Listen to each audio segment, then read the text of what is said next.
Good evening, good morning, good afternoon. How is everybody doing on this beautiful Schmidtwoch evening?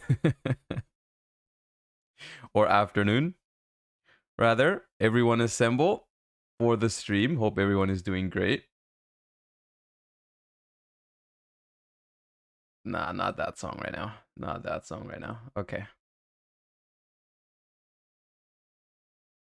I'm doing good, Blitzcrank. How are you? I am doing great. Everything is fine over here. Little bit tired, but not too bad. We were up a little bit longer yesterday doing some Master Duel Worlds preparation and stuff like that, but overall still doing really fine.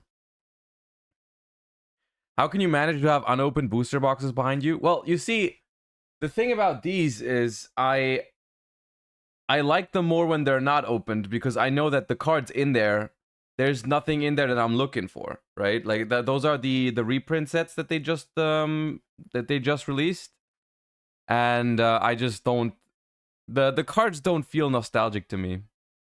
The cards don't really feel nostalgic to me, and like I don't know. There could be a secret Jinzo. There could be a secret Jinzo, but I'm gonna be honest for you. Honest with you, I don't even think the singles from that set are super expensive.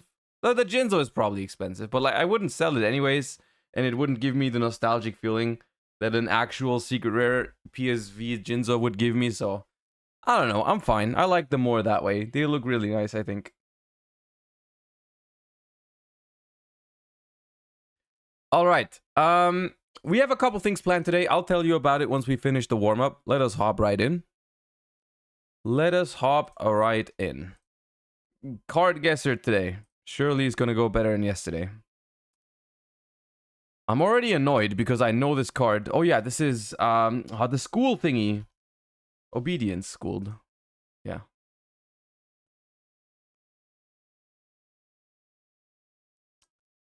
This one on the other hand, I don't know. It's something FA, but I don't know what. Downforce. Okay. Oh, this looks very familiar. I need another zoom, I'm afraid. Wait, what the hell is that? Actually, no, I don't know. What is that? I swear I've seen it.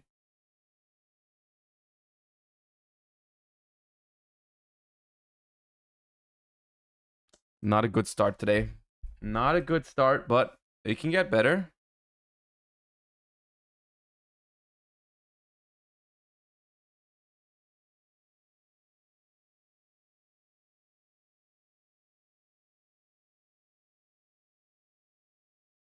Hmm. I don't know what that card is. I've never seen it before. Does anyone know what that card is? The forbidden card? I've never seen it. This is what I think it's this one? No.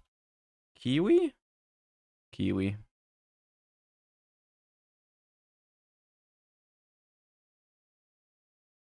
Old vanilla, but I can't name it.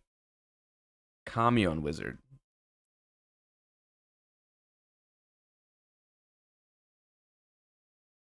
Oh right, no, it wasn't even the Bat Neos, right? It was Aqua Air Neos was the forbidden one. I mixed it up in my head.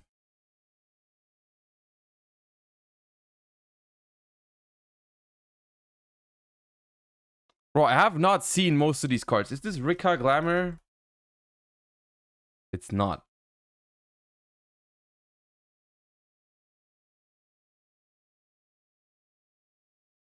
What is an Air Neos? But how are we so bad today? What is this? Oh, Nightmare Unicorn. Okay.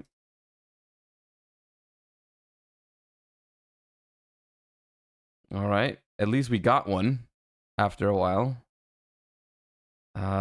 This one is Terabyte.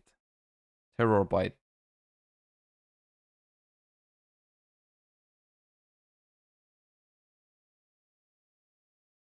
Oh, Libromancer Agent.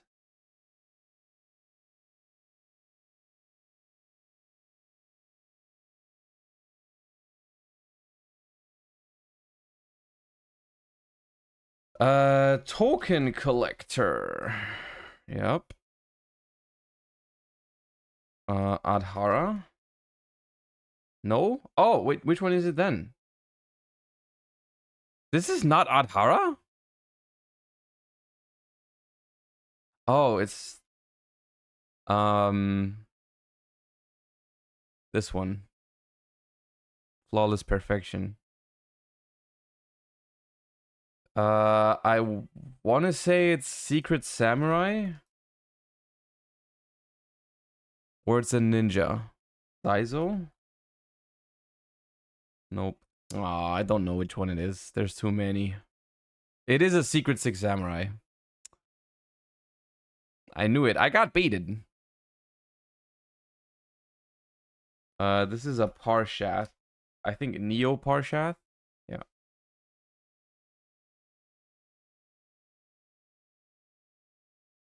Wolf Bark.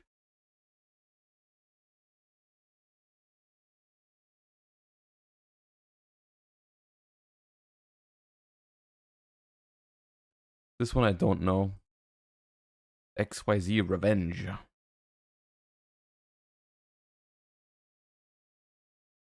Is this Tardy Orc? Yeah. I think it's Ambulance Royd. Yeah, okay, nice.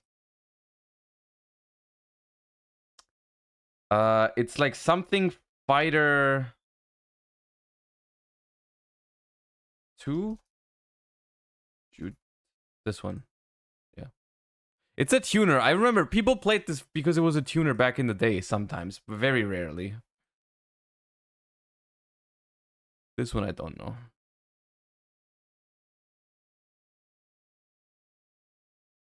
This looks familiar. Oh, it's old vanilla though. I'm bad with old vanillas. Turtlebird.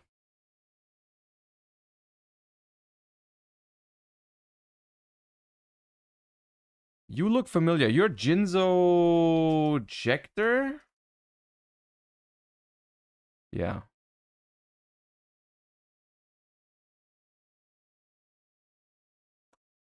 Punishment Dragon, right?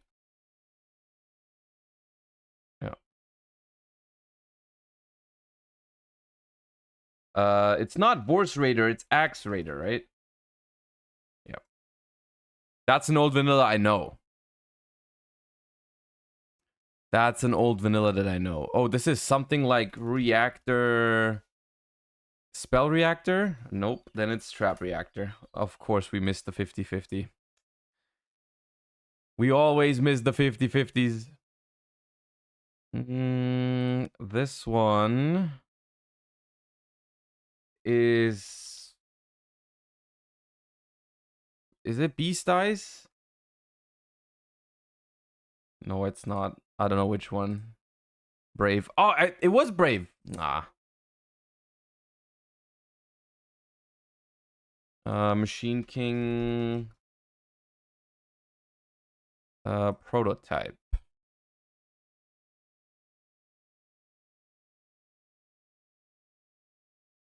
No idea what that is.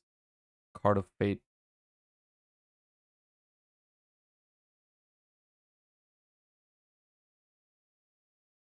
Don't know that either.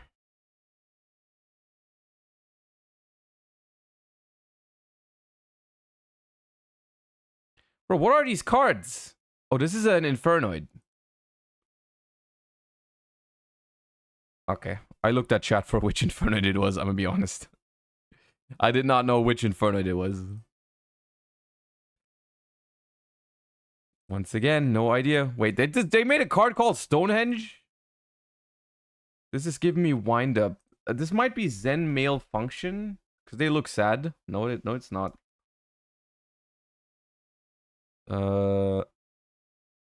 Zen Mayday.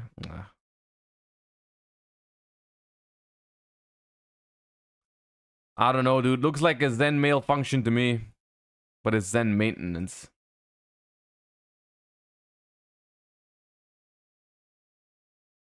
Cross out.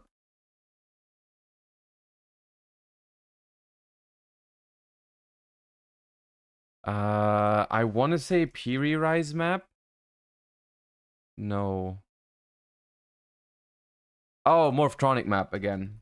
Morphtronic. I've been baited on this one before. Yeah, Morphtronic map.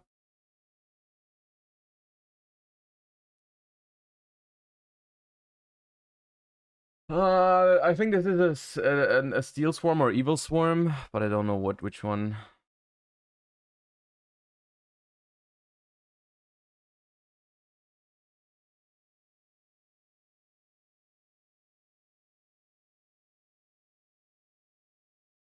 This is the Shadol Fusion. I think Neff? No? Hope of Gusto? Really? This looked very much like Neff Shadol Fusion, or am I crazy?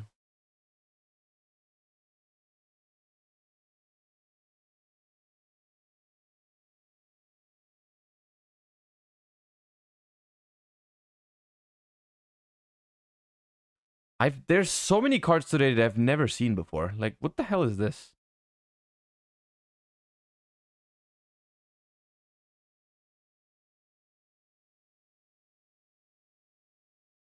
That is Dino Mist. Is that the monster? This one? No, Dino Mist. This one would be the water dinosaur, yeah.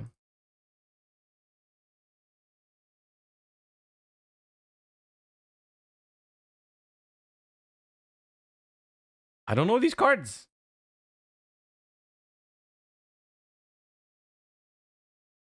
Bee Troopers.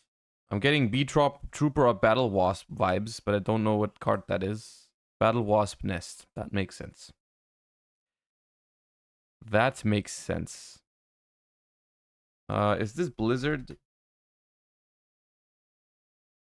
Yeah.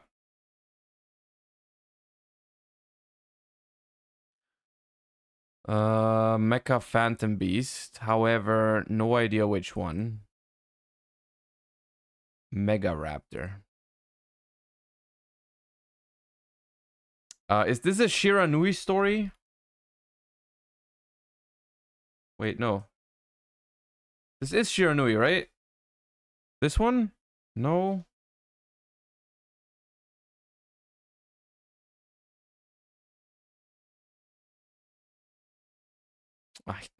God damn it, dude. Why did I even try? I knew from the get-go this was a mistake to try and guess a freaking Shiranui. I wasted like 30 seconds on that. That was stupid. Frozen Soul. Yeah. Chain Disappearance? Yeah.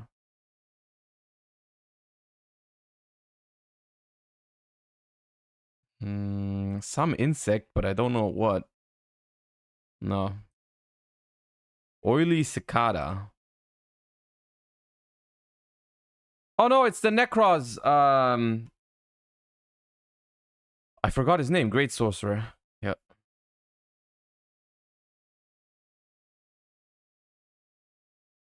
It's a gadget, I think. But Gamma? Why are you saying Gamma? Oh, is it this? Oh, okay. I thought it was Gadget. This is Teller Knight. However, I have no idea which one. It's not one of the good ones.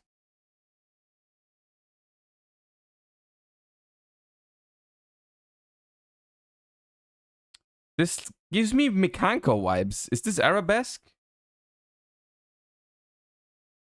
No. Is this not a Mikanko? Oh, it is a Mikanko. Oh, okay. It was just one of the monsters.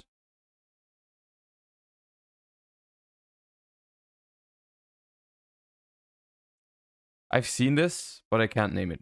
Crystal Dragon. How is there an evil every day recently? How is it always? How's there always an evil? This is Najasho, I think. Yeah.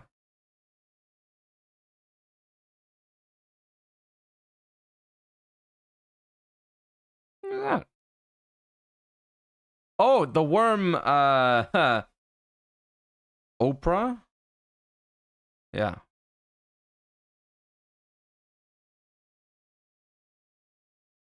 This is a virtual world.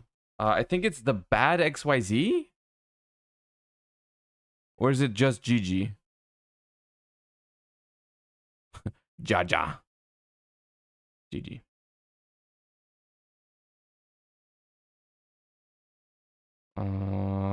Oh, I know this one. Oh, it's the forbidden thingy support. Condemned Witch. Yeah.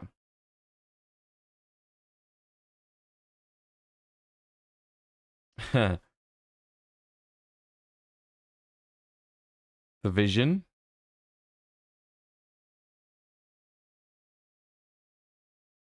I think this one is Blue Dragon Summoner. Yep. Deck Dev. Troll Despair. Old Vanilla Angle again. No, is this the ritual actually? The beetle? This one? Yeah.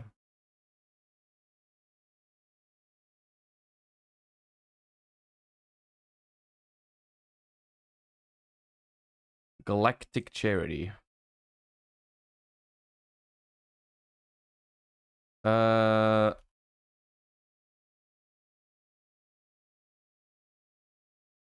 don't know which mole. It's some mole.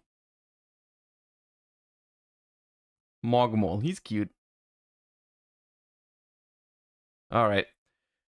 You know what? 675 isn't good by any means for our, for our standards. But I felt like this round was so much worse. Like I felt like this round should have been so much worse. It felt so bad. It felt so bad today. I don't know. I think for how bad it felt, 675 is actually good. Like if you had asked me without looking at the points how many points that was, I would have guessed like 400 or some shit. It felt terrible, but it's fine, I guess. Okay.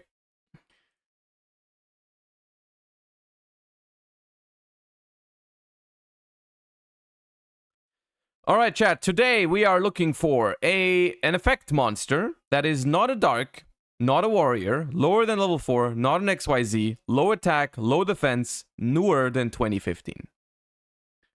Newer than 2015. Let's try an earth monster with a low level, but relatively recently. Why don't we try? No, those are warriors. It can't be a Goki. What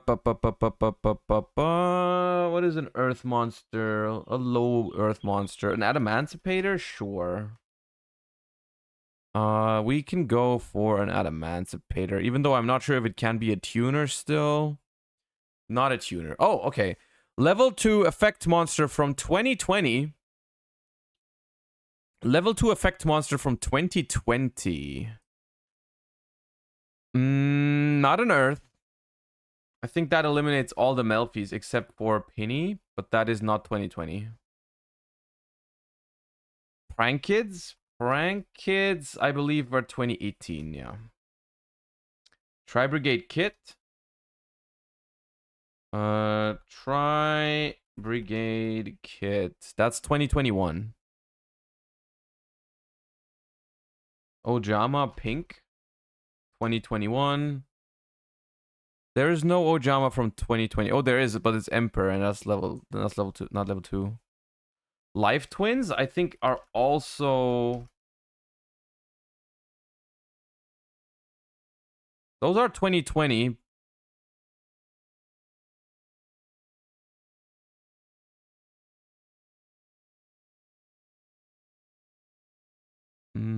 I guess we could try that. Oh, okay. It's not just an effect monster. We're looking at a level 2 light monster from 2020 that is what is that? It's not an XYZ. It can't be a link because it has defense points. So it could be a synchro. What is the Celestial Double Star Shaman? That's 2017. Okay. So it could be flip. It could be synchro. It could be what about Shadol Kaios? It could be that. The stats match. Okay, yeah, nah, well done. Yeah, good. I didn't know this one was a light, but yeah, that works. You can get this one though. Yeah, you can get this one is guessable. I've seen this one before. Once again, wrong go. 4 guesses. You guys know how it goes. You guys know how it goes. 4 guesses, you get wrong. With wrong go, 4 guesses. Always. Okay. Warm up done. Warm up done. Beautiful. Beautiful. And with that, welcome everybody to today's stream. Hope everyone is doing great. We have a couple of things planned today. Before we hop into the things that we have planned today, though, I want to tell you guys something in case you missed it yesterday. I have posted the announcement for my tournament this Sunday, and we still have some open slots for registration in case anyone wants to play. It is going to be a Master Duel World Celebration Tournament, basically, where we play the exact same rules as the World Championship for Master Duel. And there is also some nice pricing, even though the tournament is obviously completely free to enter, no entry fee, anything like that. I have assembled some pricing by some of my sponsors, Cart Market, Sleeve Chief, and SmartGuard. So there's going to be like Cart Market vouchers. We got some Duelist Nexus booster boxes. We got some Sleeve Chief, sleeves and deck boxes and cloth playmats and everything. So there's some nice pricing for it. It's going to be this Sunday, and the sign up is through the Discord. So if anyone is not in the Discord yet, this is a good time to join. !Discord in the chat, and you can join the Discord and also the tournament. The only thing is you need to have a team, because it's a team tournament, because the Master Duel World Championship is also a team tournament. However, I have opened up a channel on my Discord server where you can look for teammates, and it's full of people looking for teammates. So I'm sure everyone who wants to find a team for the tournament is going to be able to find some other people to play with. We have capped it at 64 teams. That is something I should probably say. We have capped it at 64 teams, just so that it's going to be manageable for like the mods. And when I say mods, it's basically just Skrelp who's helping me with it. So we've capped it at 64 teams, which means 192 players. And yeah, there you go. Also, because some people have asked, it is not EU only. Everyone can enter. Everyone can enter. At what time is it? We are starting round 1 at 3 p.m. CET, which is 3 p.m. my time. I did it that way so that we can potentially have some USA people playing in the event without it going too late.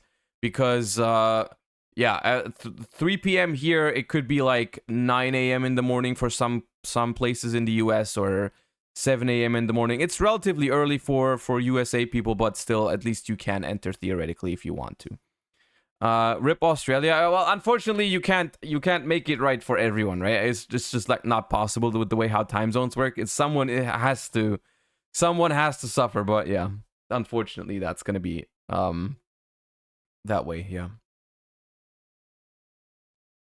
All right.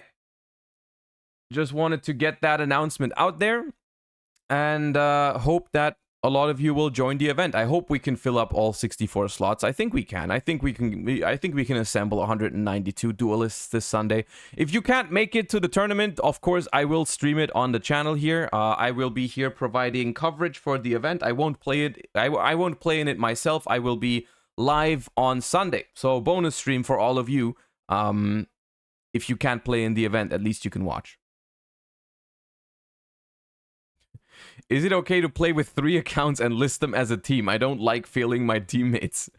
I would not advise you to do that. I would not advise you to do that because you would have to play 3 games simultaneously on 3 devices. I feel like that would be very hard to do.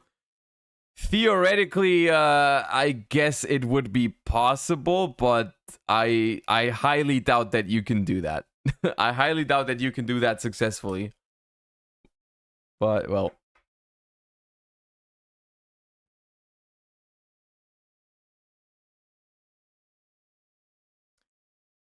Play 3 times Labyrinth Stun? You can't, right? You have to still follow the deck building rules from the Master Duel World Championship. All the details to that are in Discord on how to build decks, how to create lineups, how to find teammates, how to sign up, all that. So if anyone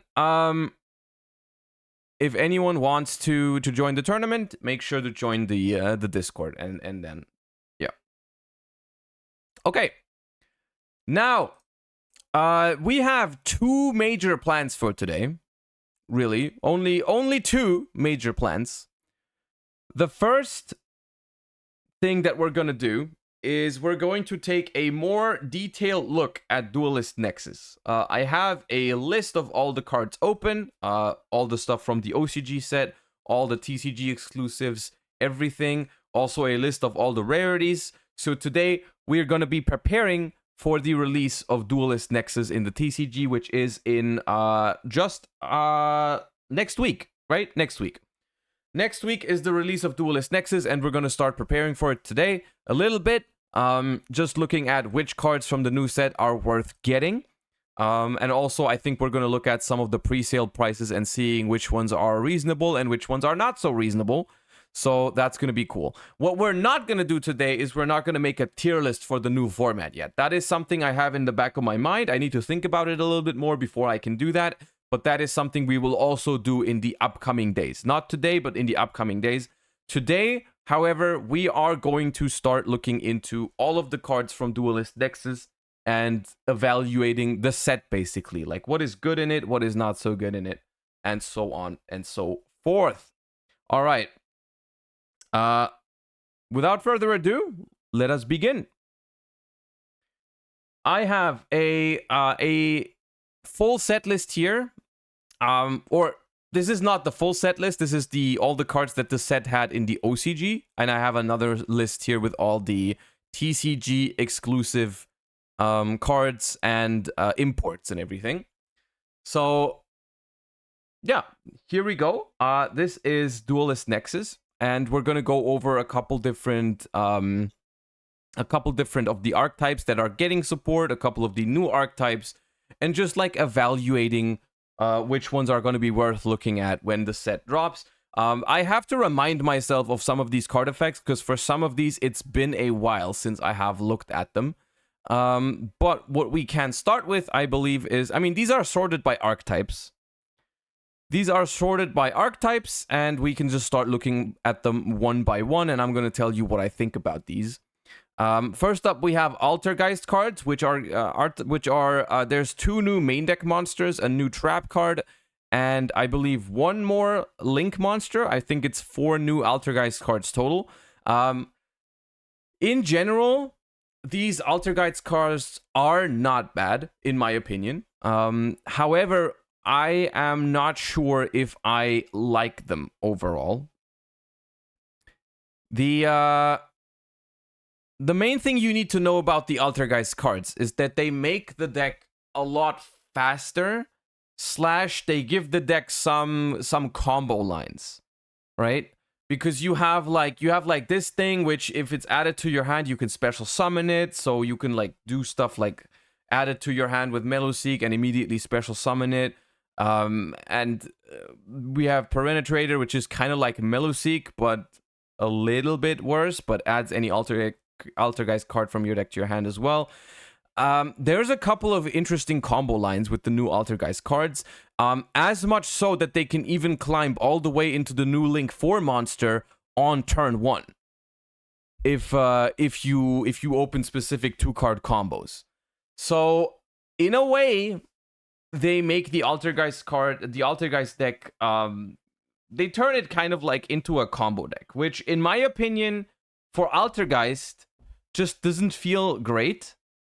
And at the same time, the deck still runs a lot of the trap cards and a lot of those things that make your deck inherently slower than other combo decks. So, in my opinion, this is not the right way to support Altergeist. Because I feel like if you're gonna play a combo deck, even if Altergeist has some interesting 2-card combos that make some crazy endboards going first, if I want to play a combo deck, I can just play a different deck that's going to be way more efficient at that, right? I can there's other combo decks in Yu-Gi-Oh that do a lot more with 1 or 2 cards than what Altergeist does, even with the new support. And it also kind of makes the deck lose its identity. I feel like the only reason to play Altergeist right now, and unfortunately Duelist Nexus doesn't change that, the only reason to play Altergeist, in my opinion, is because you like the deck, right? And I've heard from a lot of people that the new Altergeist cards don't really feel like Altergeist cards, you know? Like, the people that like Altergeist for its playstyle don't really enjoy playing with these new cards, which I think is kind of a bummer. But the cards aren't bad. But also, I don't think it gives Altergeist a push into the meta. Like, I'm not convinced by the Altergeist support yet, and I also am not a huge fan of the design route that they took with it. But yeah, I feel like it's just it feels like a band-aid fix to a bigger problem in Yu-Gi-Oh, which is like trap decks are too slow, usually. Like, when trap decks go second, half of their hand doesn't do anything. Your opponent gets to do all their stuff, and you just go ahead and set a couple cards and pass. And what they're trying to do is, hey, we're going to make the deck faster, but all you're doing is you're turning a trap deck into a combo deck. You're not fixing the problems of, like, trap decks being literally unplayable when you go second, right? And so, yeah, unfortunate, but it is what it is. Okay. Evil Source support. Let me quickly read these and remind myself of the main deck monsters, because I remember the new rank 6 being pretty good. I just realized that it's called Evolzar Raz in the OCG. Can someone explain to me why they changed this name in the TCG to Lars? Isn't it called Evolzar Lars? If you refresh, I sorted the extra deck like the main deck. Okay, hold up. Pog, okay. Why is it called Lars?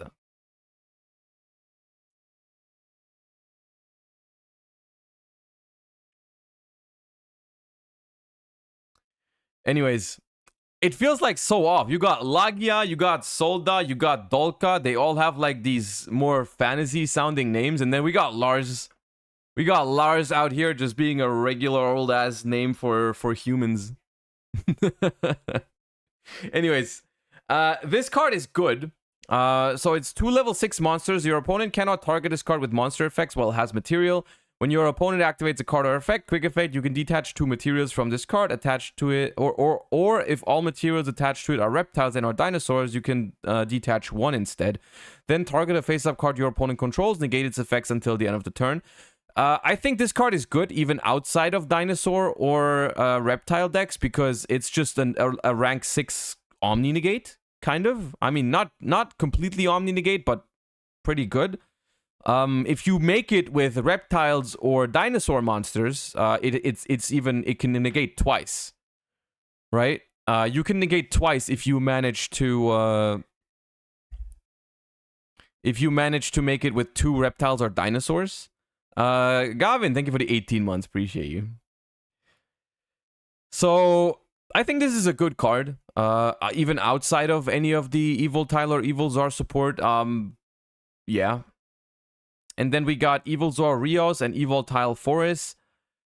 Those cards, let me quickly reread them, but I remember them being decent, but probably still too gimmicky. If a monster you control will be destroyed by battle or card effect, you contribute a reptile or dinosaur instead. You can only use each of the following effects of Forest once per turn. If this card is normal summoned, you can special summon an evil tile from your hand or grave in face down defense position.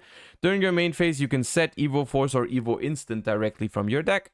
And then we have Evosaur Rios. If this card is normal or special, you can set an Evolutionary Bridge or Evo Singularity directly from your deck. During your main phase, if you control this card that was special summoned by a fire monster's effect or normal summoned, you can send a fire reptile or dinosaur from your deck to the grave.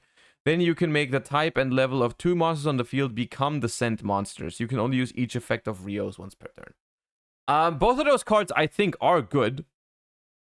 But I think that the Evilsaur / Evoltile deck suffers from a whole different problem, which is that the old cards that you already have, I don't think are very good.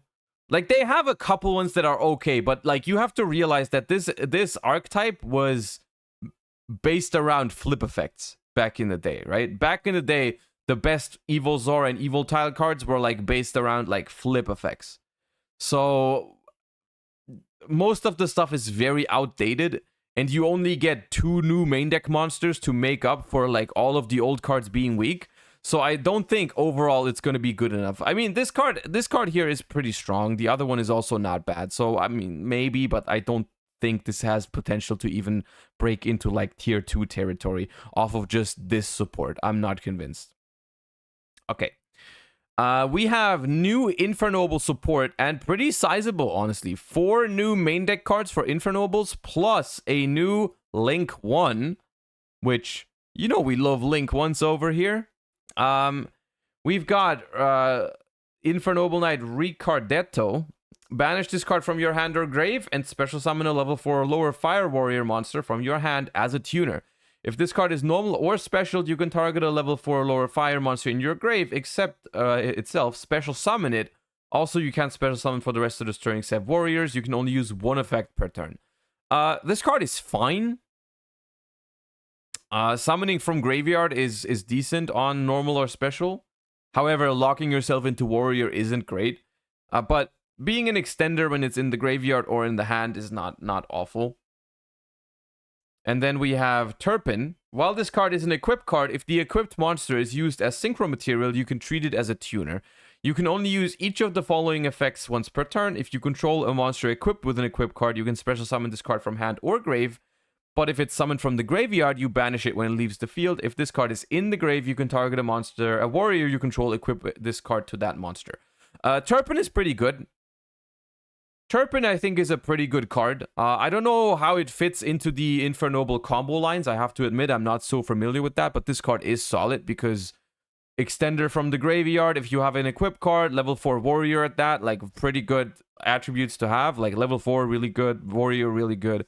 And then it can even turn any warrior into a tuner if you have it in the graveyard. So this card is pretty solid. However, I don't know how well it fits into the existing Infernoble strategies. Then we have Almace, which is, if it's equipped to a monster, you can equip an Infernoble from deck or grave to an appropriate monster and then destroy this card. That is already really good because keep in mind they have Durandal, which is a Rhoda. So this card is basically an equipped spell that searches a Rhoda if you want to, but you can also have like, you can play other Infernoble arms as like utility. Like for example, I think there is one that's like Noble Arms Arfidator or whatever it's called, the one that gets rid of back row. Like you could play that, you can side 1 copy of that for back row decks, and then you have 4 copies of it if you play Almace. In general, Infernoble arms have like insane searching power, right? In general, like Infernoble has just so many Rhodas for other Rhodas and everything. Like there is another spell card that searches any Infernoble arm. So literally you have a Rhoda for a Rhoda for a Rhoda in Infernoble Knight now, which is funny. This card does have more effects, which is, if this card is sent to the graveyard because the equipped monster is sent to the grave, you can target a fire that's banished or in the grave, add it to your hand. So if you don't want to use the first effect because you already have all the noble arms you need, you can technically just equip it to a monster and then link it off, and then it adds back another fire warrior. So I think this is a pretty good card. And then we have Museum, which is a field spell, which is, it gives all your fire warriors 500 attack. Once per turn, you can pay 1200 life points, add a noble arms card from your deck to your hand. There you go, another Rhoda. And then once per turn, if this effect was applied this turn, you can target a Noble Knight monster card in your spell and trap zone, special summon it. Also, if you did not control Charles at activation, you are locked into warriors now. This card is also, of course, phenomenal. We don't have to talk about it. A field spell that is once per turn search, plus it lets you do a little bonus effect. Plus, it is not heart once per turn. If you draw multiple Noble Arms Museums, you can use it multiple times. However, I will say, I think, I'm not sure. That is something where my lack of knowledge about Infernoble comes in, because I'm not sure how many different good Noble Arms there are, right? I'm not sure how many different really good Noble Arms you want to play. Because the only good ones I can think of is like the Rhoda, the back row pop, and the new one. But that only adds another Infernoble Arms. So I don't think there is too many. I definitely think that at a certain point, if you play all of those, you just start drawing too many redundant cards, right? Because you have like, you open with 4 cards that search for freaking Noble Arms, but you only play 1 or 2 good Noble Arms, like really good Noble Arms. So that is something to keep in mind. This card would have been like infinitely better if it could have searched like Infernoble Knights, for example. But then it would be completely busted. So I'm glad it doesn't do that. Yeah, so I think that's like the only kind of thing that balances out these cards, because I feel, I mean, like printing like a dozen Rhodas for an archetype is like, I mean, of course all of them are good, but at a certain point you reach a level where, okay, my deck is like hyper consistent, but if I have just like a billion Rhodas, I'm gonna draw redundant copies very often. So, and then we have 2 new support cards in the extra deck, even not just a Link monster, but also a Synchro. Let's do the Link first, because it's very important to the identity of Infernoble Knights post Duelist Nexus. It requires a level 9 Infernoble Knight Emperor Charles, which is equipped with an equip card as material. Very specific. So this is not one of those... This is honestly one of my favorite Link ones. It is one of my favorite Link ones, because it's not just like a generic starter where you just normal summon anything that you want in the graveyard and you just link it off and you get a free bonus effect. This one is very unique because it makes it so that you turn your big Synchro monster into another card, right? So what you do is you use the level 9 Infernoble Knight Emperor Charles equipped with an equip card, and if it's link summoned, you can target that Emperor Charles in your grave. This card's name becomes that monster's original name, and replace this effect with that monster's original effect. Then equip it to this card as an equip spell that gives it 500 attack. And then on top of that, once per turn when a spell and trap card or effect is activated, quick effect, you can send 1 equip spell from your hand or face-up field to the grave, negate the activation, and if you do, destroy that card. So it's kind of like you make the Synchro, and then you transform the Synchro. It keeps all of its effects, right? It keeps its old effects because you copy the effects after, and then you just have a little bonus on your level 9 Synchro, basically, right? Which is a very unique way to do it. It's soft, so you can loop Emperor to get multiple negates. If you manage to summon multiple of these, yes, you have multiple spell and trap negates. What happens if the thing gets DD crowed? If this card is link summoned, you can target an Emperor Charles in the graveyard. That's the before. Okay, and then this card's name becomes that monster. If it's crowed, then I'm pretty sure it just doesn't copy the effect. You equip Charles to this, then special summon it with Museum and make another. Right. Museum. Yeah, no, that's pretty good, yeah. If you have the field spell, that's really good. And then we have Angelica, Princess of Noble Arms. 1 tuner +1 non-tuner monsters. If this card is special summoned, you can add a Horn of the Oliphant or a card that mentions Infernoble Knight Emperor Charles from your deck to your hand. Now, I'm pretty sure you're never going to add Horn of the Oliphant. I don't think you play that. You're probably going to add like the field spell. If anything. When a card or effect is activated that targets this card, or when this card is targeted for an attack, you can send a fire monster from deck to the grave. If you do banish this card, then you can special summon a Roland monster from your deck or extra deck. You can only use each effect of Angelica once per turn. This card is also solid. This card is also solid. Oh yeah, I forgot to cover the trap card. The Epic Poem of Charles. Very epic. Reveal a Noble Arms equip spell in your hand. If you do, special summon an Infernoble monster from hand or deck, then equip it with the revealed card or send the revealed card to the graveyard. You can banish this card from your grave, target an Emperor Charles you control, equip it with a Noble Knight monster from your hand or deck as an equip spell that gives it 500 attack. You can only use each of the effects once per turn. The field effect is good, but it's a trap card, so I don't think you're going to use it for this reason.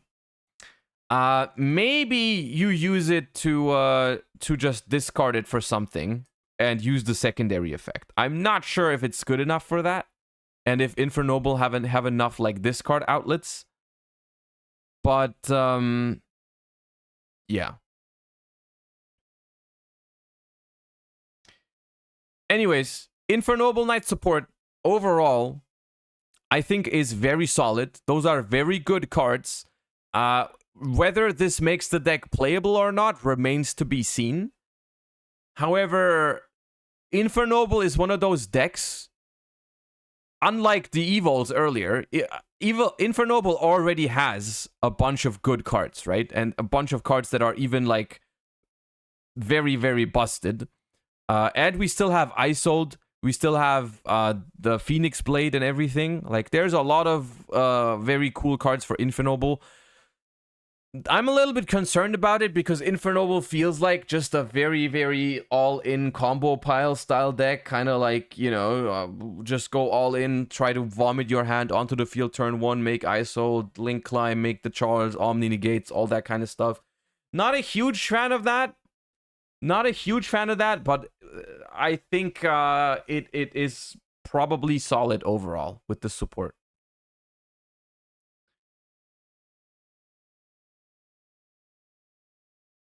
So yeah, I mean, I think Infernoble has some potential with the new cards. All right, we got Rescue Ace support. Only 2 new cards, however, pretty good ones at that. Pretty good ones at that. The new Rescue Ace cards made the deck meta in the OCG. The new Rescue Ace cards made the deck meta in the OCG. However, I think there is a core difference between Rescue Ace in the OCG and Rescue Ace in the TCG, and the core difference is it begins with Max and it ends with C. One of the reasons why I believe the OCG duelists like Rescue Ace so much is that it is relatively good against Max C, because you can set up your Turbulence, I believe, is the big one that sets all your spell and traps from the deck. You can set up that card with like 1 or 2 special summons. So basically you can full combo with just 1 or 2 special summons under Max C, which is very solid. And I think that is why they like it in the OCG. It's like they really like that. Like, it's a solid mid-range deck that also doesn't lose to Max C. That's why it's successful in the OCG. For us, it's still a solid mid-range deck, but the whole advantage of like not caring about Max C is irrelevant for us. So there is like other mid-range decks or other combo decks that I think are a little bit more unfair than Rescue Ace. I still think the deck has potential. I think you can try it. I doubt it'll be any better than tier 2 for the TCG until we get another ban list, maybe. Like, yeah, it's just like, I don't think it keeps up with the Cash Tiras of this world very well in general. So there's that. Then we have the Illusion cards, which I personally am pretty interested in, just because I love their design. I think the Illusion cards are really, really cool. However, I think at this point in time, they are a little bit gimmicky. And like the only deck that I can think of that would benefit from these cards is like, you can try to build a branded Illusion mythical beast kind of strategy. I think you can do that. I don't think it's going to end up being better than freaking pure branded or branded bestial type of stuff. But I think if you really want to play with these cards, that's your best bet. It's to play them in branded somewhere. But yeah, overall, I think the cards are solid. And I think there is still a lot of hope for illusionists, because think of the first wave of cyber support, you know? Think of the first wave of cyber support and how bad that was, and then think about how good some Cybers cards are these days. So it's the first set that we're getting illusion cards in, so this is not the end-all be-all for illusions. I think there's great potential that they might give us some very, very good illusion cards. Very ironically, I think the highest rarity illusion card is the worst one, which is, where is it here? Where's the illusion magician? Oh, there, Nightmare Magician. This card's a secret rare. This card's a secret rare, and it's like by far the worst illusion monster, I think. Like, these ones up here are all fine, which means that the deck will be relatively cheap, if that's worth anything. Like, for whatever it's worth, maybe for like a budget version of certain decks, like maybe a budget branded version that you need less quem or something for that, it could be interesting, right? Because all of these cards are going to be very cheap, I think. Mikanko support, I don't think is worth talking about that much. Like, they're not, I don't think they're terrible, but they're also not really what the deck needs. So I don't have the greatest hopes for Mikanko with the new cards. These cards, I read them before. I was not a fan of the dinosaur support in this set, unfortunately. The Nemrelia is still an archetype that I personally don't really understand the point of. Like, it feels like a very pack filler archetype to me. Like, I don't have great hopes for Nemrelia, and I also don't feel like it's intended to be competitive, because if you're trying to make a competitive archetype, you don't end up with Nemrelia. Like, really, I don't think this archetype even is intended to be very good. It seems like a weird mix of, like, I don't know, Medolces, because it's all like desserts and just like they're all really big and really hard to summon and shit like that. I don't know. It's a fun gimmick archetype, but I don't think it's actually meant to be good, so we don't need to spend that much time on it. This card wasn't great. The Manadium support is worth talking about, especially Manadium Trid. The cool thing about Manadium Trid is that if it's destroyed, it floats into any of the Manadium tuners, not just itself, which is very unique, because the other Manadium tuners only summon themselves, right? Fearless only summons Fearless, and Meek only summons Meek. Trid can summon any, so it's technically the best one, right? So that's cool. However, this one is also once per turn, which is worth noting, right? The other ones are not once per turn, so you can like destroy one, summon again, destroy it, summon again. I don't know how much it matters. I think it's really good that you can just use Trid to get into any of the other ones you want.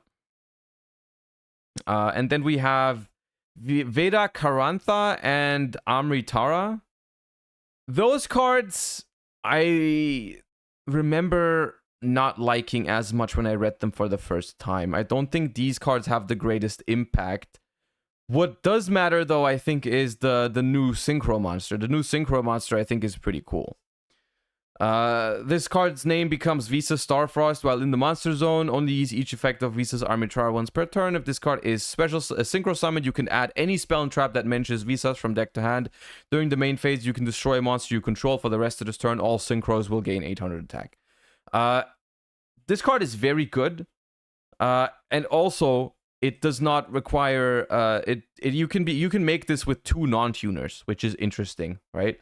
Like, for example, I think they did it this way so that you can summon it with this plus Visa Starfrost, right? If you have a level 2 Vanadium tuner and Visa Starfrost, you can make it because it doesn't specify that it needs a non-tuner. So this card is interesting. I like this card. Yeah. All right, and then we have I don't think many of this is very relevant. And then we have this card, which is very good. Add a Dark World monster from your deck to your hand, then discard a card. You can only activate 1 Dark Corridor per turn. This card is a custom card almost for Dark Worlds. There's only two things that keep this card from being a completely custom card for Dark World. The first thing is it doesn't have Dark World in its name, so it's not searchable off of Snow. The second thing is it's once per turn, which you might not think matters, but if you've ever played Dark World, you know how many cards Dark World draws in a turn. Dark World cycles a lot, and so a card being once per turn for Dark World actually matters, I think, a lot, because ideally, of course, this card is really good. You would play 3 of the card, right? You would obviously like to play 3 of this card. However, if you play 3 of this in Dark World, you will draw multiples. You will draw multiples, like, every time you play the game. Every time you don't get shifted or Droll and Lockbirded, you will probably draw multiples. So I don't know if the ideal number is actually 3, which is like the only thing that's holding this card back. Like, you will always play 1, of course. I'm inclined to even say you probably play 2, but I would be I'd be afraid to play 3 of this in my Dark World deck, honestly.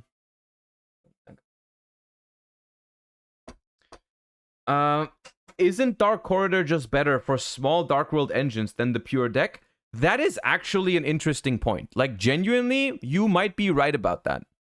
You might be right about that. You could play 3 Dark Corridors in other decks that do some amount of discarding or have, like, good discard targets outside of Dark Worlds, maybe. It could be okay like that. It's without a doubt, it's a good card. However, I think that people really underestimate the importance of once per turn in Dark World. Which is why I think this card sounds a little bit better than it actually is. But it is good still. Then we have some. Let me see which ones of these I find worth talking about, because most of this I think wasn't that great. This card is worth keeping an eye on because, okay, no pun intended. Because this card is interesting because it's just target a face-up monster on the field, place it in the face-up's owner spell and trap zone as a continuous spell, which is a really interesting form of removal. It's really interesting form of removal, but it also is part of the Snake Eye archetype, which when it was first released, we didn't know about that, but now we know it actually is part of an archetype. So that might be something to look out for. The Fire Charmer is worth reading. Hold up. Isn't this just like the other channelers? Isn't this just another channeler but for fire? Yeah, I guess this is solid fire support. I'm not a huge fan of the channelers, but I guess this is a decent card. Yeah, not terrible. Other than that, let me see. This one is worth talking about just because it's kind of like a trade-in, but for level 10s, which trade-in isn't very popular these days, but sometimes it sees play, right? The option is worth talking about. This card is also not once per turn, which is cool. So you don't walk into the problem where you activate a draw card just to draw another copy of the draw card. There's a couple archetypes that I think can benefit from this, so I think it's a solid card. No meta deck immediately benefits from this right now that I can think of, but there's certainly some decks that want to have a card like that. Maybe, like, people are saying Earth Machines and stuff. Maybe that helps, you know. Definitely not a bad card by any means. And then let's talk about some cards down here that I'm really excited about. I feel like Skrelp has done this on purpose to keep the bangers for last. Or actually, yeah, let's do that. Let's keep the bangers for last. Let's not talk about Earth's Arctics. Let's talk about Unchained really quickly, because I want to read these cards. I actually don't remember reading these at all. If this card is special summoned, you can add any Unchained monster from deck or grave to your hand. That's really good. If a card you control is destroyed by battle or card effect while this card is in the graveyard, you can banish this card, special a fiend from hand or grave, then you can destroy a card you control. This card is really good. I remember reading it. No, I have read it before. This card is really good. And then we have Unchained Soul Shiyama. Oops.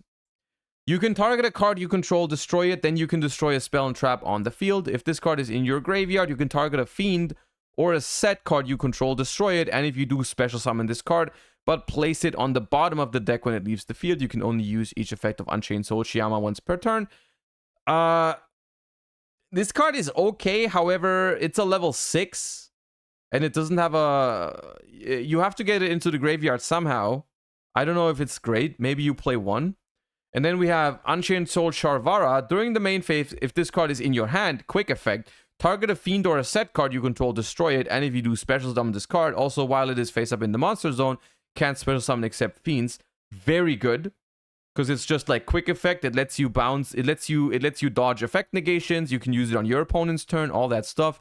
And then if this card is sent to the graveyard, you can even set an Unchained spell and trap directly from your deck. I think this card is really strong. This card for sure is like a 3 of. So the thing is here, I don't know that much about Unchained, but these cards make me want to look at it, is what I'm trying to say. Like, these cards make me want to try Unchained. Which tells you something, right? Like, those 2 cards are very, very strong. And then the middle one isn't even bad, right? So Unchained is something I'm probably gonna try at some point in the upcoming weeks, just to see what it's got, right? Okay, we have new Pearly cards, which at this point is not even a secret to anybody that these cards are obviously strong. I believe that I personally think that this will bring Pearly back into a top tier position. Maybe not the top tier position, but definitely good. The deck is already good, as was proven at the North American WCQ. You know, we had a couple of good players top with the Purely deck. This card is a custom card. It's a complete custom card, and it makes the deck very, very good going first again, right? The deck was struggling going first a little bit, in my opinion, because you lost the consistent access to Delicious Memory. Now, this card makes it just so it's completely busted again, right? Because you have one that mentions Sleepy Memory now, which is really important, because it means you can rank up into Noir by attaching Sleepy Memory from hand or grave, depending on whether you have the white or the black cat. So that's good. And also, this card has the most busted secondary effect out of all the Purelies that's ever been made. Up to thrice per turn, when you activate a Purely quick play spell card, you can attach that card on the field to this card as material. Then you can set a Purely trap directly from your deck. It's completely insane. You don't have to worry about finding the trap card anymore. You just get it. Up to thrice per turn, you get the trap card. So you don't have to spend your Pure Lily search on it. You don't have to, just use my friend to reveal it and hope to get lucky to find it. No, you just always have it. You can even get multiples. However, Purely Leap is once per turn. So getting multiple Purely Leaps isn't that great, which is where Purely Sharely kind of comes in. Like, Purely Sharely is a card that you can play. Not everyone does in the Purely list that I've been seeing, but you could, just because you will probably get it for free off of the XYZ, but you don't have to. Either way, the main support for Purely is just the new rank 2 XYZ. It's completely insane.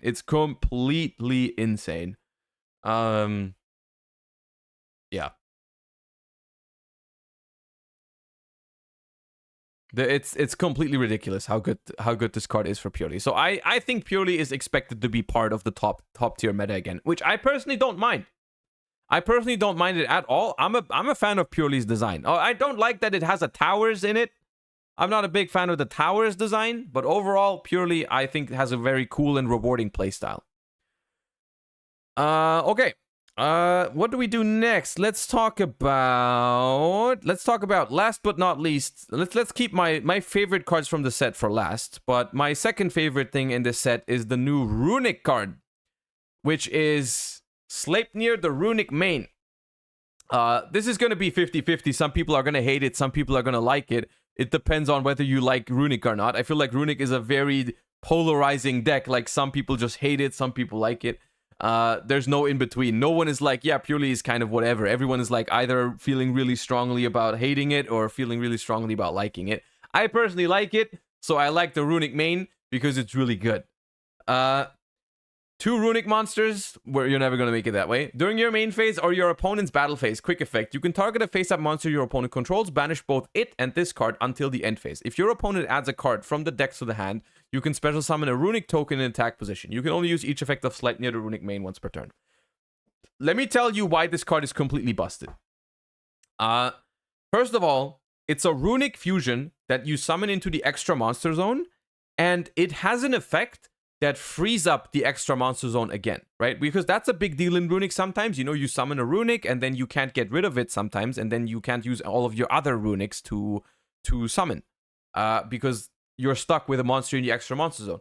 Sleipnir the Runic main will go into the extra monster zone, then you banish it, and then when it comes back, it goes into the main monster zone. So that's really good, first of all. But the most broken part about this card's effect is that it turns every single Runic quick play spell, no matter how bad it is, even like Golden Droplet or Smiting Storm, all of the Runic quick play spells are now removal.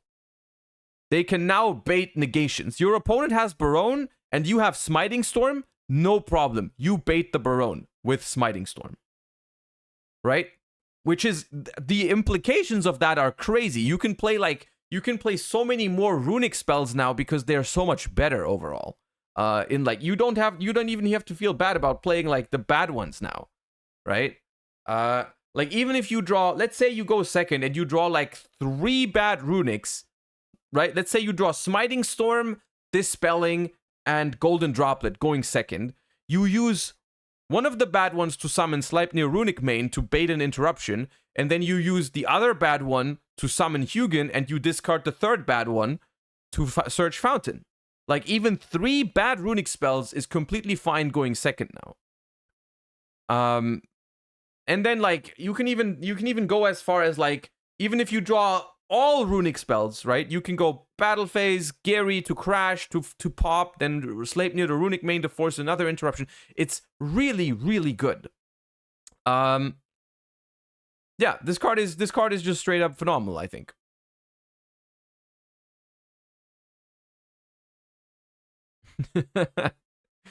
You can now, and yeah, I guess now the funny thing is that you can now actually fuse into Runic fusions.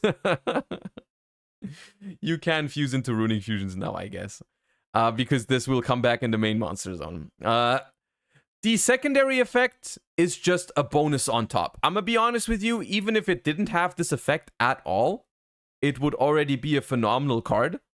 Right? It would already be a phenomenal card, but just by the, like, let's say your opponent activates a, I don't know, what searches on your turn? Let's say your opponent, let's say you're playing against Purely, right? And your opponent goes standby phase, effect of Sleepy Memory to draw a card, right? You can chain a Runic spell to summon main, they draw a card, and you can get a token. So you have more link material for free. Like, it's because it's 2 light monsters, it's also like you can make Azalea to immediately pop. It's pretty good, I think. This card is phenomenal for Runic decks. I think every single Runic deck is going to be using 1 copy at least of Sleipnir the Runic main. However, I don't think you use more than 1. We will talk about the rarities and pre-sale prices after we're done looking at the entire set. But, yeah. And now, what I think is actually the best cards from this set is the Synchron support. Notably, only 2 cards I think are really good here. It's the Crimson Dragon, and Revolution Synchron. The other synchro support is right? Not that crazy, but these two are really, really strong cards. Revolution Synchron, let me make this clear. Revolution Synchron, in my opinion, is better than Glow Up Bulb, which is banned right now. So Revolution Synchron reads, if you were to synchro summon a Power Tool Synchro or any level 7 or 8 Dragon Synchro, you can just use it from your hand as material. So all you need to do is have a level 4 or level 5 monster on the board. You can just use Revolution Synchron from your hand as synchro material to summon Black Rose Dragon, Power Tool Dragon, Ancient Fairy Dragon, any of those, right? And then, if this card is in your graveyard, and you control a level 7 or higher synchro monster, which you will because you've just used it as synchro material, you can send the top card of your deck to the graveyard, and if you do special summon this card, but its level becomes 1. So it basically is Glow Up Bulb in the graveyard, but it can also be used for synchro material in your hand. So this card is completely bonkers, I think. Very, very strong. It's also a synchron, so you can even search it with tuning, so you can play up to 6 copies. And then we also have Assault Synchron from Battles of Legends, which means you have like 2 targets for tuning. In case you ever draw like Revolution and tuning, you can just grab Assault Synchron. Or any of the other Synchrons. There's a couple of good Synchrons. If you really wanted to, you could play more copies even because of the Get Ready Set Duel or whatever it's called, right? And then we have the Crimson Dragon, which is also a very interesting / Troll Despair card. If this card is special summoned, you can add a spell and trap that mentions the Crimson Dragon from your deck to your hand. You probably won't play any, but quick effect. You can target a level 7 or higher synchro monster on the field except the Crimson Dragon. Return this card to the extra deck, and if you do, special summon a Dragon Synchro with the same level as the targeted monster from your extra deck. There's a lot of broken shit you can do with that, but the most broken stuff is you can tag out into the Calamity, dude. Into the true king of all calamities, which makes your opponent unable to do anything. And since this doesn't specify main phase or anything, you can just do it in your opponent's draw phase. You can just draw phase, tag out into Calamity. You cannot activate any cards this turn. So,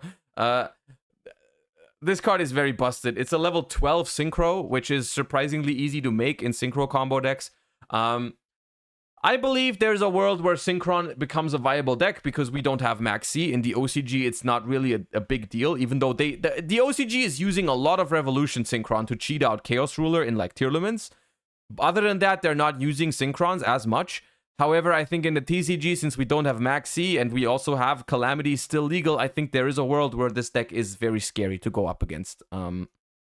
So yeah, the Synchron support is very, very solid. Now, just a quick word. I think that the imports and the world premiere cards are rather disappointing for Duelist Nexus. I think Stardust Worm isn't bad for synchro strategies. Other than that, all of the imports and world premiere cards I think aren't that great. The Dragon Fiend Commander isn't awful for Dark World stuff and whatnot. However, everything else I feel like isn't great. Tistina, just to give you my quick opinion on Tistina before the set releases, I think Tistina is not good with the first wave yet. I think it's not meant to be good yet. I think that's why they're releasing them in waves always, is like you don't know whether it's good or not, so a lot of people kind of buy in on the hype and are like, hey, I have hopes that the second wave is going to be broken, so I need to pick up these cards now. I think the Tistina cards are fine design-wise, but 7 cards is just not enough. It's just not enough yet to tell whether the archetype is good enough, good or not. They're definitely not bad. They're except for the trap card. The trap card I don't think is very good. Everything else are solid cards, but they don't make a functioning deck yet. So we need to wait for the second wave to really judge Tistina here. All right. And that's it with the first overview about Duelist Nexus. I hope you enjoyed this. I'm also if you are watching on YouTube, make sure to subscribe to the channel. I would really appreciate the support. Let me know in the comments down below what you thought of the video. Was it helpful? What do you think of this kind of video whenever a new set drops? Should I do this for every set? Let me know down below. Thank you for watching. Have a wonderful rest of your day, and I'll go back to streaming now. All right, bye-bye. Okay. Chat, we're gonna do a market watch. We're not gonna include it in the YouTube video because I'm probably gonna be wrong. I'm probably gonna be wrong, but I need to eat my food first before it gets completely cold. Before it turns completely cold, I need to eat my food.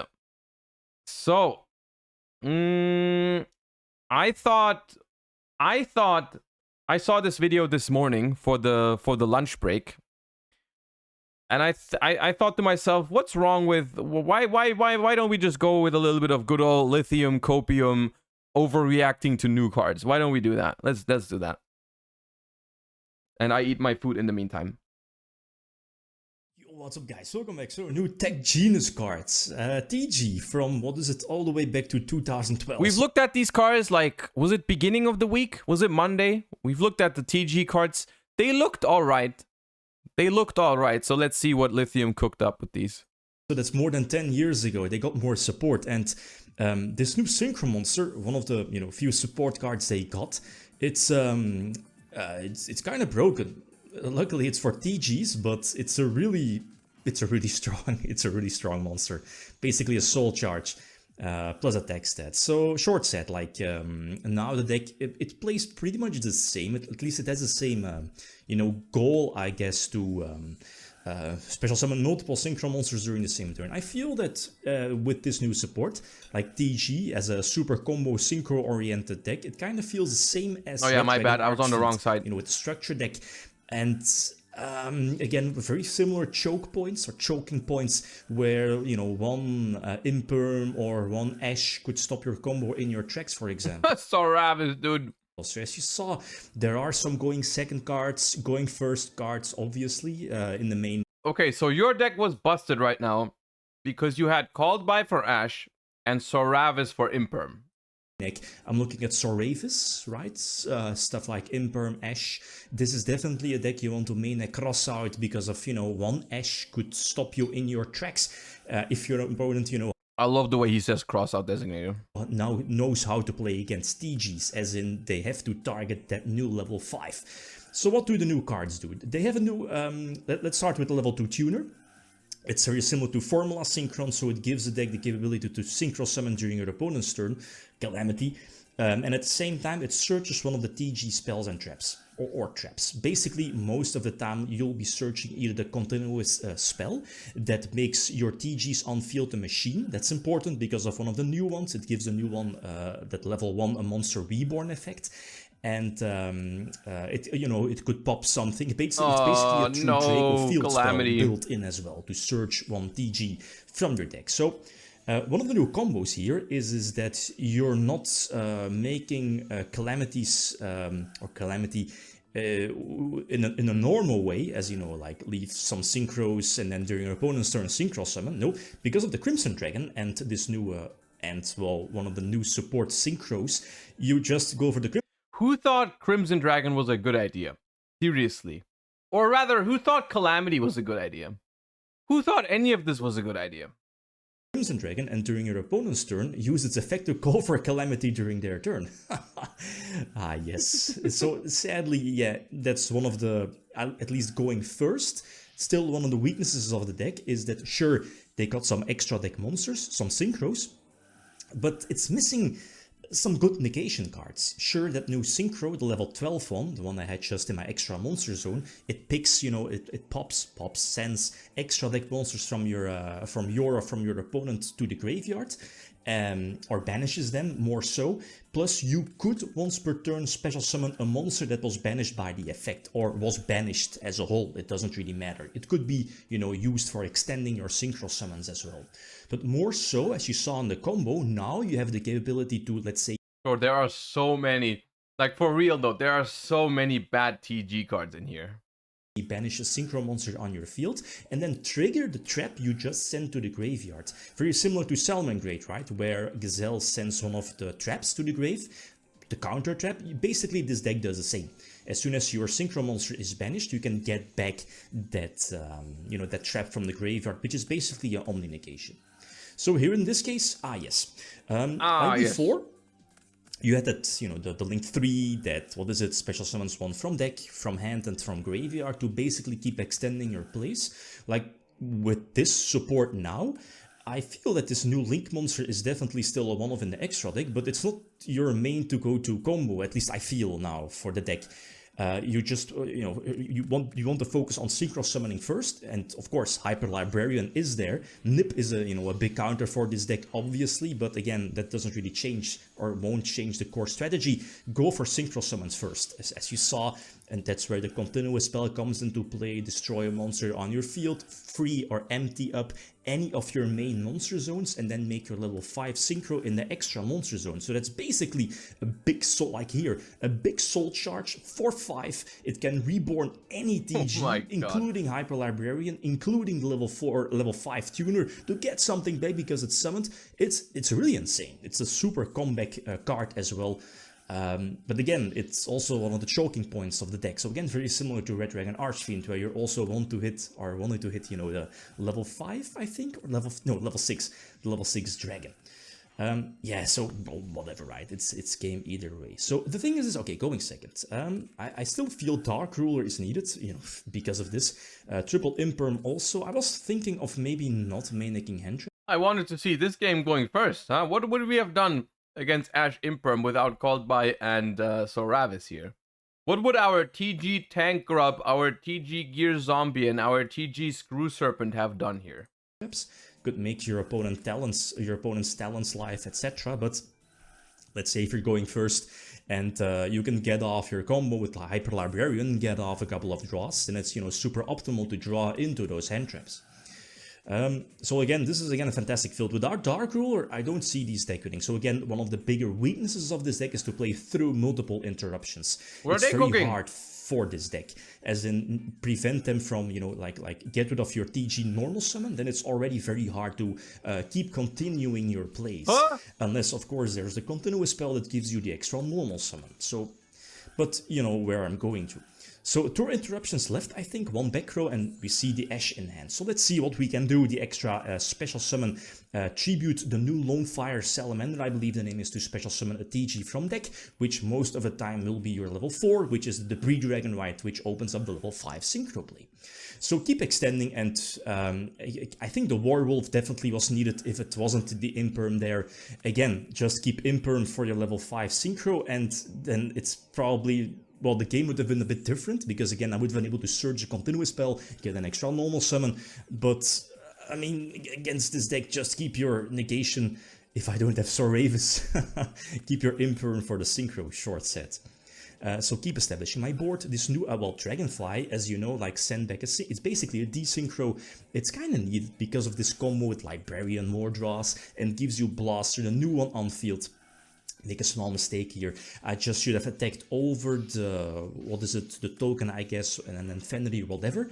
And then, because you can banish extra deck monsters on both players' fields up to twice per turn, depending on, how many non-tuner monsters you use. So twice, basically.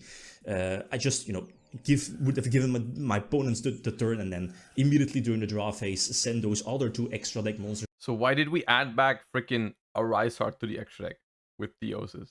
To the graveyard, get rid of them, and use Imperm on the last unicorn that at the same time blocks the continuous spell as well, Birth, so that was instantly game, so it doesn't really matter. So okay, going second again, this is an okay-ish hand. Also on the new spells is this one, Break Limiter, I believe the name is.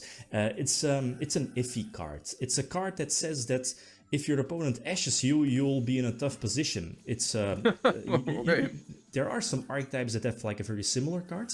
So activated, discard the card to search 2 TG monsters from the deck.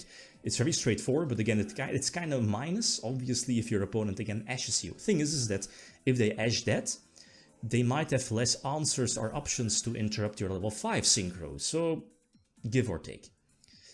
So anyway, let's see, this was a big one, the pop, yeah, I can still extend though, right? Send the trap, still use my extra normal summon, no, pop one of the monsters first, and now all my monsters on field are machine type because of the continuous spell, so I can use that reborn effect of Salamander. There's no way you win this. But I get nipped. here, I think, yeah. 3 interruptions is just too much. Even more, right? If it wasn't for the Baron, and now it's basically game. There's no comeback after this. So Nip is just a bane to this deck's existence. But yeah, it is what it is. You can't have everything, right? So what is the deck still missing? I feel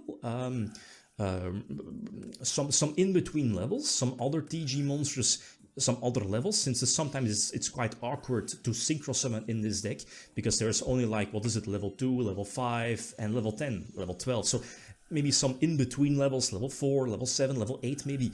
But who knows, it might be one of the reasons why, you know, they maybe won't. I'm gonna be honest with you. Yes, the stuff this deck does is broken, but this deck does not look great. Like Calamities, the only learning from this video is Calamities should be banned. Calamities should be banned, and then everything is Gucci. Give TGs that to not make it that easy. So that's something that might, you know, improve, could improve. Maybe a field spell? They don't have a field spell, no. Maybe a better, you know, like a field spell, a searcher, something. Like, you know, the level 5 TG synchro is like, it locks you into you're locked into TGs only, and it summons from the graveyard. Speeder is just all that, but incredibly, like 1,000 times better, right? Because it summons all of them from the freaking deck.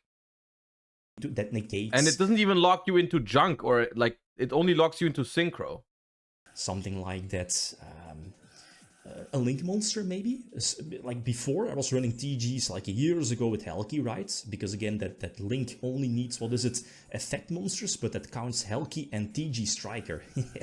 yeah. Right. So something like that maybe. A link to extend, I don't know. But more protection is always definitely welcome as well, so we'll see. So to extend my board, again, the very similar combo, if not the same combo as you saw one of the previous duels. Finally, there's a reason to use Blaster, and its effect actually comes in use immediately during your draw phase. Banish Blaster, again, this triggers your level 12, special summon the monster you banished, and then during the next standby phase, that standby phase Blaster is special summoned again, and then quick synchro, go for Crimson Dragon, you know, tag out for Calamity, and that's almost game over. But again, you have so much fuel left. That spell in the graveyard, the continuous spell, sets, potential cards in hand, you're able to, you know, draw during... Okay, it's interesting, but it does kind of confirm what I thought about the deck, which is that it's probably too gimmicky to be considered good in the TCG. Of course, I always like I like the hypothetical approach of what the deck could do if it does get to play. You know, so it was interesting. Okay.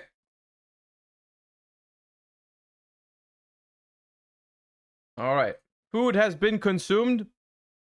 And now it's time for me to be wrong a little bit. It's time for me to be wrong a little bit. Let us look at Duelist Nexus from a slightly different perspective, which is by looking at the rarities and seeing what kind of cards are like high rare and worth looking at, and the current pre-sale prices and everything. The secret rares top to bottom. Crimson Dragon is a very good secret rare. So let me move, let's hop over to, let's see what Crimson Dragon is currently valued at in the pre-sale. It's at around $20, $22 for a secret rare Crimson Dragon. I don't know if there's already quarter century rares, but I don't think we don't need to look at the price for quarter centuries today. $20 for a Crimson Dragon. What do we think, chat? Is that good? Oh wait, you get one from the pre-release? Oh, interesting.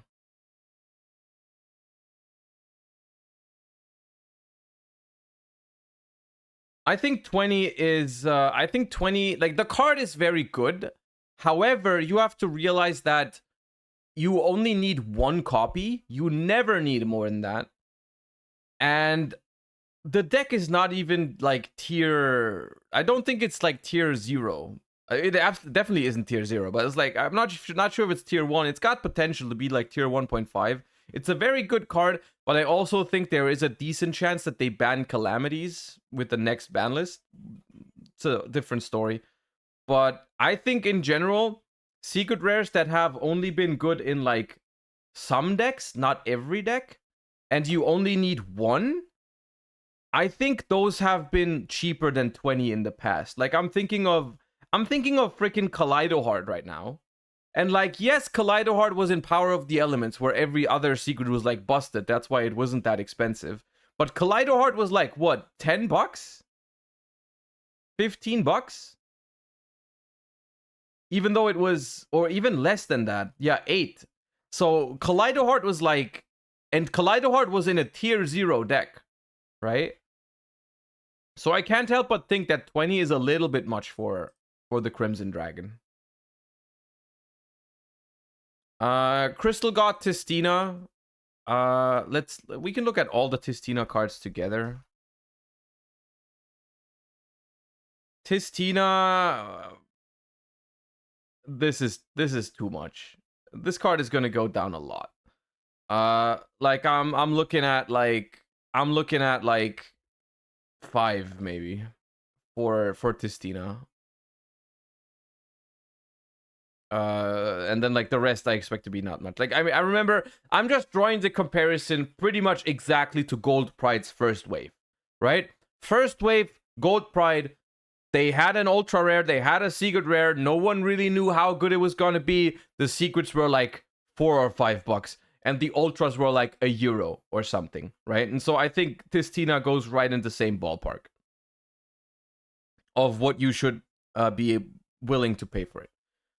Because, like, it's just, there is no guarantee that these cards will be useful at all. Like, if the next wave is not good, these cards are just, like, done for, right? Oh, I closed the thingy. My bad. Hold up.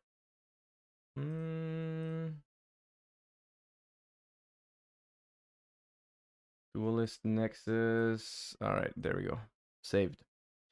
Next up, we got Dark Corridor. Let's sort by rarity. Rares first. All the quarter centuries. Dark Corridor is a €20 secret. I'm not sure how big the hype is on. I'm not sure how big the hype is on Dark World. But that seems also a little bit too much. Because, like I said, I don't think this card is a staple 3 of in Dark World decks. I think this will go down because Dark World is relatively niche. Yeah. Then we have Evolzar Lars. Okay, this one is reasonable. This one is a reasonable pre-sale price. I don't know why this one is already dropped so much and the other ones haven't yet. But like $5 to $6 for a Lars. Okay, card is not terrible. Sure, most people are only gonna have to pick up one. It's kind of sad, honestly, that secret rares these days only go for $5 to $6 sometimes. But hey, Lars is reasonable for $5, I think. Then we have... Okay, we don't have to talk about Nightmare Magician. No one is gonna need Nightmare Magician. This card should be like... Okay, yeah, Nightmare Magician is already under $5. This card is probably the cheapest secret rare in the entire set, I think. We don't need to talk about it that much. Revolution Synchron. Now, this one I'm interested in. $50 for Revolution Synchron. Ooh, that's painful. That's painful. Now, it has been dropping the last couple days. So it looks like that's a trend that'll continue. It is, however, I think the best secret rare in the set.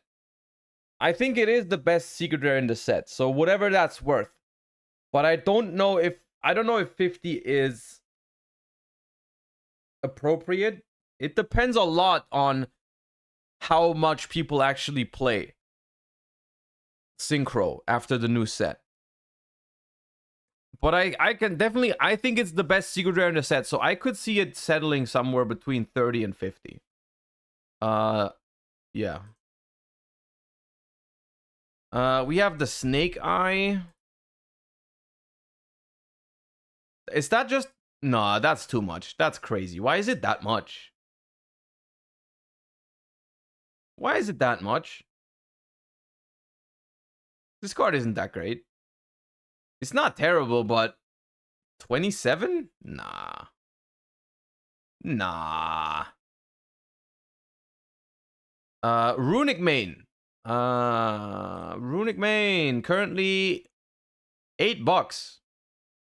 That's reasonable. That's about what I was expecting. Like I said earlier, you only play one most of the time. You only play one most of the time. So that is, I think, reasonable for Runic Mare. Yep. We've got what? Oh, that's the draw card. Hold up, where is it? The draw card. That's too much for the draw spell, I think. I think that's another like 10 chat. 10 for the trade in for level 10s. Cuz you know it's kind of fitting. 10. Yeah. Yeah. And then we got Visas Armitrara. Once again, this one is $20. I think this is more likely to go somewhere between 10 and 15 because it's a solid card, but it is just, I think, a one of in like Manadium combo piles and everything. It can search Pearl Rhino and stuff. The card is good, so I can see it between 10 and 15. I don't think it's like a €5 secret rare. I don't think so. But I don't think it's 20. This card is cracked, to be honest. I mean, look, yes, it's good, but so was freaking Carlito Heart. Rule Colors. Those cards were cracked. I think just because there's no chase secret, the prices will be higher than usual for each individual one. Fair. However, I would counter that argument with the fact that I think in Duelist Nexus, the secrets are not that insane overall, but the ultra rares are overall pretty solid. We'll talk about that in a second, but like the ultras for the set, I think are all right overall. There's like only very few bad ones, right? Like really bad out of those ultra rares, I think it's only really Fusion Armament and Cosmic Quasar. Those are like the only ones that are not that pretty much no one will want. Everything else is like okay, like the Infernoble support is solid. The Altergeist support, I don't personally think it's great, but some people will want it. The Mechanical support, same thing. The new type Illusionist stuff, like some people will want it. This Tistina could become good. The new Link monster for Infernoble is good. Purely Noir is insane. And then the Unchained Link is also really good. So I think the ultra rare slot is pretty well rounded for Duelist Nexus. Like every box should have, you get 4 ultras. You get 4 different ultras in a box. So I think with these, you should get 2 to 3 solid ultras every box. So maybe that kind of balances out a little bit, right? But we can look at some ultra rares like Emperor Charles. Hold up. We're looking at $5. All right. We are looking at, for the other ones, we're looking 4, 6. What about the Purely? Purely Noir, we're currently looking at $18, the cheapest from Germany. Other countries 14, 15. Decent chunk for an ultra rare. I'm gonna be honest with you. Decent chunk. Chat, does Purely play 1 or 2 of this? Because that, I think, plays a big role. 1? How much was Sprite Elf? Dude, Sprite Elf was more, but Sprite Elf, you cannot compare Sprite Elf to this, because Sprite Elf was really good in all decks at the time. I think you can more compare it to, like, Gigantic Sprite, if anything. Because that's more specific to one deck, right? An upper limit on ultras? How much was Elf? Elf and Garura are like the upper limits on ultras that I can think about in recent times. It was like 15 or 20. Those were like the recent, like Elf was 25. Okay, yeah. 20 to 25 is like the upper limit for ultras these days. Except for Fenrir. Fenrir was like insane, right? I guess. Yeah. No, I just remembered Fenrir too. I just remembered Fenrir too. Yeah.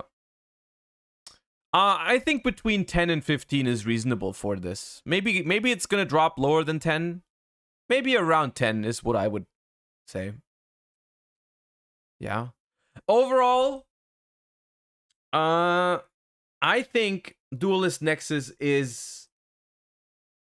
I personally like the set. I like the set just because there's a lot of cards in there that I want to try.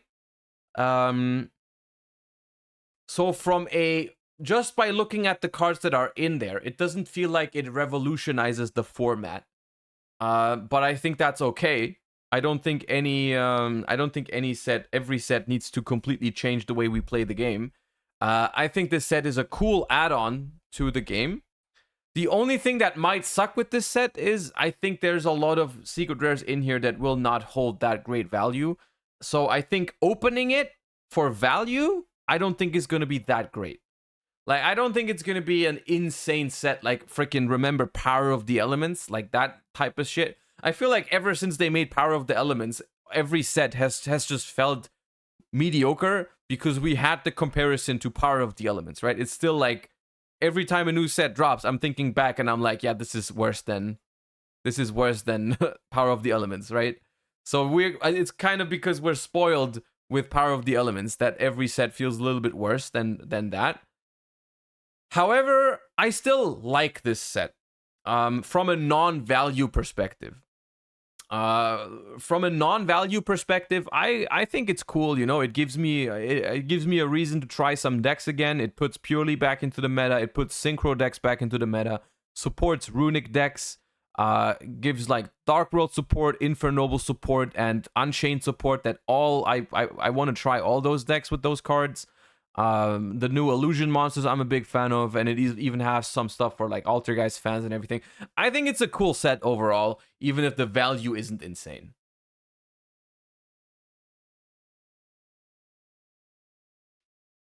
So yeah, I'm a fan of Duelist Nexus. All right, Corky, thank you so much for the 4 months. Appreciate the support. Thank you. Welcome back.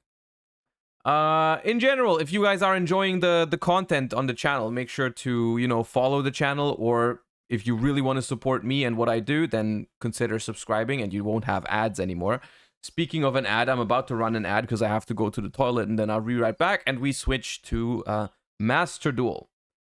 We switch to Master Duel. No, we have to switch to Master Duel. I wish I could give you guys Duelist Nexus testing in the next couple weeks, but look, there's a Master Duel World Championship coming up. I need to focus on Master Duel. I'm trying to give you as much TCG content as I can, but I need to focus on Master Duel. It is what it is. Nesh, thank you for the 8 months. Appreciate you, brother. Thank you. All right, I'll be right back. Hold up.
Okay.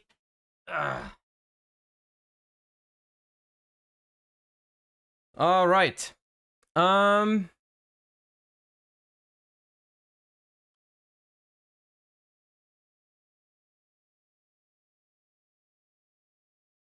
Josh, I just finished watching the MBT React vid on your Plus channel, and you mentioned that you would love to create more TCG content on stream, but that DB is horrible for viewers and viewer numbers.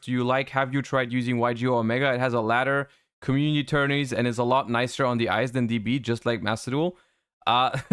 It's kind of a weird timing to ask that question. Because of the...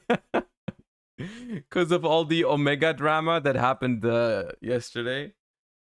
But no, I also don't like auto sims.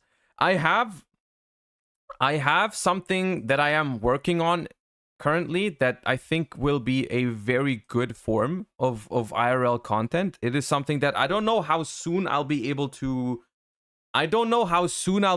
do it, but it's going to be I think it's going to be cool.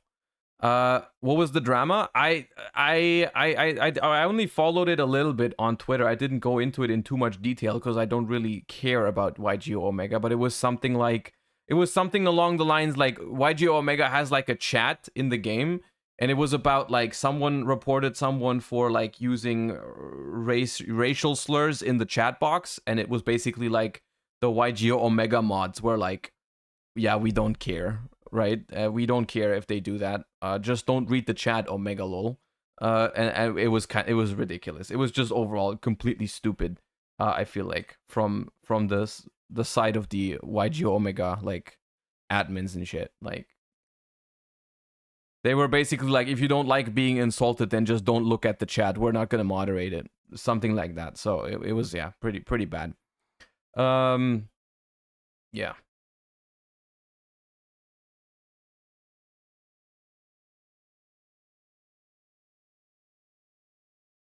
Anyways, the thing regarding TCG content, we've talked about this before, but what I thought about doing, or what I will be doing, is I'm gonna go ahead and I'm gonna get myself a GoPro, and I'm gonna be filming IRL gameplay with like my POV, right? And then we're gonna on stream we're gonna watch those matches, and I'm gonna commentate over it to explain my thought process and everything. I think that's gonna be nice because we're gonna have the gameplay, which I've seen some POV gameplay on YouTube. I think it looks really nice. It feels like you're playing the game, right? Much more when you're watching DB or anything. But I think having like the post commentary added to it on stream, I think is gonna be where it gets really educational as well. So I think that's going to be a very nice form of content. I just have to, I just have to organize it, and I have to check. I have to check whether I, for example, I can go to a locals and film there, right? If they will allow me to do it. Or if I just, what I could also do is I could get some people, I could bring some people over to my home and we just play some matches here, and I film them that way. Stuff like that, but that is in the that's in the works. I do want to have that as a solution to bringing TCG content to stream. I think that's gonna be Pog. Sachi, thank you for the 13 months. Appreciate that. That's a very long time. Appreciate the long time support. Okay. Master Duel yesterday was fun. We're gonna just do the same thing today, where we climb rank. The thing is, I think we're gonna play the festival at some point, but I don't really want to today. How long is it? It's still like 12 days. Okay, yeah. Well, not today. Not today. So you won't be playing DB anymore? I look, when is the last time you've seen me stream DB? And this has no other reason, actually. You might interpret into this whatever you want, but the last time you've seen me play DB is a while ago. And the only reason for that is because I don't like it. The only reason I don't play DB on stream is because I don't like it. All right, what we're going to do today on Master Duel is the same as yesterday. We're going to play ranked and we're going to switch whenever we lose. We're going to switch decks whenever we lose.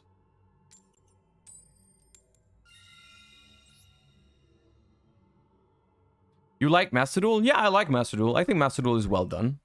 Oh, like the gameplay feeling is good in Master Duel.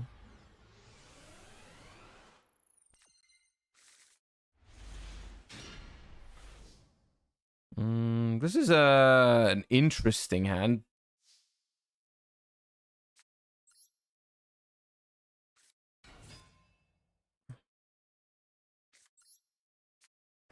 So they think we're playing Tearlaments right now and we bricked. That's what they're thinking.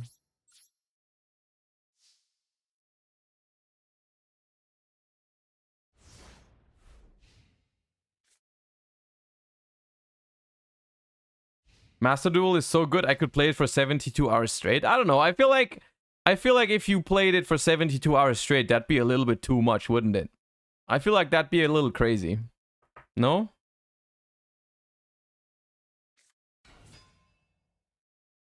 Okay. It is Swaswa.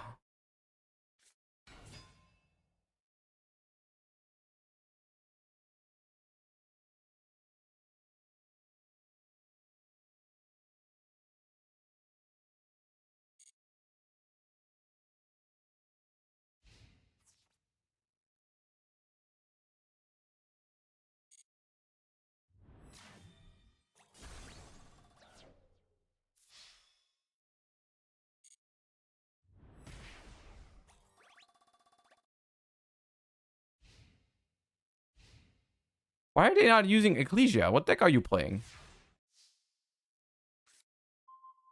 Oh, come on.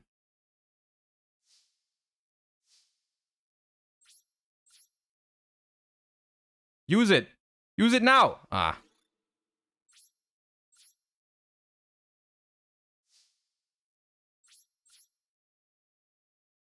End of main. Ah.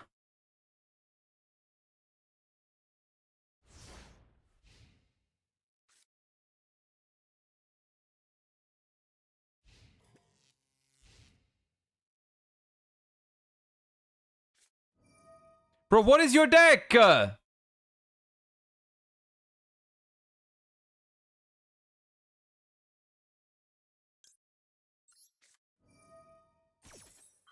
Why is there incredible Ecclesia?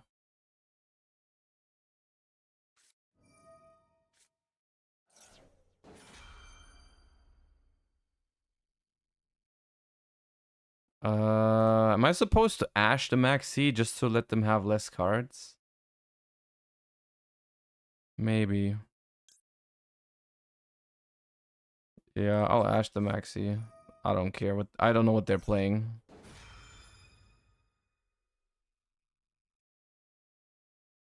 I mean, it has to be 8-axis turbo, right?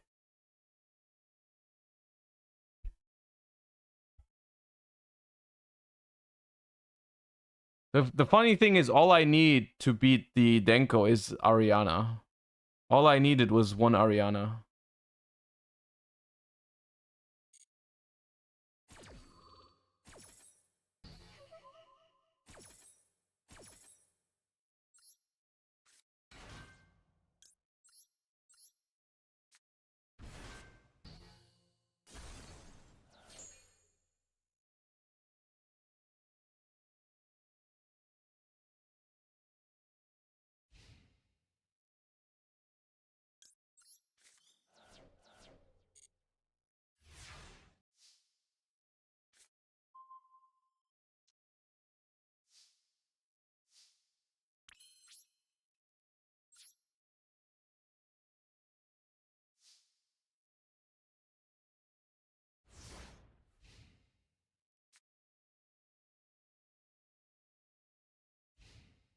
Bro, losing to Denko since 2017. Oh my god. Yeah, we're just dead.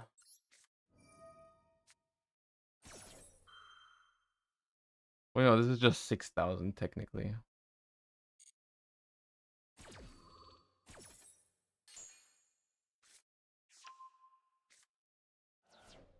Oh, it's just like hand trap control, dude.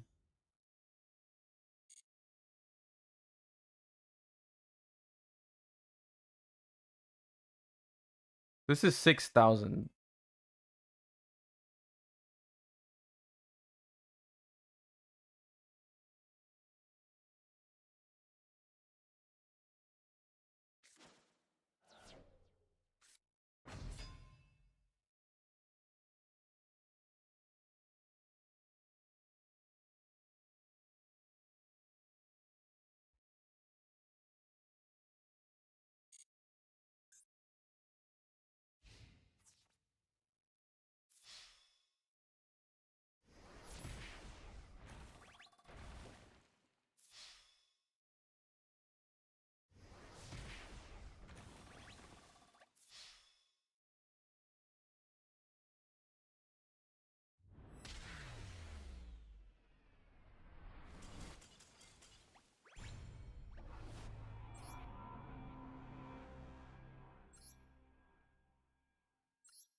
I don't even know what to say. I don't even know what to say, dude.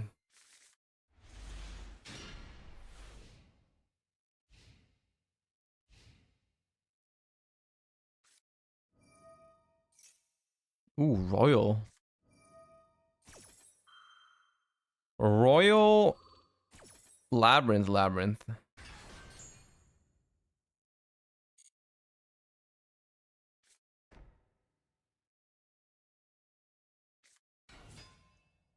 Ooh, they're also on the shuffler technology. Thank God we're not playing Tearlaments.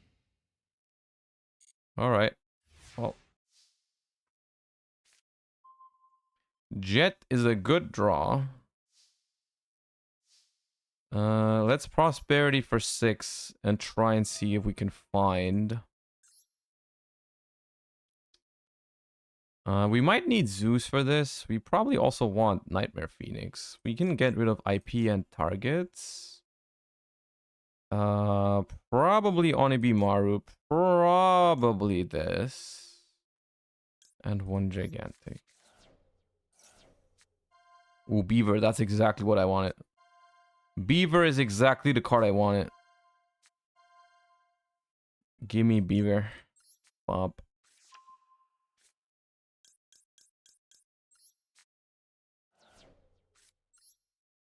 The most annoying thing is that they can dodge my they can dodge Called By with Keldo if they have Maxi. But they don't. Poggers. Very nice. No no Maxi, and then we're gonna have this. I mean, we should have this. We really should have this. Because the Carrot hard draw is also insane here.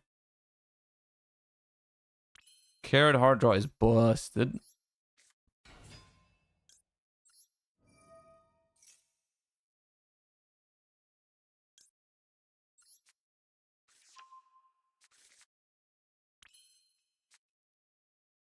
We probably don't need to Zeus this turn.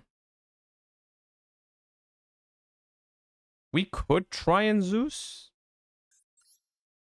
Like, we could just try and Zeus, blow up the board, and then starter in main phase 2. That sounds reasonable. We'd have to sacrifice our Melfi of the Forest.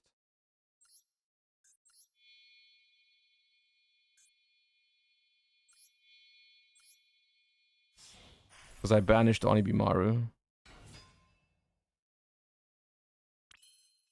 The question is, do we detach from this to grab Caddy? Or do we just do we go for a bigger Zeus? Because we could make a 4 material Zeus if we don't search. But I think it's safer to search.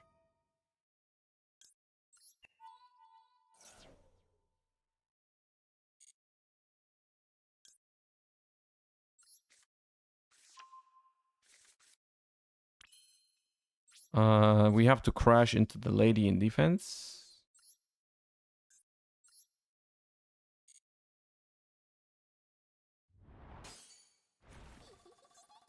And we can attack over this for 50 damage.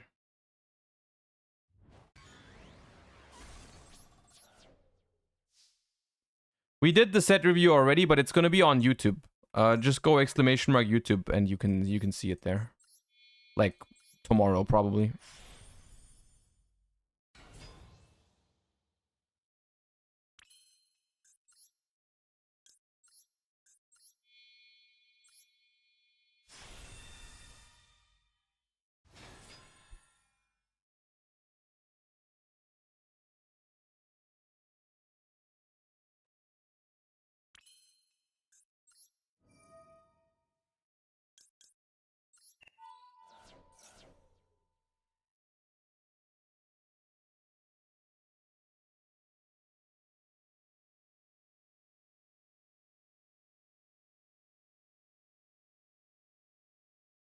They didn't open very well, to be fair.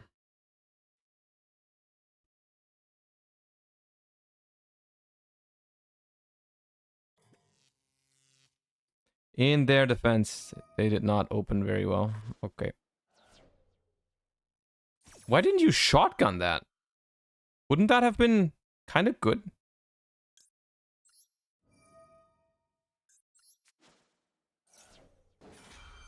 I would have lost my prosperity. My called by. It would have definitely been a better situation than what you did now.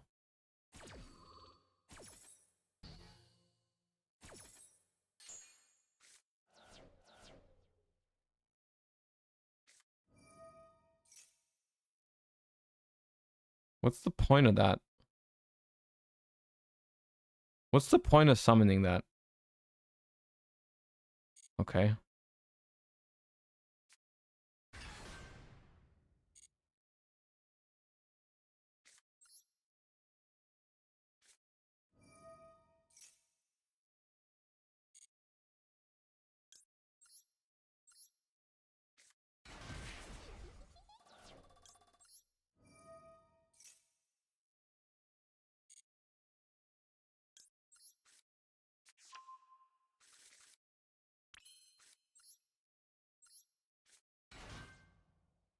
I'm gonna link off the Zeus into Sprint.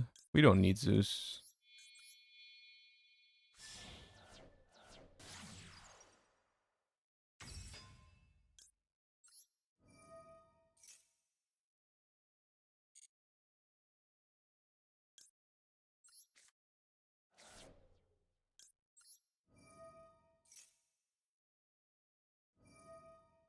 That does not do anything. That does not negate a graveyard effect, but sure. You do you, King.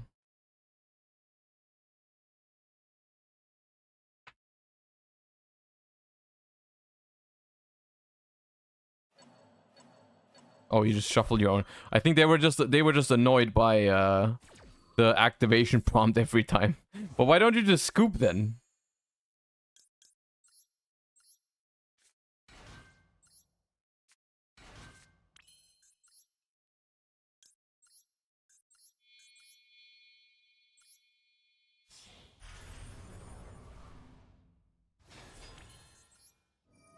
That means Elf will now resolve. Scream, thank you for the 6 month. Welcome back. Thank you for the Prime. Appreciate the support.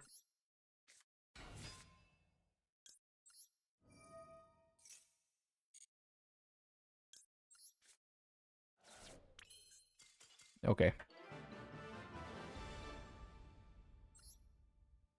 Sprite, stay winning.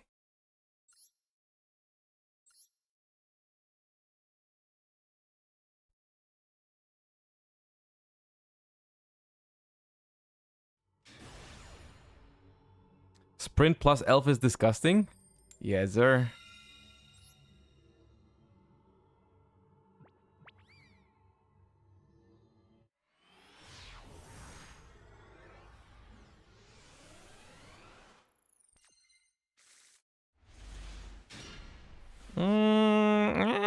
This hand is mediocre. It's fine if they don't have a hand trap. If they do, though,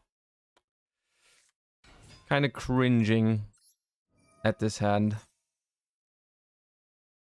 That's the worst one out of them all for us.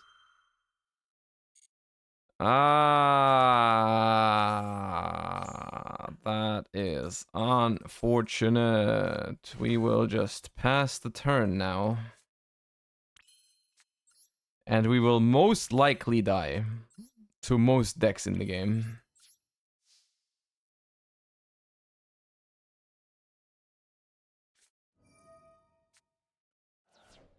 That is problematic.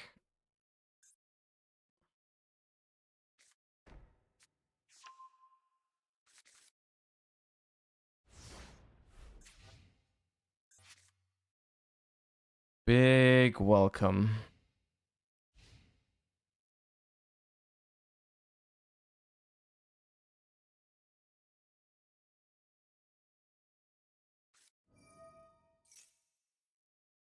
Interesting. That's not the ideal way of doing it. I mean, I guess they don't have any other Labyrinth cards. Just summons Lady, adds it back to the hand. This dodges my Bestial on both of these, which is very annoying. I am certainly annoyed by that I can't Bestial one of these two right now. I would like to do that, but I can't.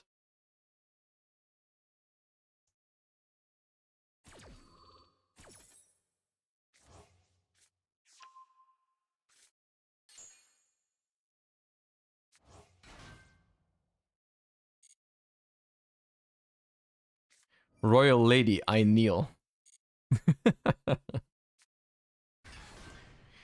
Thank God there's no Chaos Angel in Master Duel, because that'd be busted right here. Or like, very good in general in this deck. Oh, Coup Clock as well. We just have, everything, dude. We just have everything.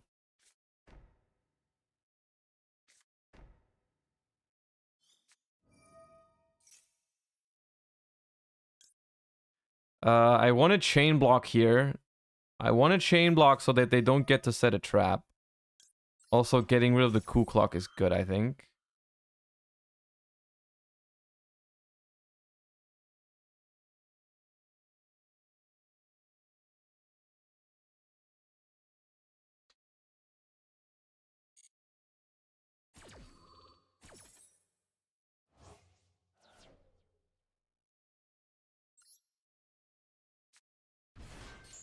Bestials are pretty good against Labyrinth, just because, at least against Furniture Lab, like the deck is very grindy, and Bestials are really good in grind games in general. I mean, especially Magnamood, right? Just like, it's just annoying to lose your Furnitures and your Coup Clock and stuff to Bestials. Plus, you get chain blocked. Plus, the Druid Swarm is like removal. They're just overall solid in this matchup. They're not like a hard counter like they are to Tearlaments, but they're pretty solid.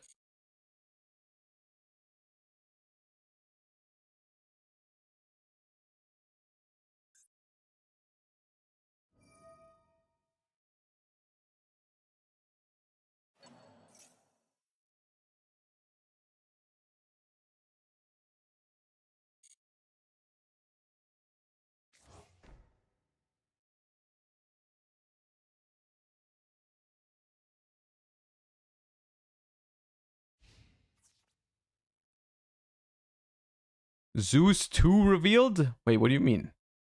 Don't scare me like that.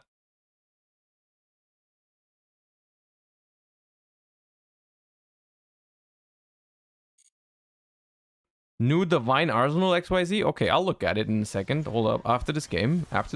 Link me that. Link me the good stuff. Quick effect. Furniture gets another. Welcome. Yeah. Should have probably gotten the field spell earlier, because they would have been able to pop a card off of the first one.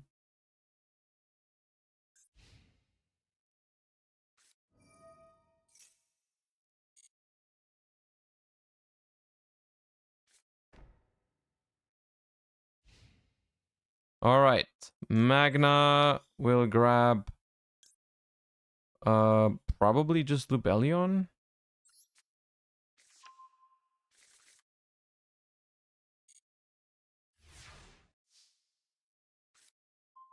Blue is a good top deck. Is there a universe where we can play here? There's a potential universe. Nope. Nope, there's not.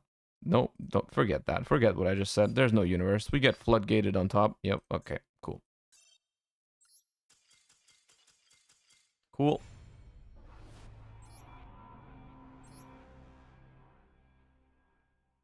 Okay. Where's that new Zeus you are talking? What do you talking about? Hold up. Where's that new Zeus?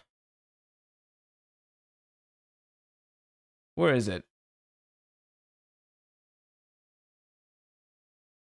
Not here. It's not translated yet. Vlad's Twitter. Oh, hold up. Hypnocorn.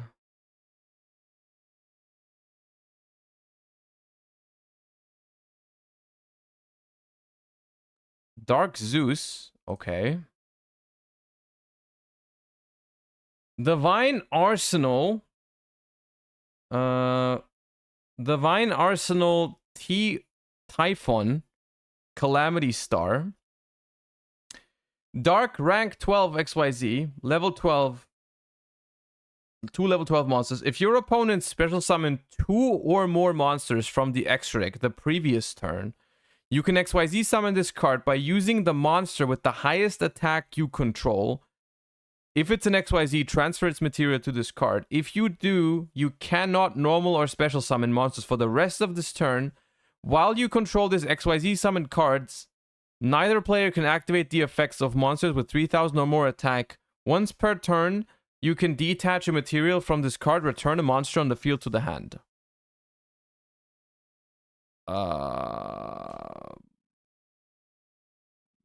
It counters Zeus? I mean, yes, it counters Zeus, but you can't summon for the rest of this turn. So what are you countering Zeus for? It's like, I think it's good in like, this is a good card for trap decks. I'm gonna be honest with you. This is an interesting card for trap decks because you just like normal summon and any normal summon just turns into like this, right? I like this. I like this. This is very good support. This is what I was talking about earlier when I said they need to make sure that like going second with slow decks is like viable again. A card like that one could very well do this because any combo deck, any fast deck will never touch this card, right? It doesn't make much sense unless you could do it at the end of your combo, right? You start breaking their board and everything, and then you're done. You're out of extenders. You can't do anything anymore. You can just be like, okay, I'll just make this now to out a card, right? To out your last monster or whatever. Like, it's not a bad card in general, but it's like really good for like slow decks, trap decks, right? Interesting card, interesting design, and is one of those things that could really make it could make trap decks better at going second, because in a trap deck the restriction doesn't matter that much, right? You just go like normal summon Ariana, add a card, make this, out your monster, set 4, pass, right? You could do something like that. I could see it. I like that support. Interesting. Cool card. Cool card. All right. We have been defeated on the Sprite deck, so we need to switch to Tearlaments. Augers.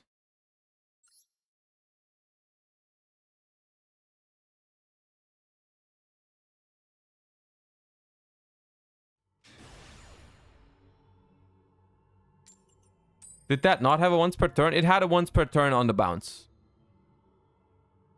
Will you do the event? Probably tomorrow, yeah. We can play some of the event. I want the gems mainly. I don't think the event is that great, but I want the gems.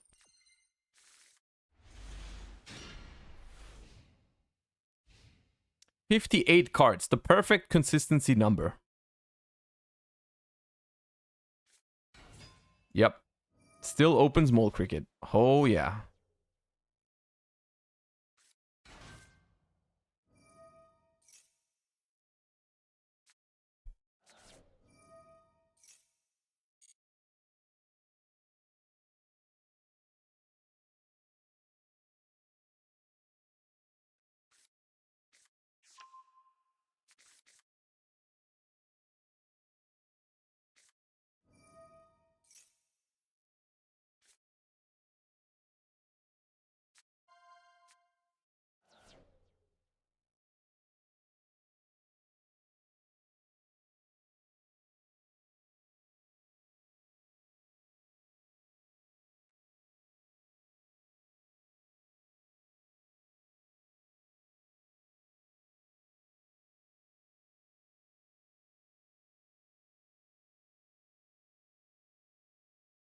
But what's the plan on Bamboo Shoot? How do you get a second normal summon?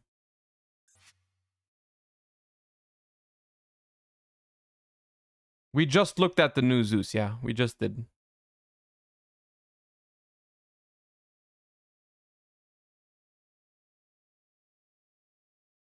The level 2 water monster? Oh yeah, the Calantosis. No, I know which one you mean. I know which one you mean.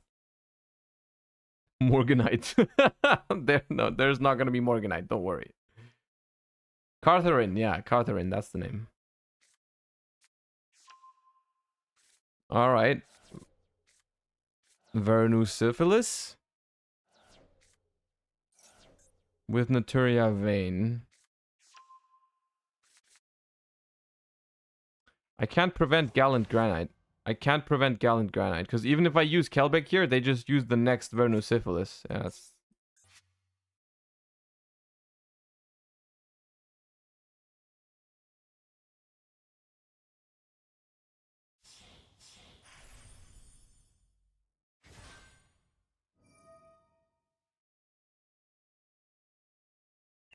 I wonder which rock monster they're going to add. I wonder which rock monster is worth building your entire deck around.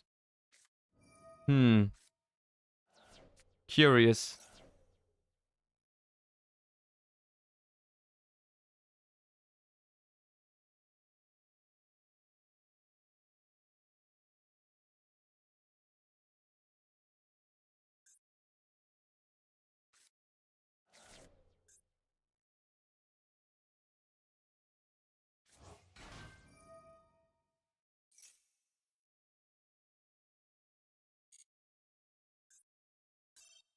I have never won the freaking coin flip against Adamancipator. I always lose it.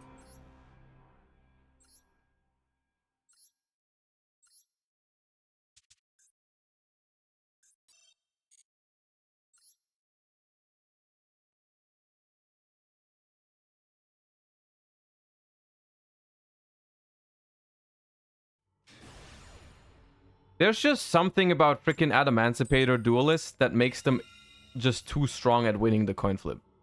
Or it might actually be...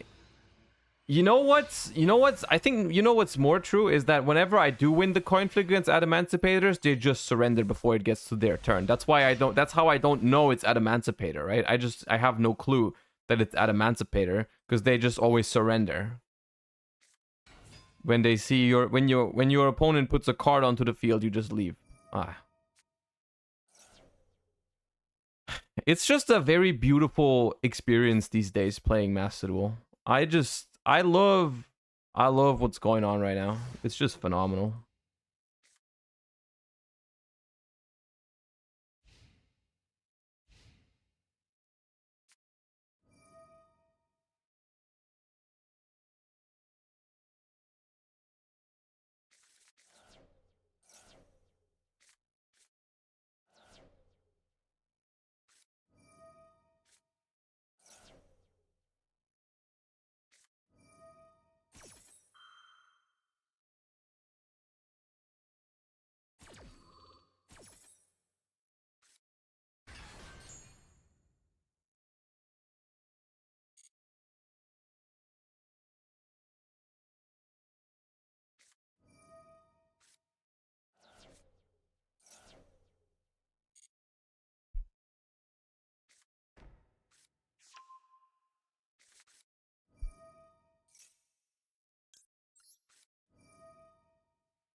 It's winnable, I think.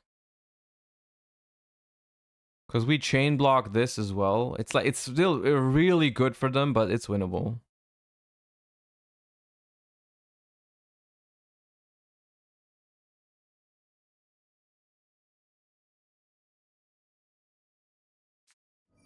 Ashing that's really annoying that they have that too. Bro, Maxi Ash Extravagance Lady double furniture pieces. Just completely insane, dude. Complete cracked. And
why would you pop Magna there? I think it's reasonable to pop Magna, because it's like, you just need to clear my board. Otherwise, I can already play without having to commit to anything.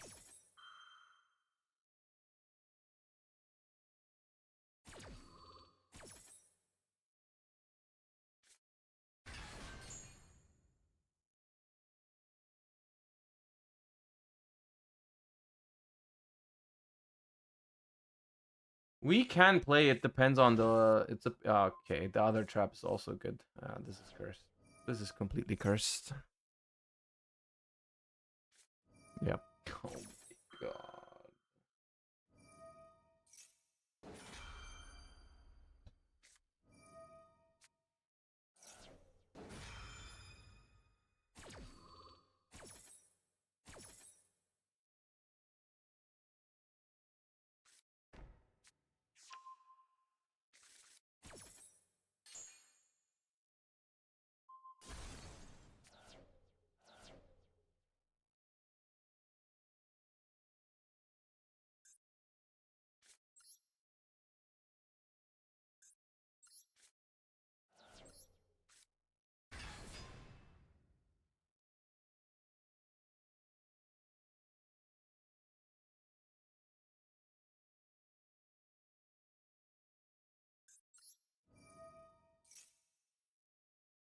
Why would you not just... Oh, you can't punishment because different dimension ground. Oh, they can't... Yeah, but... Okay, that's just -1.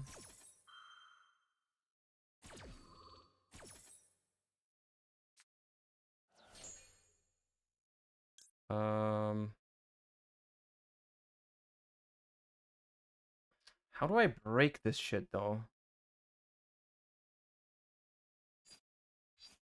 So hard to play under DDG. So I could Magna for an end phase search. Magna for an end phase search. I could also bring this back to make Striker Dragon, but that doesn't really do anything. It's probably just Seal's Pass, right?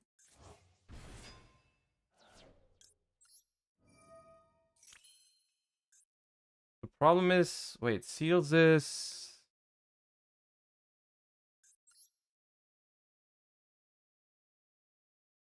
It has to be Seal's Pass.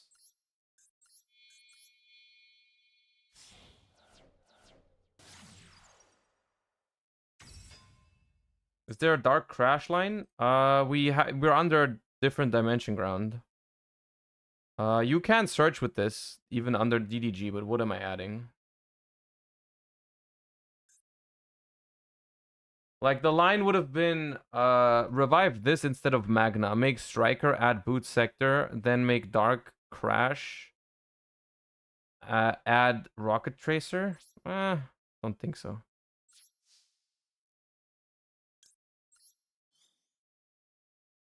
thing is, if I just draw phase bounce this, we're probably okay. But I might need to search a bestial. Because I don't even have the graveyard fodder for Levian here. I might need to search a bestial just for disruption. Because next turn I'm gonna have a light in the graveyard. I also have to bounce Lovely before they can reset a trap card, right? Otherwise I lose.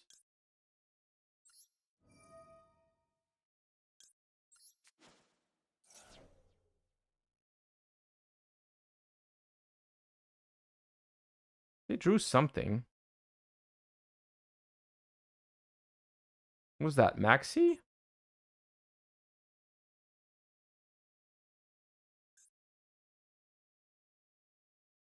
Oh, it's the big welcome in the graveyard. That doesn't do anything here.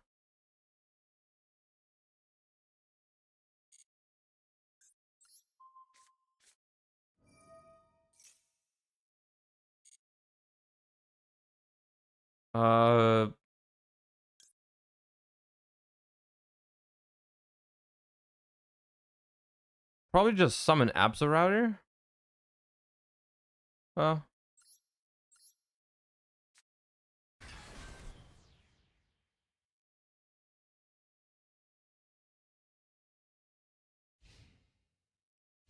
I want to be clear. The only reason we're winning is because they fucked up that punishment under different dimension ground. That was the only reason. Every other, if they search a real trap card there that does anything, we have no chance. We simply have no chance.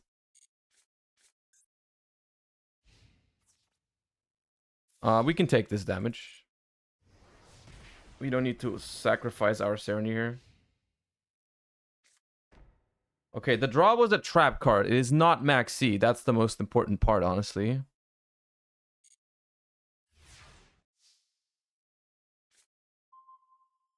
That is not even a bad draw because of the Absorouter in hand. Because of the Absorouter, that's actually a pretty decent find.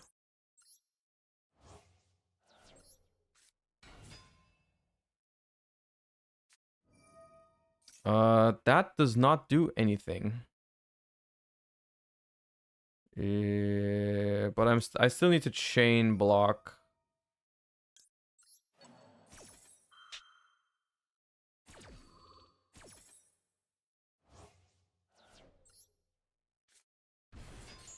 Yeah, we win. I'm pretty sure we win. We might not kill this turn. Actually, no, we definitely kill this turn. Don't worry. Yeah, no, we kill. We kill this turn. Because I play access code.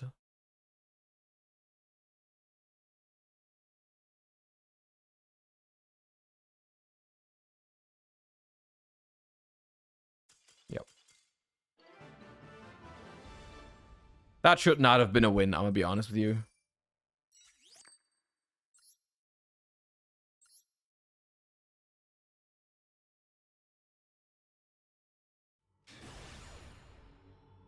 If we didn't chain block, we would have lost. No, we wouldn't. Because we can still banish the coup clock when they try to get it back. Technically. It was still better this way, but we wouldn't have lost. Calm your mind. Thank you for the prime. Appreciate that. Thank you for the 3 months. Bro.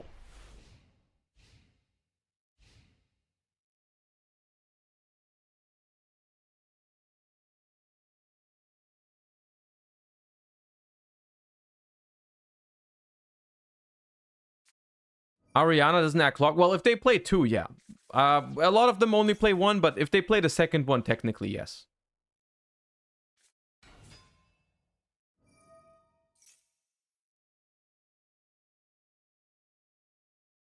This hand is crack cocaine going first. Well, we are going second every time today. And when we go first, we get max seed and we pass. That's like that's the thing today. That's kind of what we do today. 1, 2, 3, 4, 5. Pog you.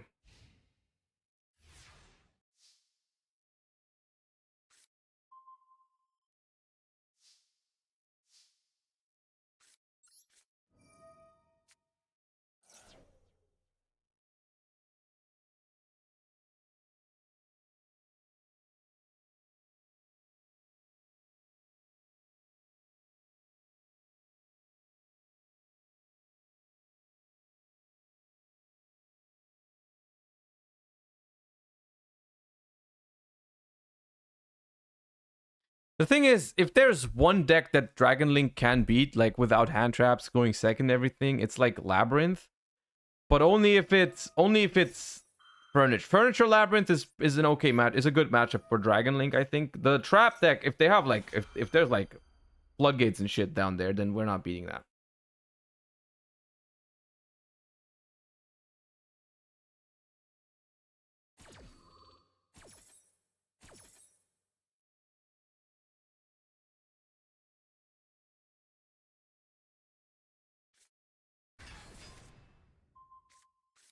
Interesting. Not going for Lovely. Does that mean... No, Lovely can't be in hand. You could have still summoned it. Huh.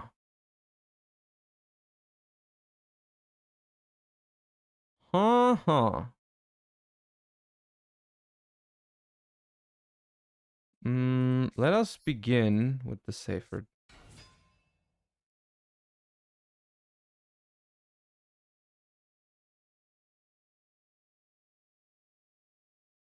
I'm not sure if I'm even using the Saferd right now. I might just link it into Striker Dragon. I might just link it into Striker Dragon. E-Barrier. Fusion. Why would you call Fusion? It's so annoying because I really want to chain block.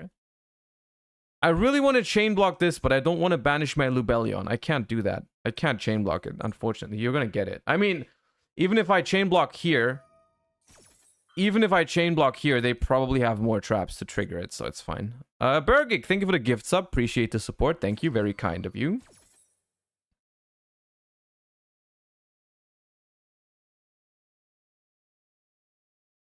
I don't know what they're thinking. Maybe they think it's Thunder Dragon. But, yeah, I mean, there's 0 fusion monsters in my extra deck. Dogmatica, Punishment. Alright, we'll have to see if they have... We'll have to see if they have... Cool Clock to enable that. I think... I'm just gonna make Striker Dragon here.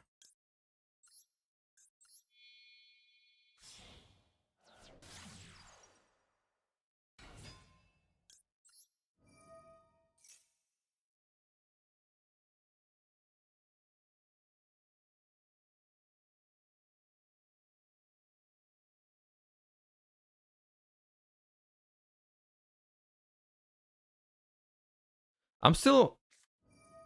Oh, Ghastly Glitch. Interesting. Okay. It's a good card, Ghastly Glitch. I'm interested in what they're doing. Is it Backjack? Is it really Backjack here? Or is it just furniture? It is just furniture pieces. Okay. And we get Boot Sector. That is huge. We get Boot Sector. That's huge. We could Chaos Space away a Rocket Tracer and then revive with Boot Sector because we have less monsters. I think that's good. Chaos Space, Pitch Tracer. Get the... Okay, well, that's a little bit late, brother. We already have a lot of shit in the graveyard, but sure. Still annoying.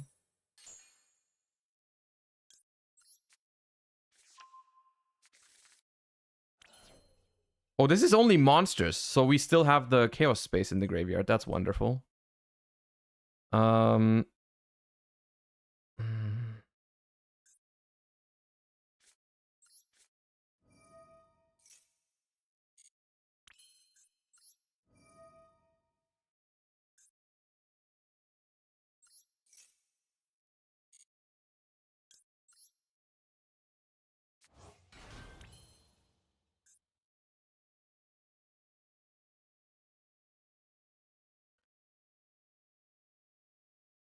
I kind of want to make Baron.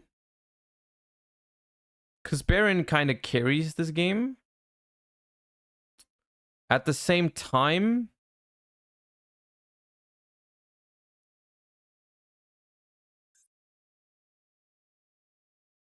The only problem is if we go Baron, we have to use our Magna Mood for it, which means we don't get Lubellion. We don't get Lubellion if we go Baron.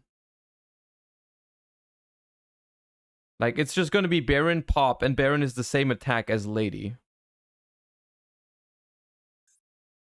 We could Magna, banish this furniture. We could make Savage. Yeah.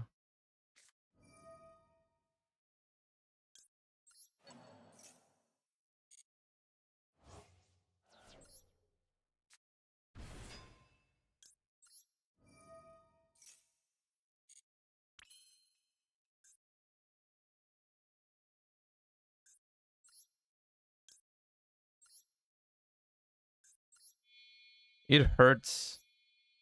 It hurts to banish Magna, but it has to be done.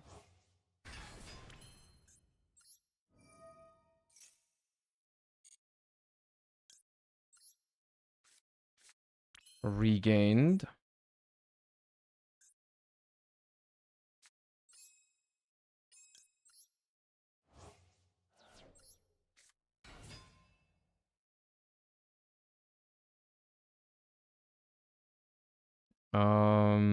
Regained.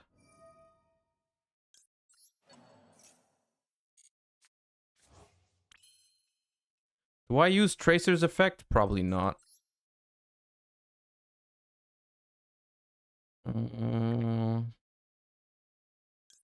I just banished. I'm an idiot. I banished the Link monster.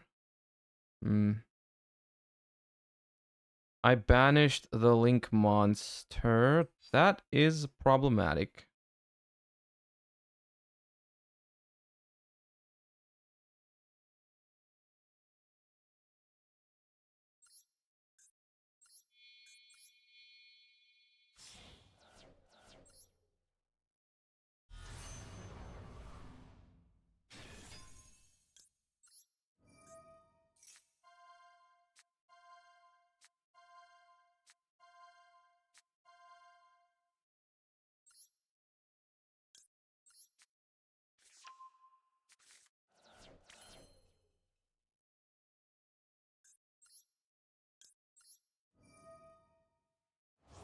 We just have to double it, I guess.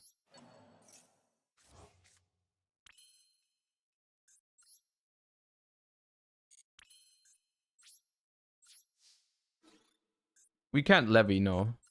But at this point, we're just playing for follow-up.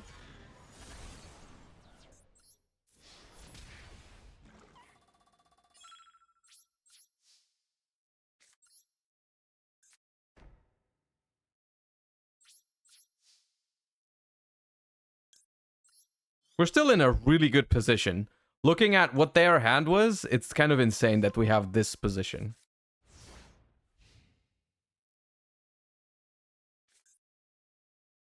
But they did not play this optimally. Let's say it that way. Ariana. Fine, I'll allow it.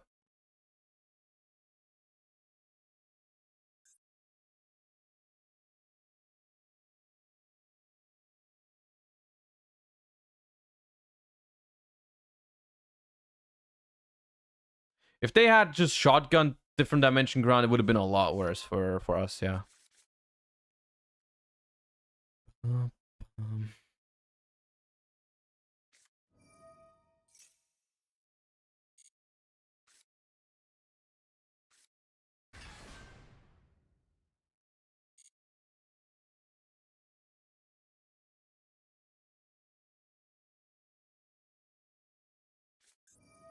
Punishment, target Lubellion. We are gonna dodge that with Branded Beast. Yes, tribute. Is it worth targeting the set card to force it immediately? Most likely is worth it. It's probably just another big welcome, if I have to be honest. I think that's most likely because they didn't activate it last turn, so it probably wasn't legal to activate it. Which makes me think it's probably another big welcome. Or I guess it could be that. Oh, they don't chain at all. What is it? Oh, super poly. Okay.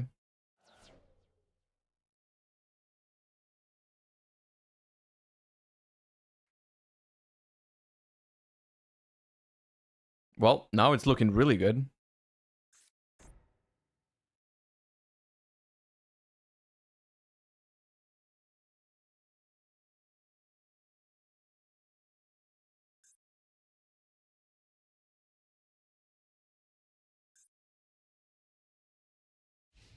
They had super poly and called fusion on barrier, yeah. Right, I just realized. We don't question their genius, okay, chat? We do not question their genius.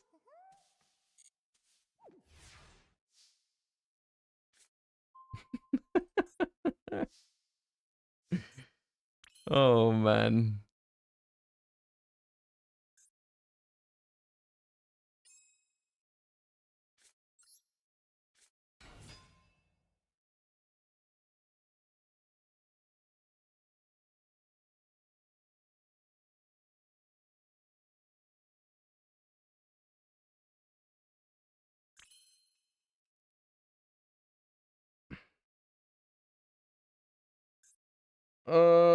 Let's... Chaos Space.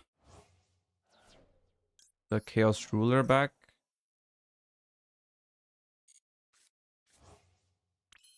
Serenir solid.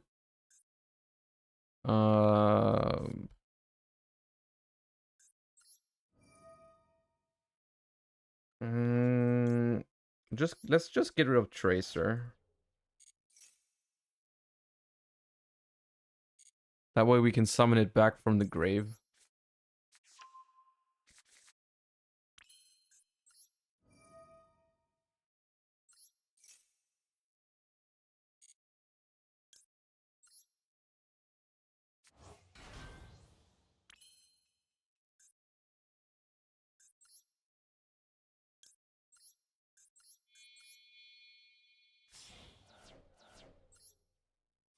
So just Chaos Ruler again. I mean, there's like no way we lose this, right? Our biggest lose condition is the timer.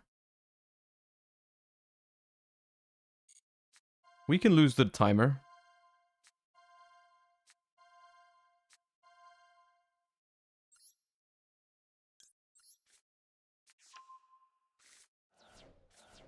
I have seen the new Zeus card. We've already reacted to it, chat.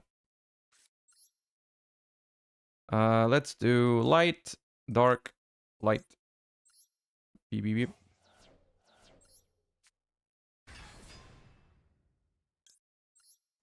Chainlink 1 levy, chainlink 2 regained. Recycle, safer.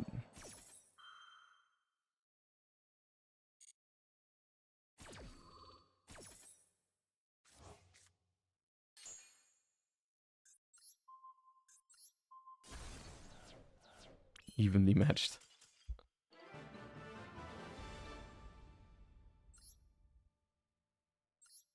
Man, Dragon Link is fun.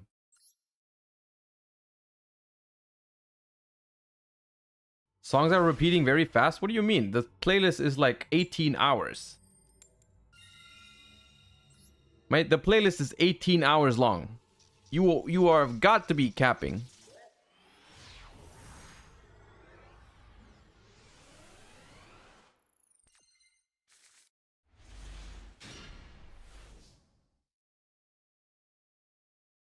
Didn't you say you hate Dragon Link doing 10-minute combo? Well, okay.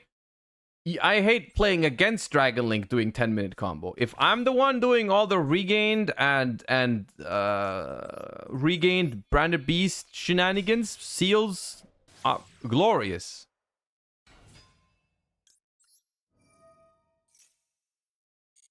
Absolutely glorious.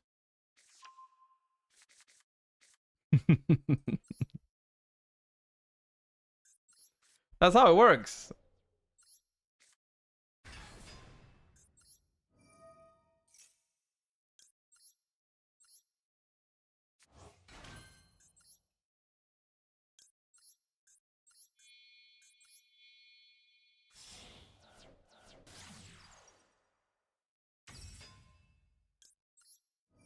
In all honesty, though, I think, yes, it's a little bit unreasonable how long Dragon Link combos take sometimes, but on a real note, I think the type of interaction that the deck has and everything is relatively healthy. Like, yes, it takes a little bit too long to do all this, but overall, I think it's a cool deck still. Absolutely.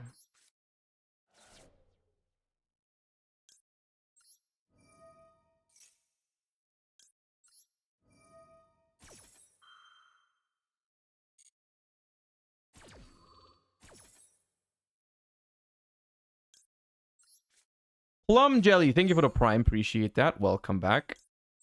Thank you for supporting the stream. We shall special Magnamut by banishing this.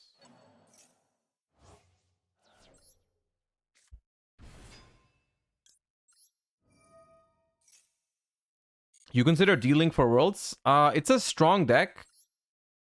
But it is, out of all the decks that are available for Master Duel Worlds, it's one of the weaker ones to maxi.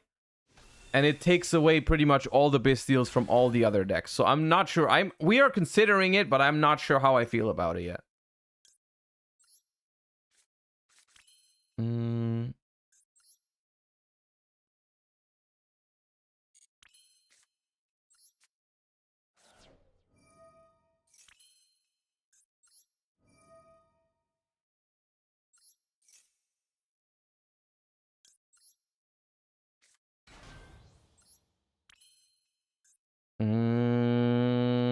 Is this Seals?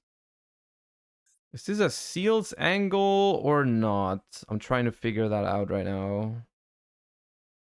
Cause like I could go Rocket Tracer effect, then I could go Pisty, another striker, revive, Boral. It's Boral End plus Savage. It's either Boral End plus Savage or Seals plus Savage.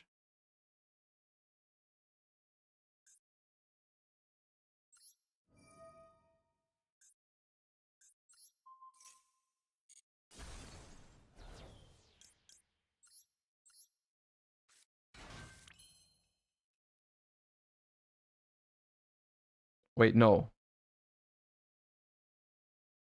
This, that. No, yeah, no. I thought I messed it up in my head, but I didn't. Sharing Bystials? I mean, you can share Bystials, but then you're not sharing, you know, Maxi, Ash Blossom type of shit. I don't think you can share Bystials. I don't think that's a viable thing to do.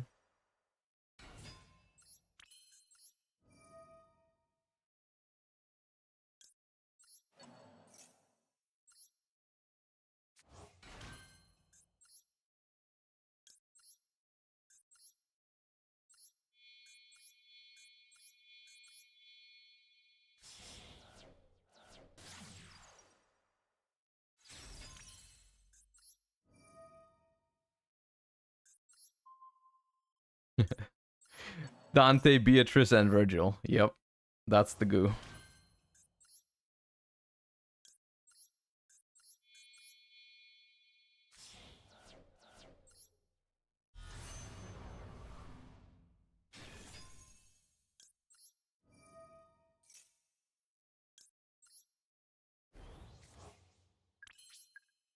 Okay.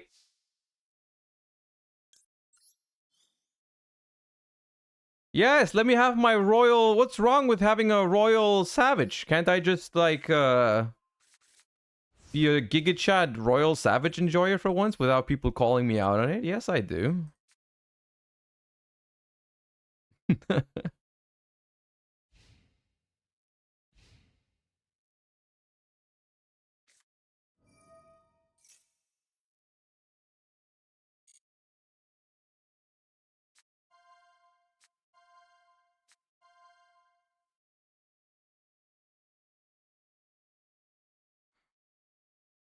I have not tried the festival yet, but I'm gonna play it tomorrow because I want the gems. I want the gems from it. Smiting Storm. Apollyon, thank you for the 12 months to full year. Full circle, thank you. Appreciate that.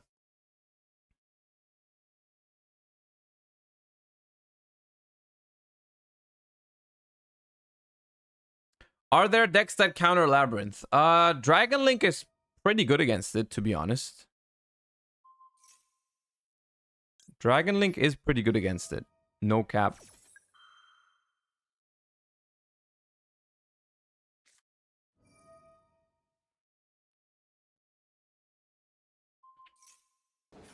All right. Rest in peace. Rest in peace, Savage. Yep.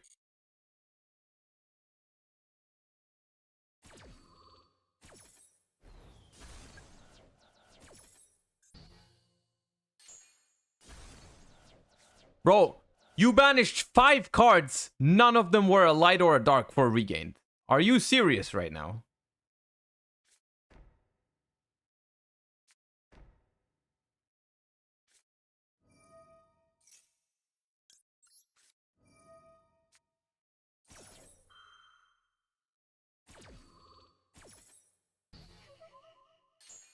I'm still not sure whether I think it's a good idea that they added the freaking Ash Blossom laugh. I think it's so disrespectful. Ooh, that's Pog. Dandy After Hours, thank you for the Prime. Appreciate that. Welcome back.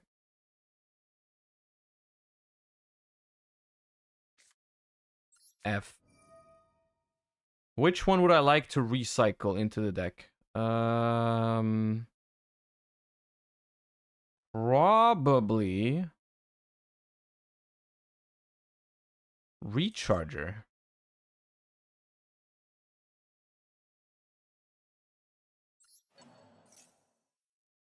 Striker was also a possibility. Okay. Yep, that's okay. That's fine. I'll allow it just this one time. The floodgate is fine.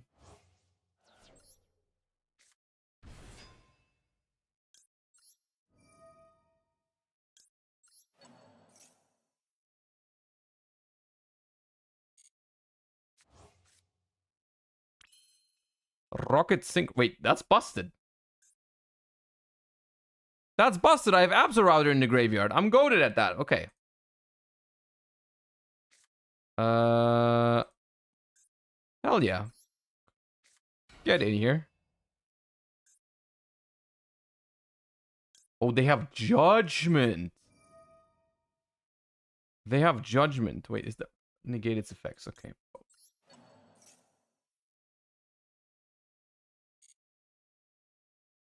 Hello.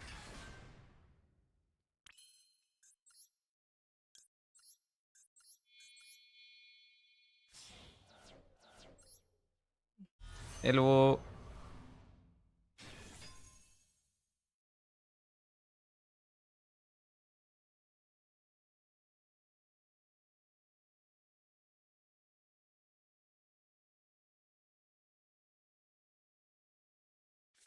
Okay. No.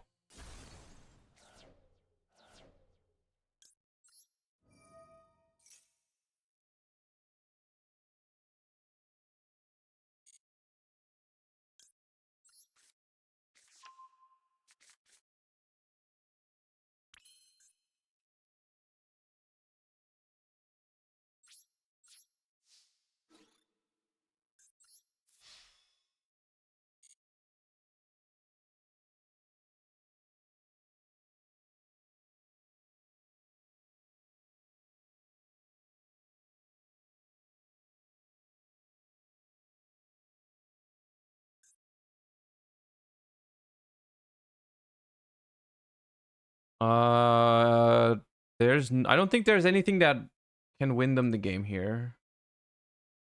Because if it's a runic to summon, then I get regained revive, and I still have game.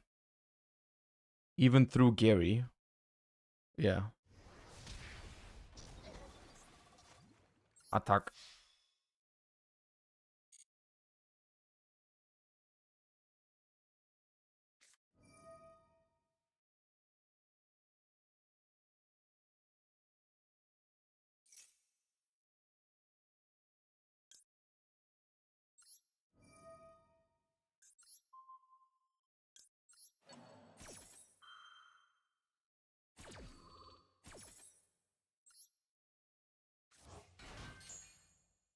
We're going to do it the cool way.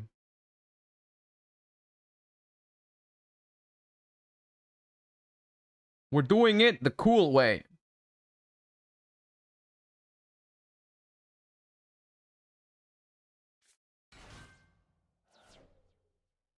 Why defense? Because it does not matter, chat.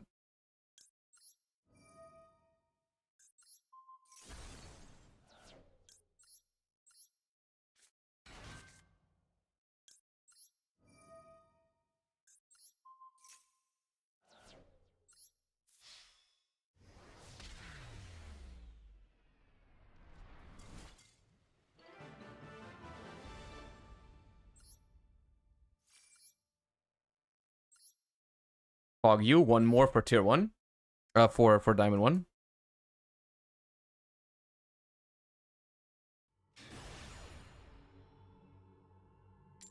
I feel like we've played against someone named Krog Fog before today. I feel like we've played against this person before. What was that?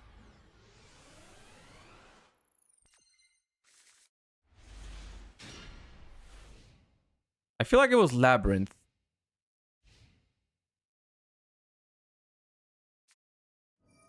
No, it wasn't.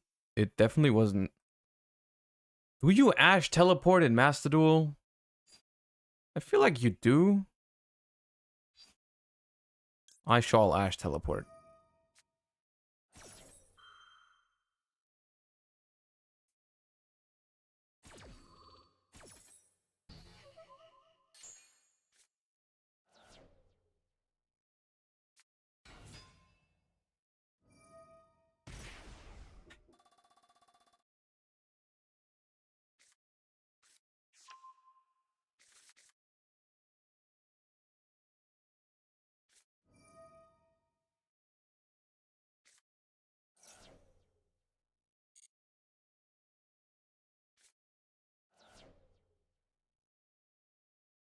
If they go for a carp, yeah. If they go for a carp, it's better. But it's like sometimes they just go chaos ruler. I don't know. I mean, maybe you can yeah.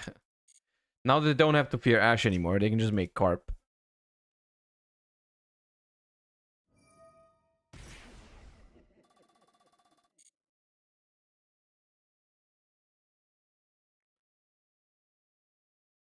The thing why ashing Foxy Tune doesn't work, chat, is if you assume that they already have a Zayamin in hand. If I let the hold up, what happened? If I let the teleport resolve, they can just go Fox Zayamin and add Deer Note directly. And then they summon Deer Note from hand instead of using Foxy. You know what I mean?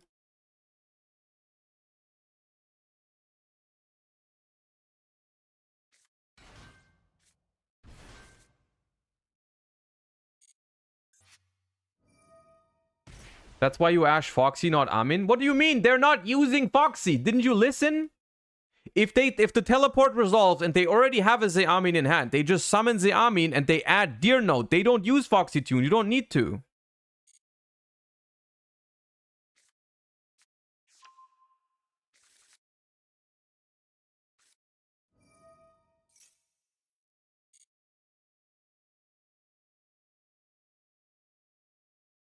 Bright Lights, thank you for the Prime. Appreciate the first time subscription. Welcome to the channel. Thank you for the support. Please don't Deer Note the Foxy Tune so I don't have to Magnamute the Foxy Tune. I don't want these two cards to have anything to do with each other.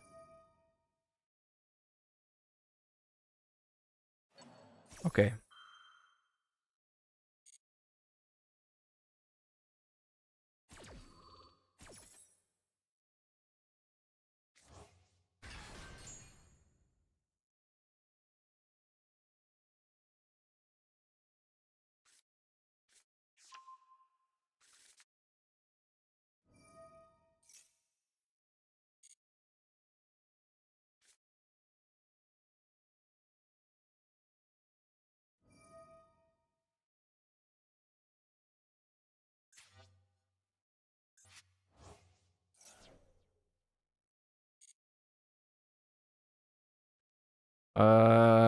It's a little annoying. They're gonna have a lot of stuff off of just this one Zeamin. I love that generally. You guys know I love when just one card lets you play for infinite years. You guys know I'm a big fan of that.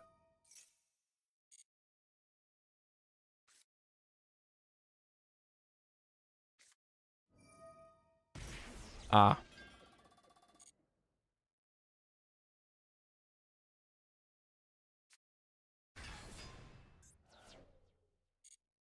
Why not Ernios?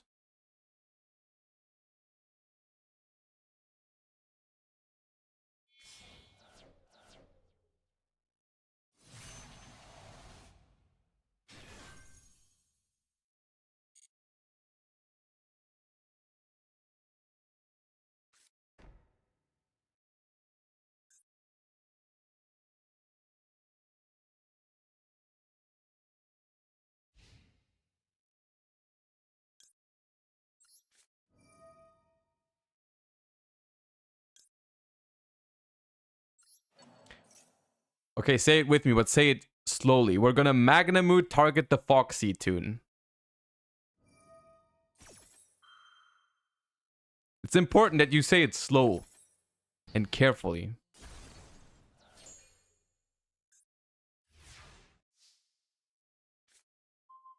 Oh, man.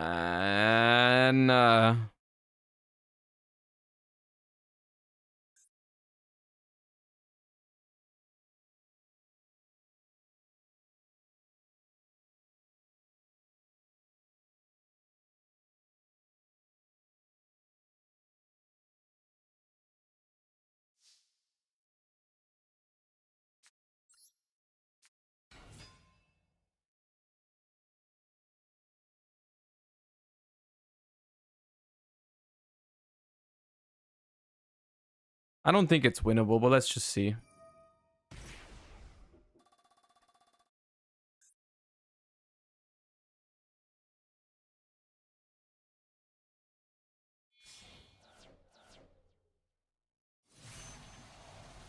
Okay, this is a bounce. What is the trap they added again?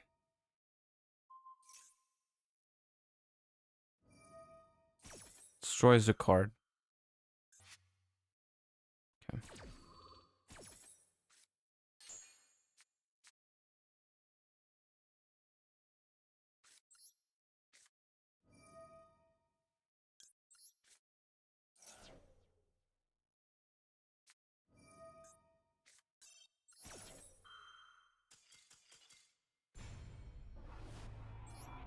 Aight.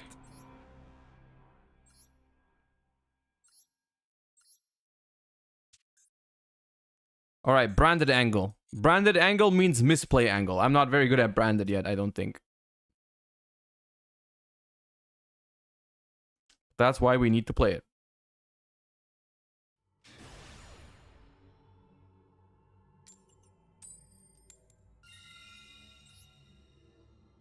God Punk is so cool. Oh yeah, it's very cool when your deck has like no win condition except when it gets to make Baron and Ash. Those are the cards that win you the game. It's very cool.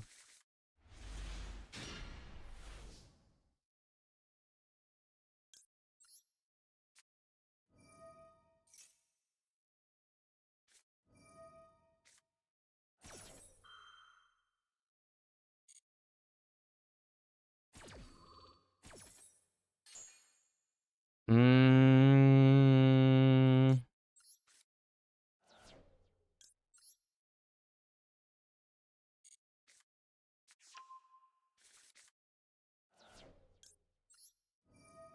I kind of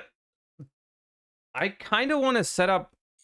Is there a way I can set up disruption without doing any specials here? Like I don't want to activate branded fusion right now. Because I don't, but the thing is I don't play branded in red. I don't play branded in red. That's why I didn't discard the Albaz. It's probably worth it to make a Mirror Jade with 2 summons though.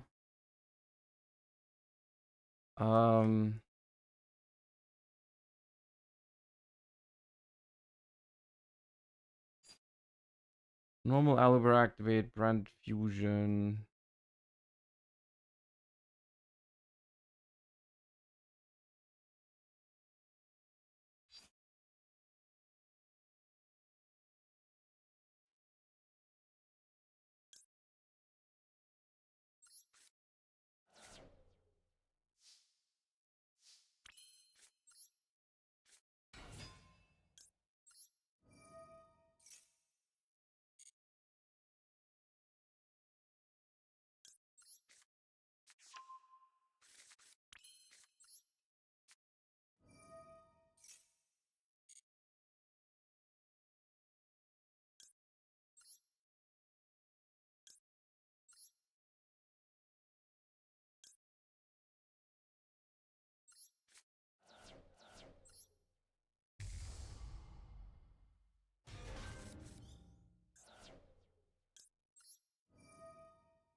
Hmm.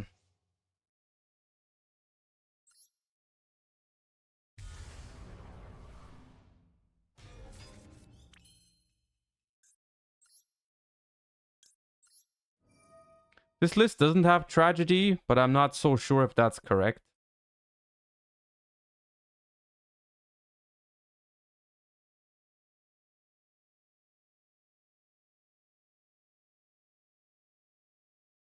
If I send Albaz here, I can Mirror Jade send Rinbrum, right? That's probably what I want to do.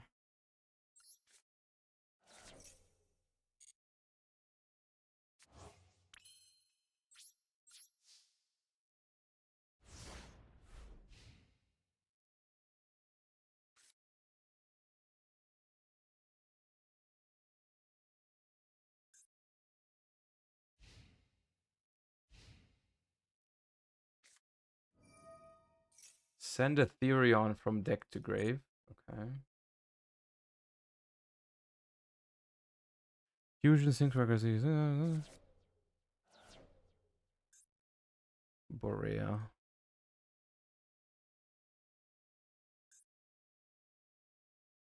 Okay, what is that? Punk Therion? It is Punk Therion, yeah.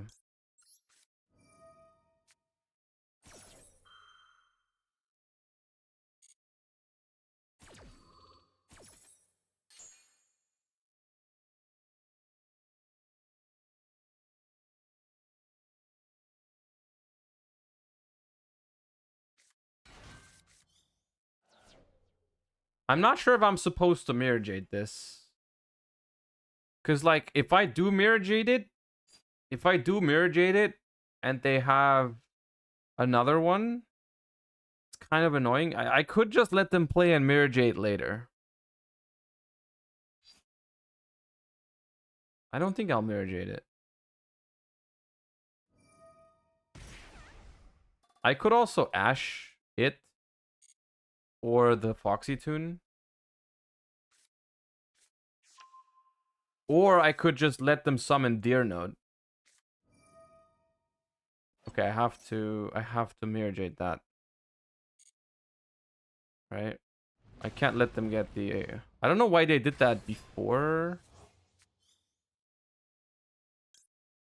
I don't know why they didn't do that before teleport, but now I have to do this.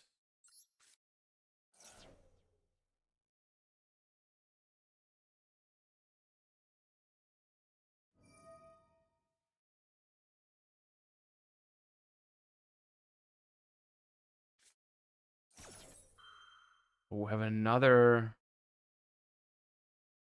They have another one. What can I fuse? I could fuse away the Regulus. That's probably good. That has to be good.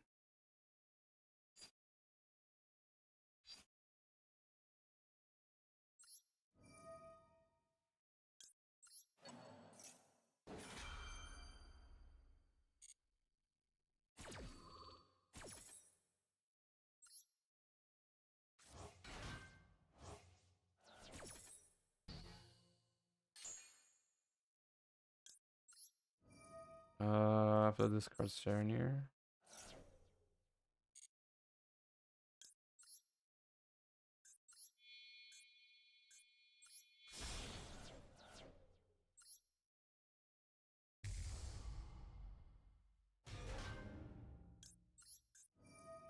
What I say? Thank you for the 9 months. Welcome back. Appreciate you so much.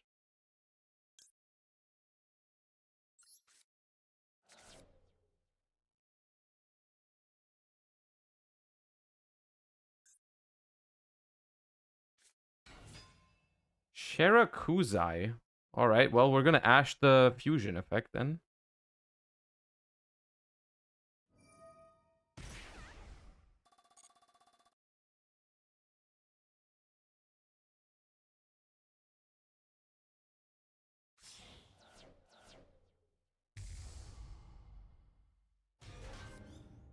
Huh!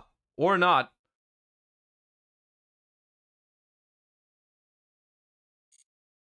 Or we're just gonna use that. Easy.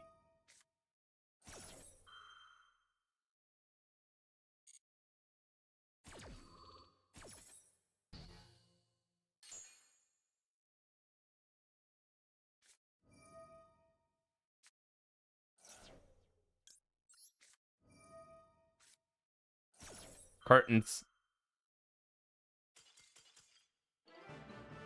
Curtains. All right.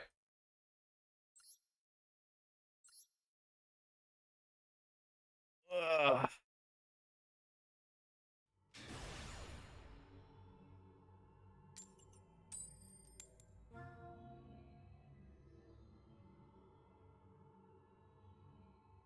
Rank up games, we always win the coin toss. We always lose the coin toss, by the way. It's just the law. But we do draw Maxi and 2 Bestials. I haven't played against Tier Limit a single time. I feel like now would be a good time. I feel like now would be a phenomenal time for them to be playing Tier Limits.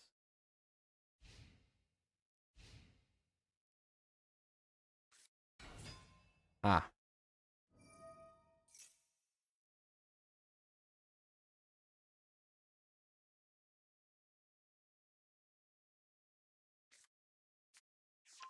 Coup clock. All right, we have ambitions. Oh, you're gonna be so annoyed. Oh no, I should have changed Maxi. I didn't want to tell them that I had a Bestial, but that was pretty bad.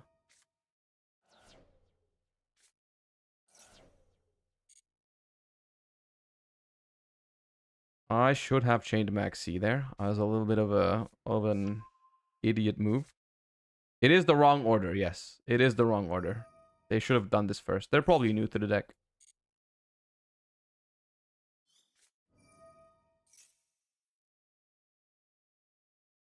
We're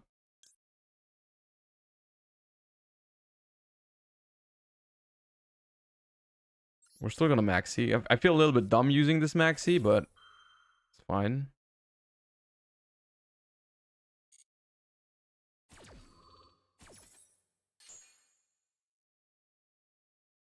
Is there a link for the playlist? Just exclamation mark playlist gives you the link.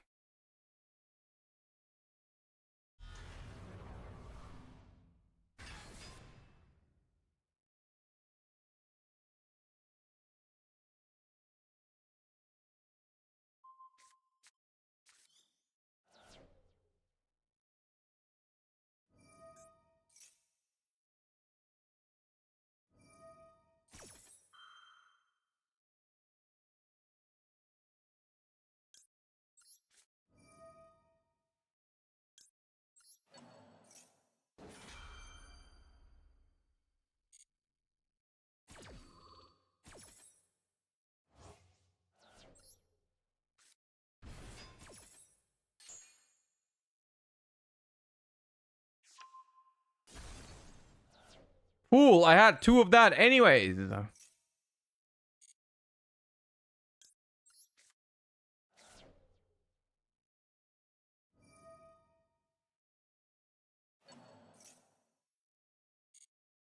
right, there's one unknown card in hand. probably going to be a trap. Yep. So no max Seed of Fear. That's good. That's very good.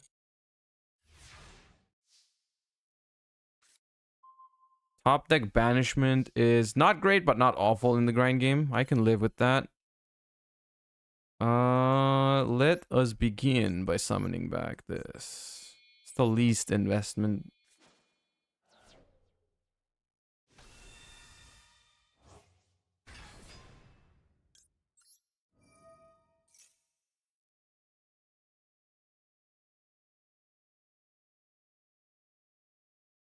Shouldn't you add Lab to your meta decks? I have Labyrinth. We've been playing Labyrinth.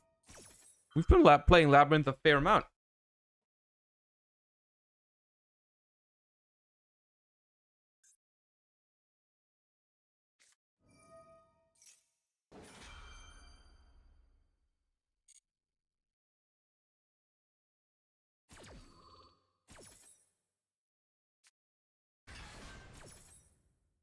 Where is Karakuri? We don't talk about that. We do not talk about that.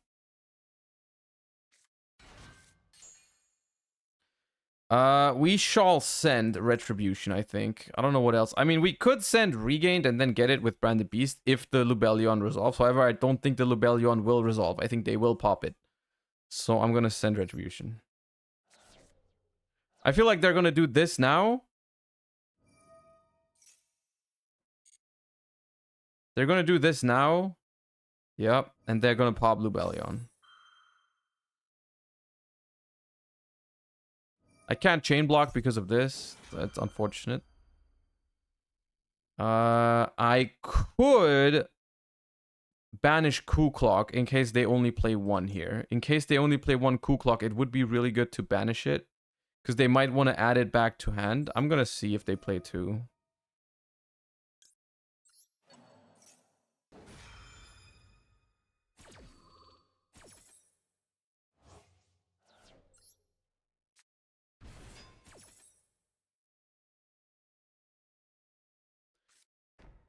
D-barrier. And now the question is, do they play another Coup Clock? If they play another Coup Clock, we're being D-barriered and it's not going to be pleasant.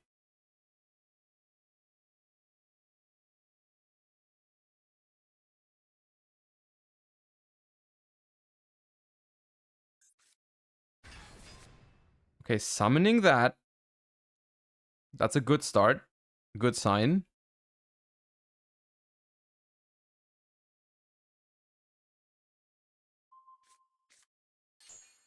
Don't search another Coup Clock. No, they play two Coup Clocks. Oh, that's fucked.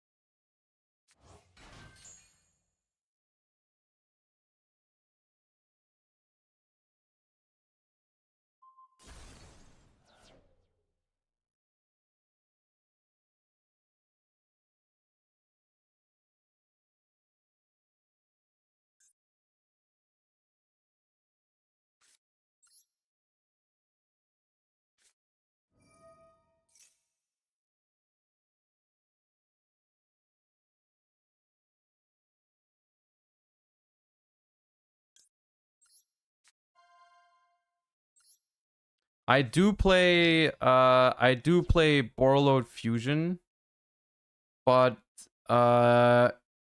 if they activate Barrier, I can't chain Cartesia because of the Lovely. I can't chain Cartesia, Nesh.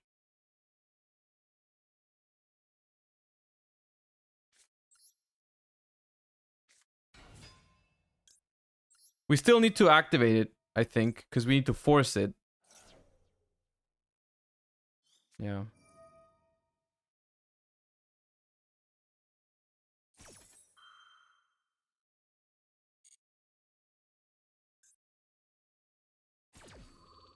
There's a universe where we're still okay. It depends how well they play this.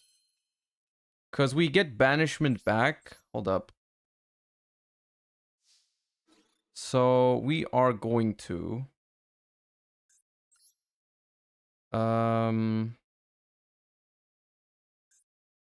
Attack this.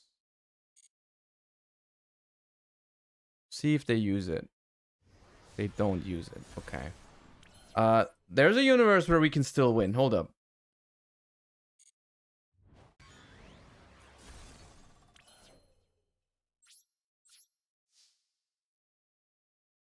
Chain Retribution, then Chain Kachi. Oh, interesting. Yeah, maybe. Yeah, we could have done that. I'm thinking we're still okay, though, because... Hold up. I'm gonna get back Banishment. I'm gonna set Banishment, I believe. On my opponent's turn, I'm gonna go... Activate card... I'm gonna shotgun... Oh, wait, this is main phase only. They can shotgun the lady to reset. They also have Big Welcome. Now, we probably lose now.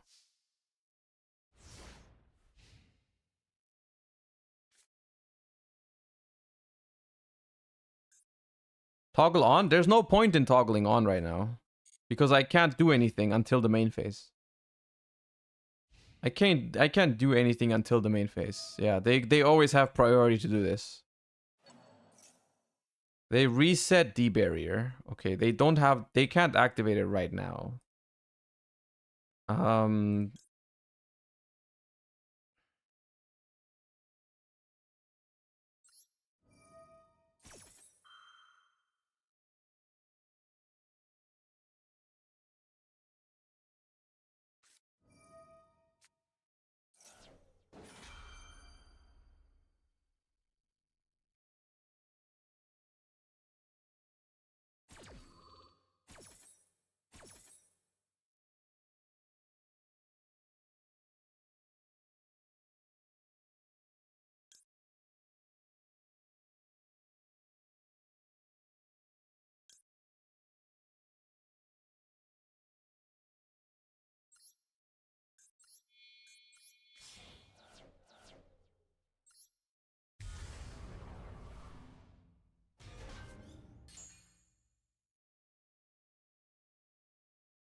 We don't win this, chat. We can't win this.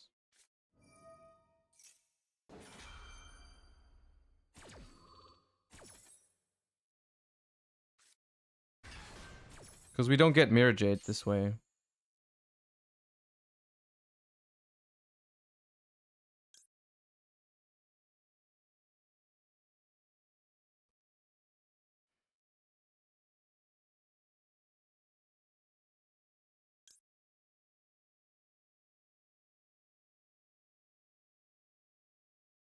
Because this is also going to trigger... They're going to draw another with Ariana. This comes back. No, we don't win this. We don't win. We don't ever win this.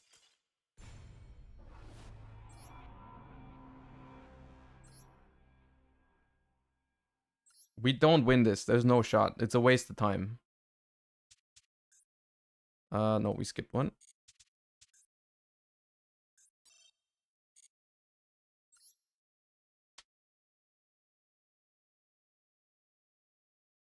Without the Max C top deck, maybe.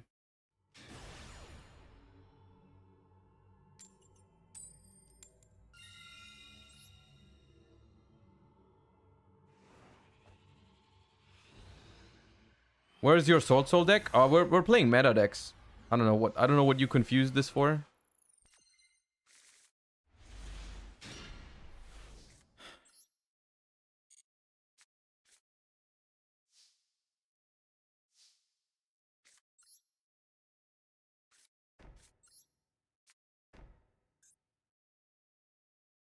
Do I set a hand trap so that I... Nah, there's no way.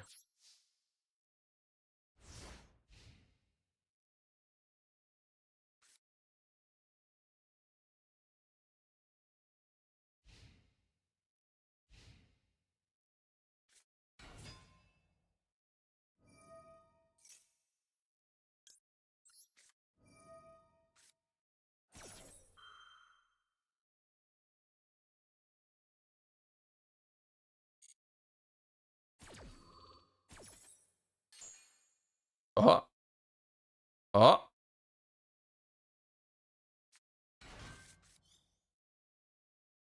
Nani?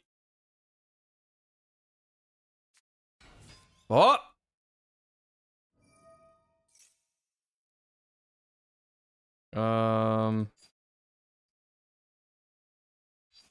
I think I'm supposed to ash blue.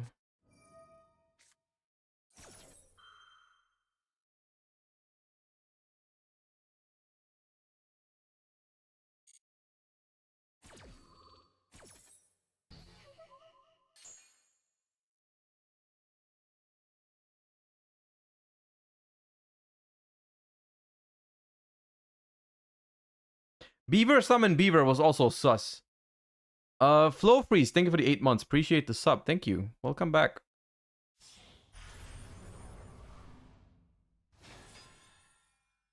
Foggers.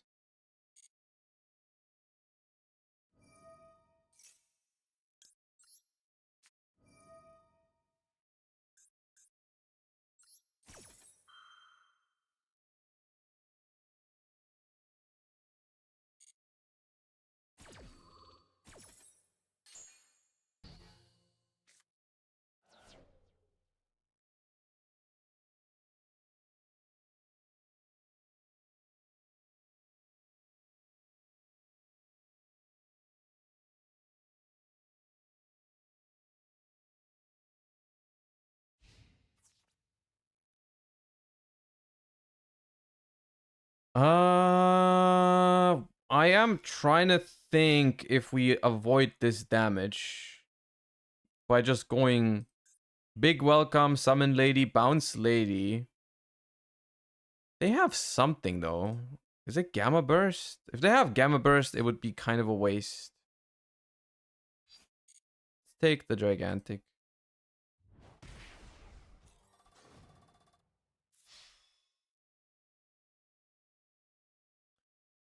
Now I'm going to do that. Actually,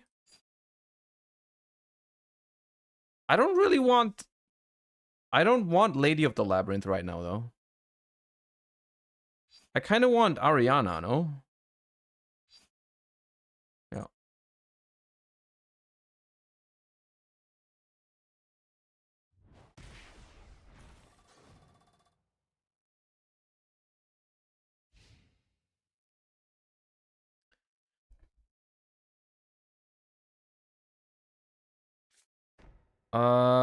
There is also a universe, so I'm definitely activating this in end phase. There's a universe where I get a one of these guys.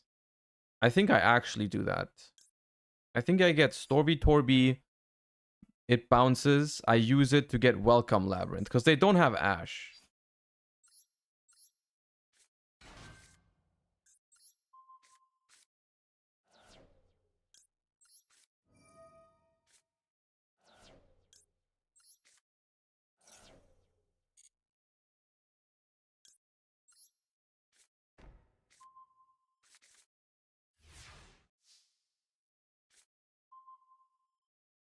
Okay.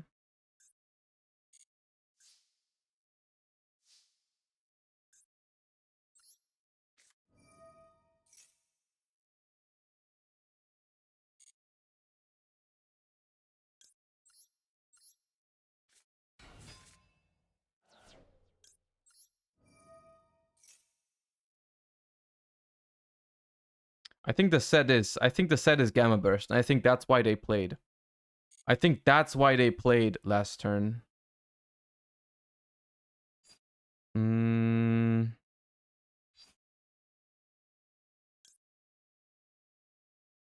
Very cool clock.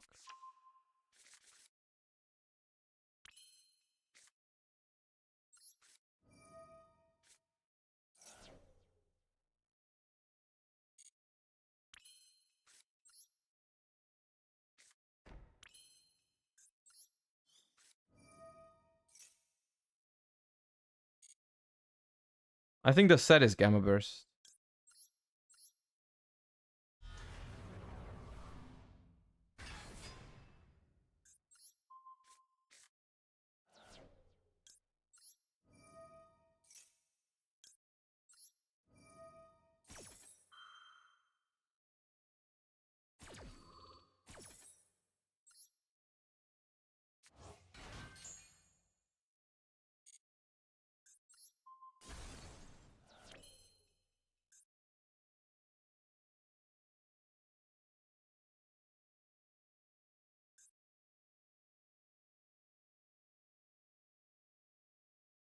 Hmm.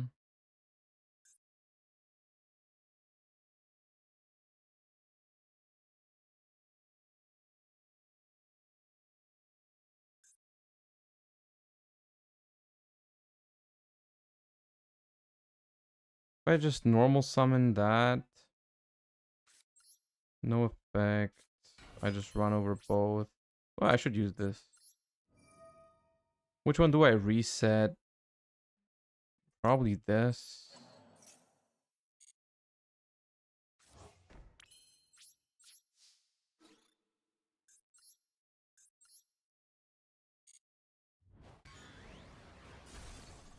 I guess in case of evenly, it was better to wait.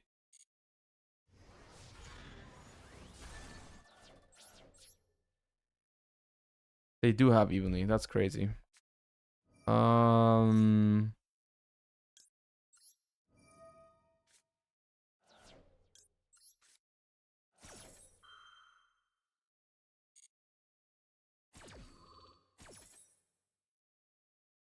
Which one do I want to lose?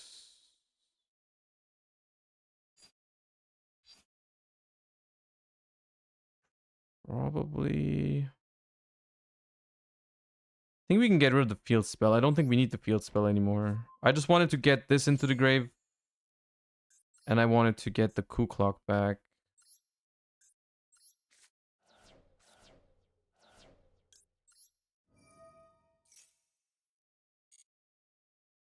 No.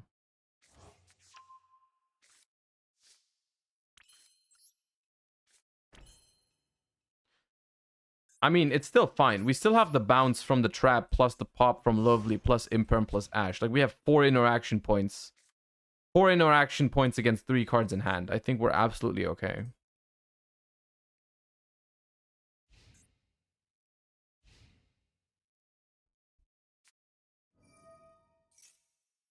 That's annoying.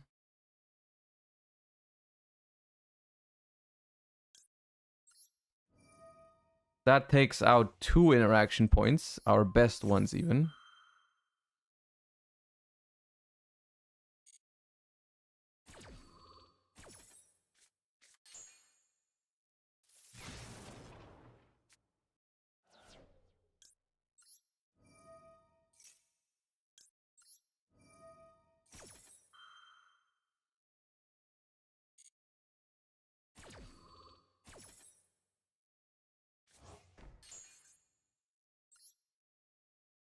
Hmm.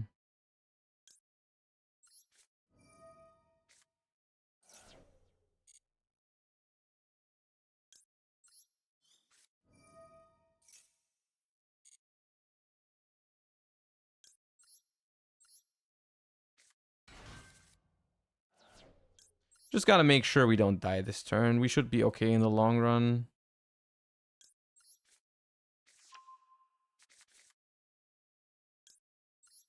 I want to get the lady onto the field in case of... Like, if they normal summon and I have to imperm, I want to have this on the field already. Okay, that should be game.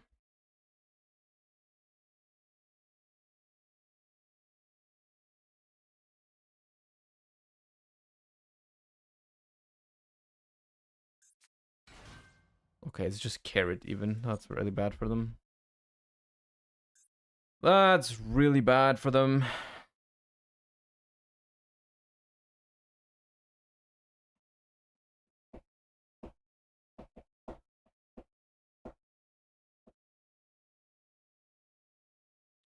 It's like they can clear the board, actually. Because they could make if they have if they play Downward Zeus, if they just make Downward Zeus, activate it once, I imperm, they activate again. It's not that bad. And then I need to draw something. Right? I do need to draw into something. Because my hand right now doesn't do anything.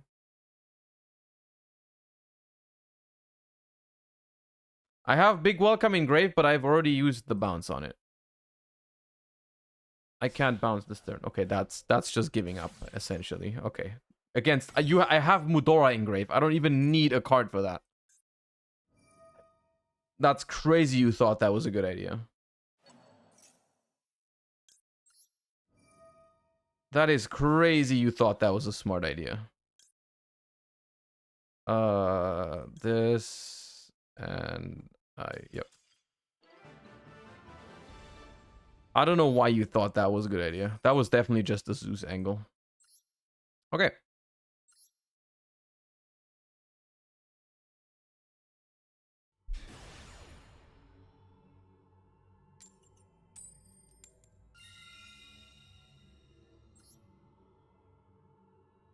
How many rank up games have we had today? Is that like number 4 or something?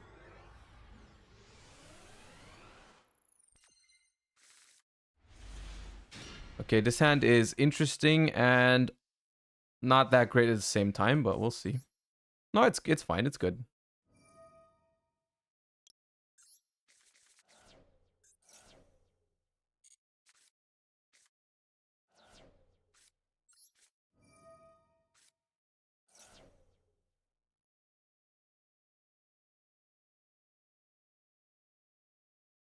I think it's a mirror match. If they use Lady now, how is it a... It's... There are 47 cards, though. Surely not.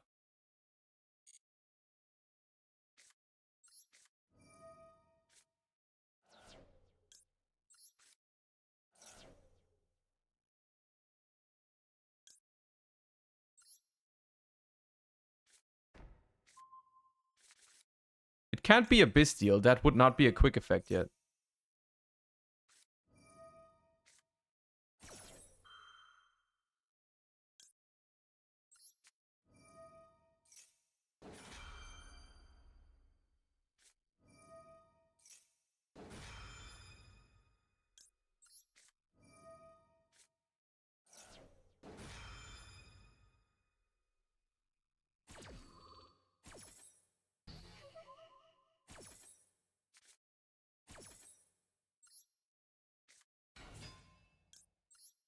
They still have Gamma, which annoys me right now. They still have Gamma. I lost both of my Axel Stardusts as well, which is a problem. I can still do this.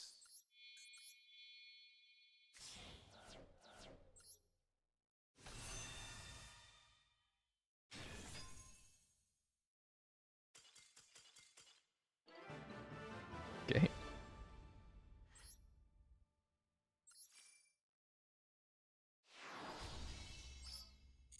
Easy clap.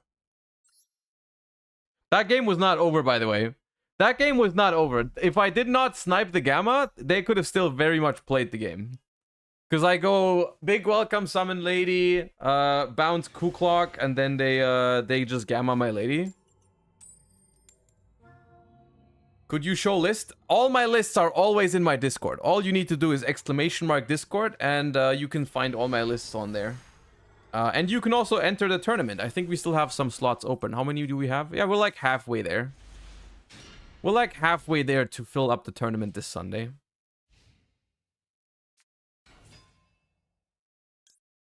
Angler.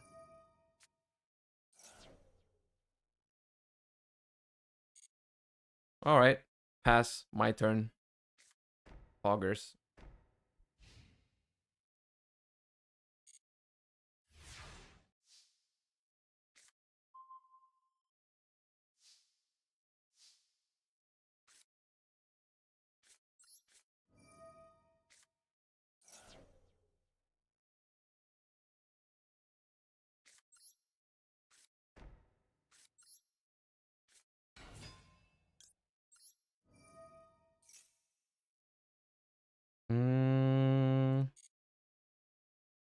What do I add here is an interesting question.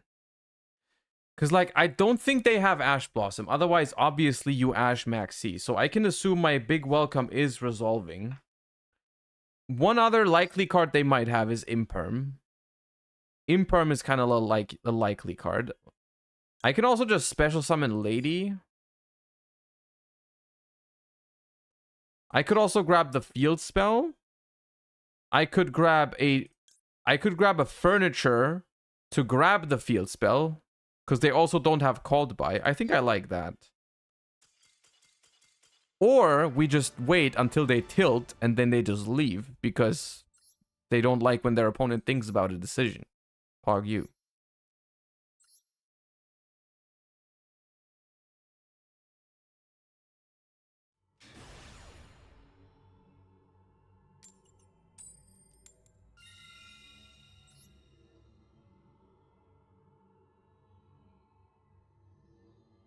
McDonald's Wi-Fi? This was not a Wi-Fi issue. They just left because they thought they were losing. Interesting hand. Good hand if there's no Ash Blossom. Very good hand if there's no Ash Blossom. Very mediocre hand if there is.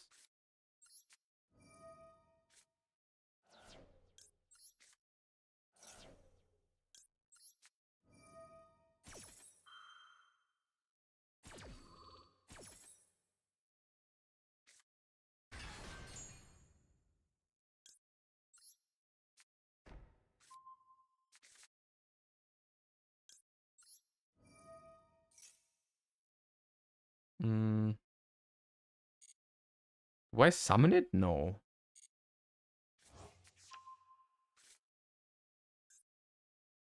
Rage? Oh, I forgot to chain. I'm such an idiot. I was so happy that we didn't get Ash.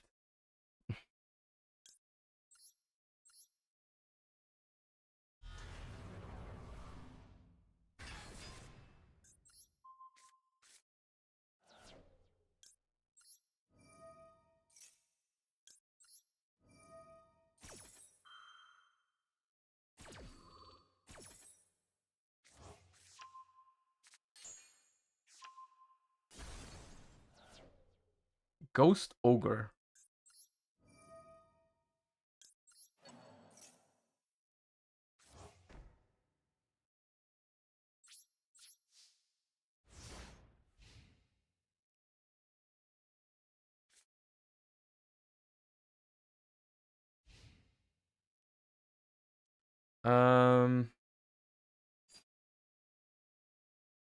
Coup Clock.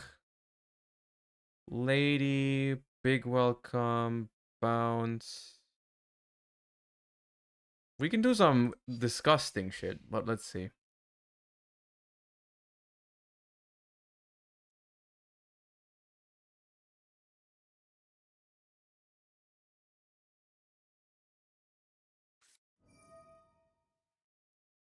Paris.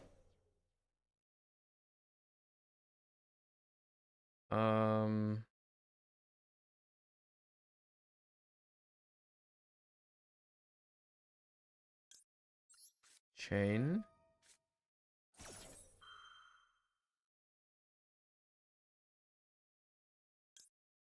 Chain.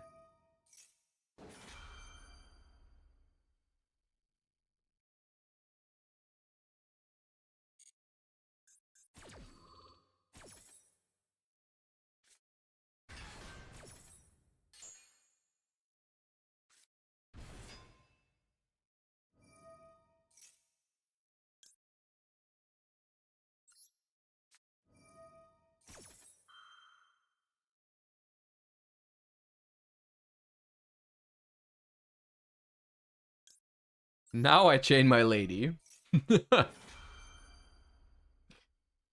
As all things should be.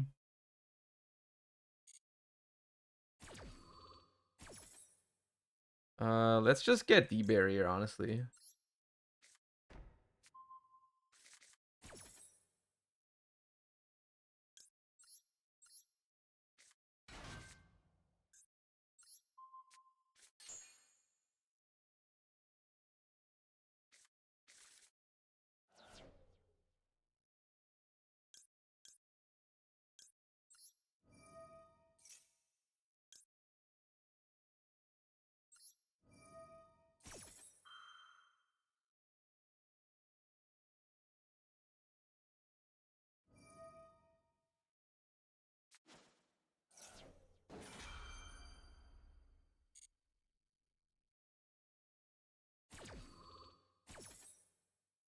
Keep in mind there should be one more trap card that we just had. No, that we would just have one more trap normally that we could just use. Because I missed the lady trigger last turn, but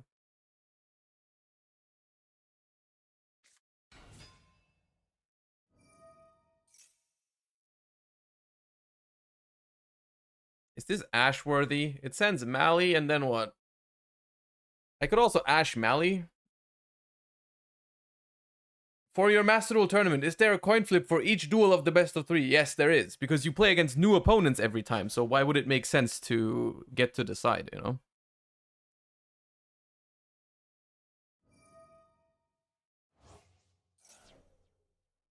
I'm gonna Ash Mally, why not?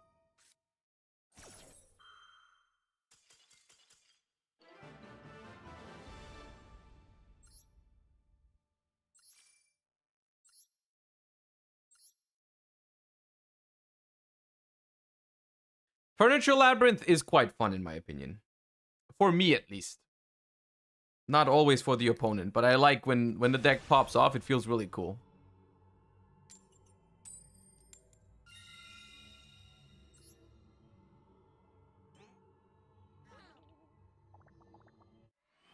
Where's tier? I find it very interesting that we have not played against a single tier limit today. Oh, this hand is kind of pog. Effect.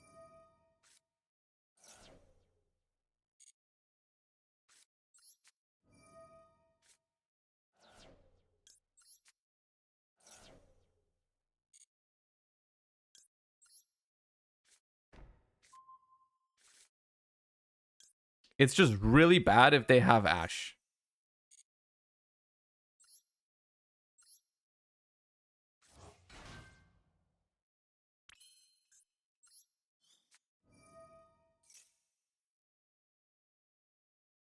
Whew.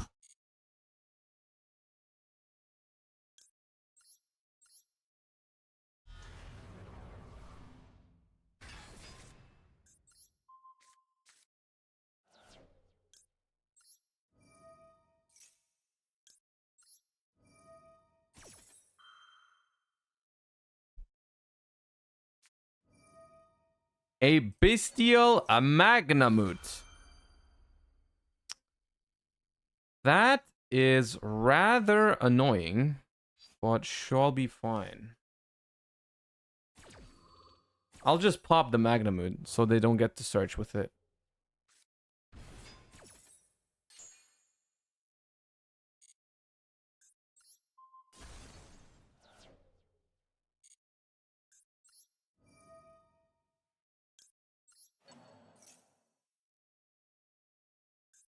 They have another Bestial, it seems.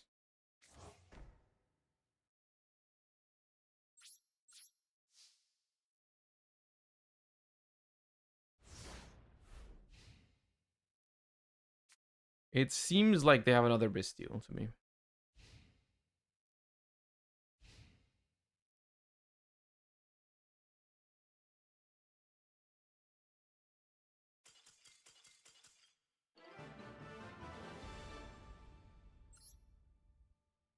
Man, Lab is going strong. One more to master. One more to master.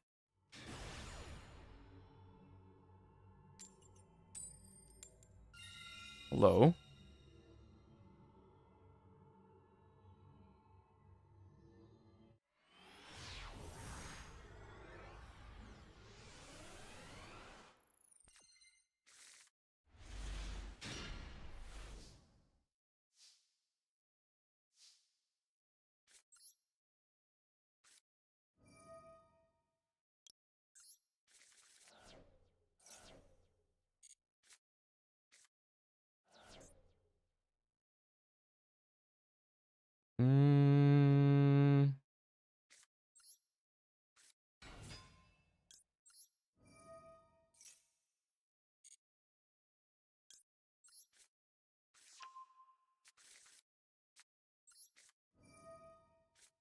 I think it's fair to assume that they do not have an Ash Blossom because they did not Ash Extravagance. I feel like you just do that.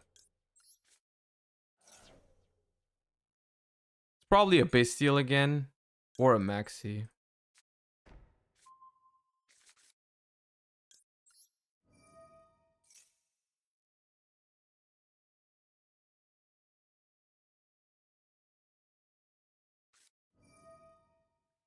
Magna again.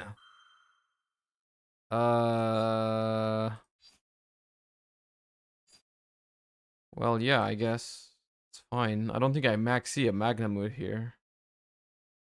Do I? They could have more Bestials and that could be annoying. Let's maxi now.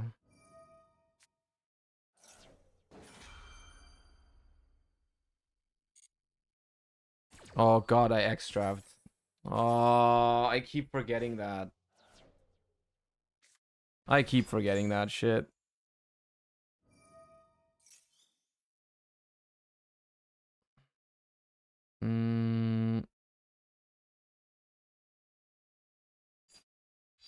Yes.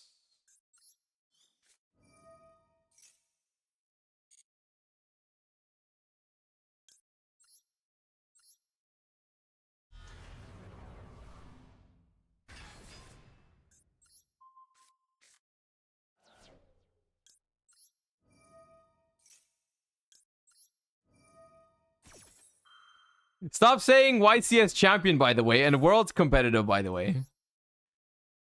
It's because I talk to a Twitch chat in between.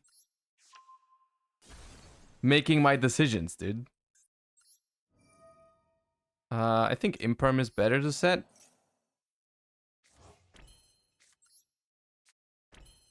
Dude, you know what would be nice right now? You know what would be really, really nice right now? A freaking Maxi. That'd be an insane card to have right now, I feel like. That'd be such a good card right now.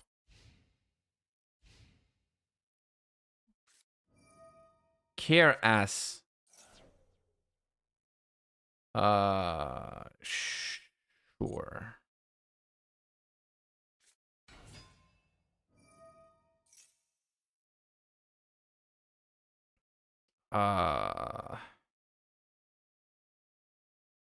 Sure.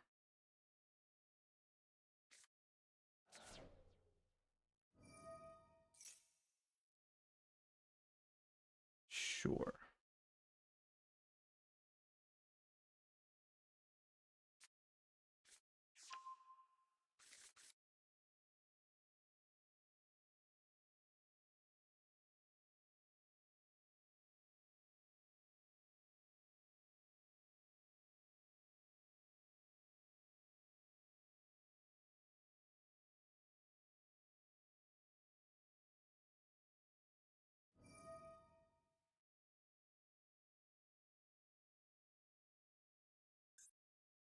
I didn't want to kill this immediately because they just normal summon, they still have one. Oh, for one. Cheeky little Scareclaw Lightheart. I see how it be. Okay.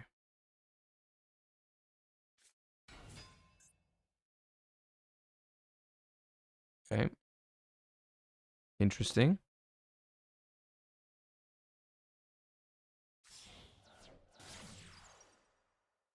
Perigete. I feel like that's a very good big welcome bounce.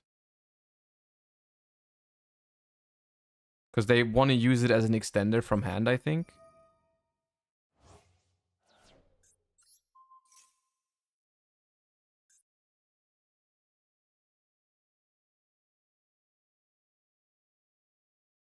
I could chain this, but doesn't feel necessary.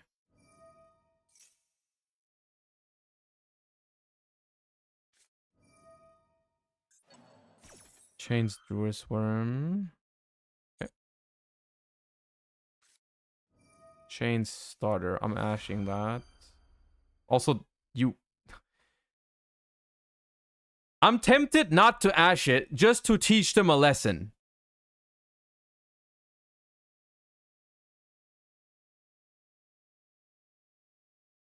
No, I'll do it. I'll do it. No, no, you learn. You will learn today. You gonna learn today.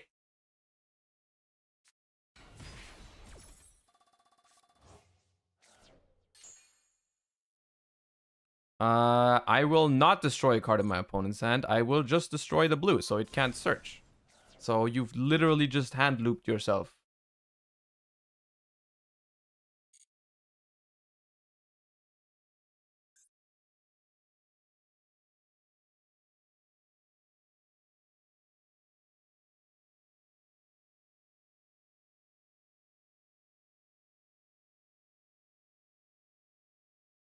A lesson has been taught today. A valuable lesson has been taught.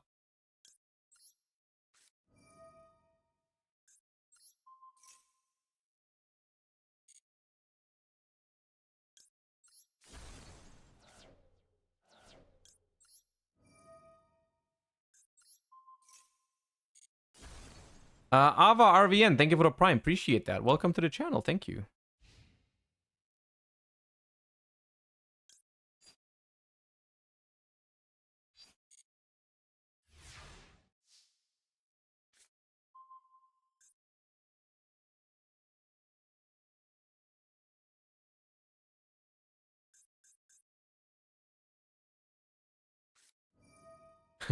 We try that again.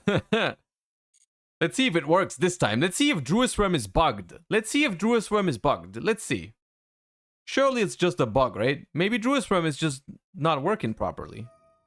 Oh, they hard drew Revolt. That's actually kind of annoying.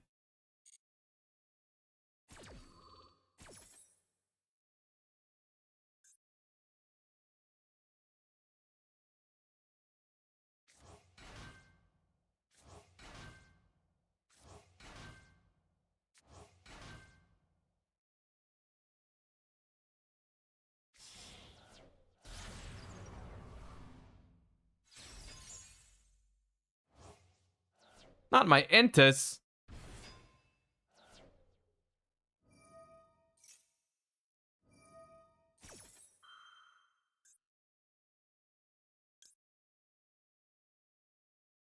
You know what? Just because you chain linked it like that, I am going to Ash and Imperm you. Just because I can. Once again, lessons need to be learned. I don't care if it's optimal. Lessons need to be taught.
You can search your Nerval here, it's fine.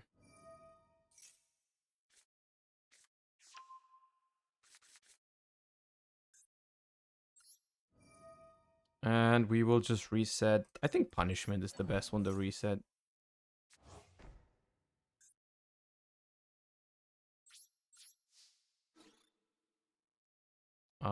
Which one would they like to send with?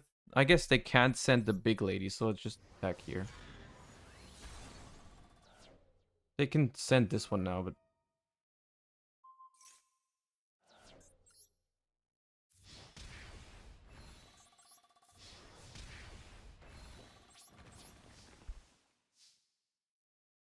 he has a Nerval. We're so dead. Oh yeah, of course. Yeah, we're absolutely we have been cooked.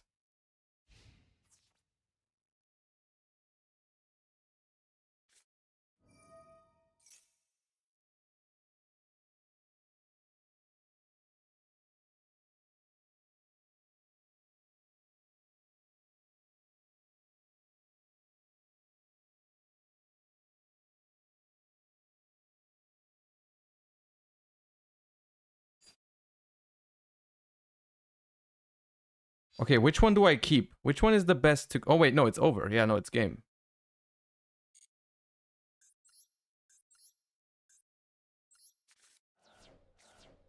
Yeah, it's just game. Never mind.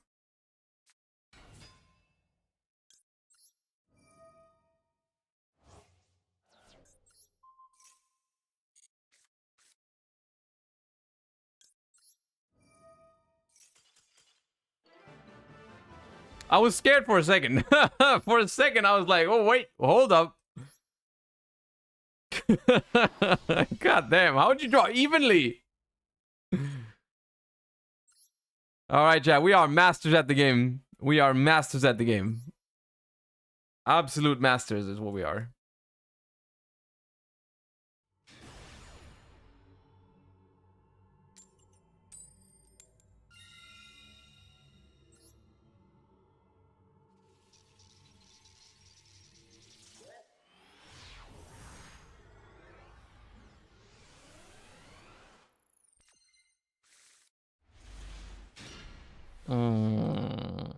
Interesting hand. I think we have to go Chandelier Pitch Max C to get Welcome Labyrinth here. A big welcome, of course.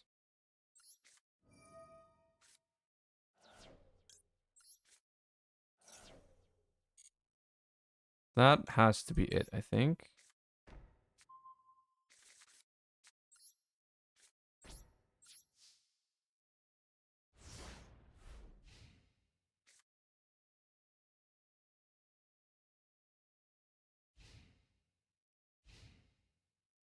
I wish I had Gamma to be Maxi safe.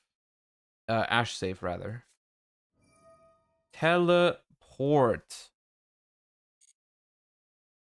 I just moved my hand and my mouse hit my water bottle. And that right clicked, by the way.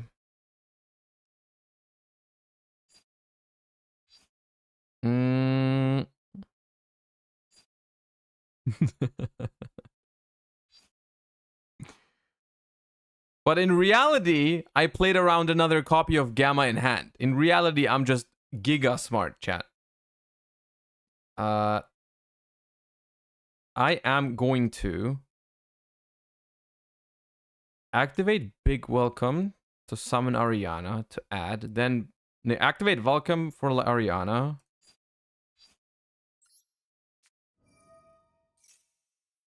See if that works. Ash. That's annoying. But now I can maxi.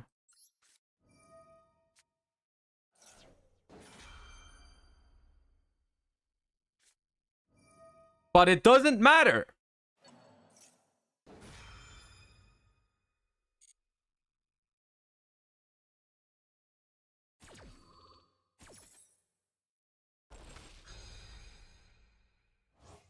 I hate Called by the Grave. Called by the Grave, I think, is the most annoying card in Master Duel, period. It's worse than Block Dragon. Because everyone plays it.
if I go Stovey, Torby, bounce it to hand, Chandrali returns to hand, Welcome Labyrinth returns. Both of those.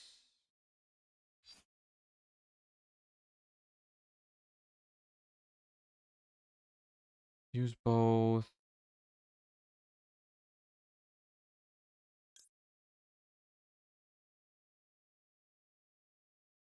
Oh no, Welcome doesn't return.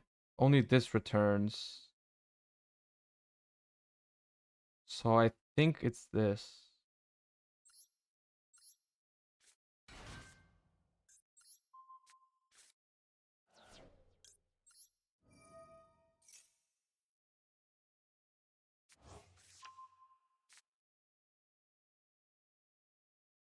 And then do I use it right now? I have to.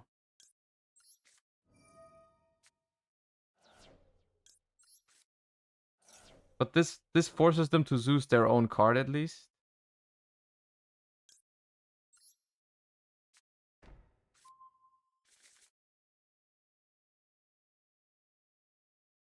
Yeah. And now I just need to top deck something. But I don't know what I could even top deck. This was not the play.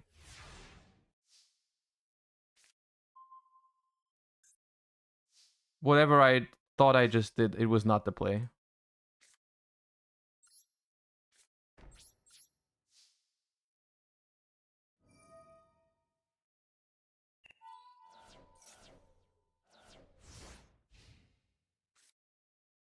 I wonder what was the play though.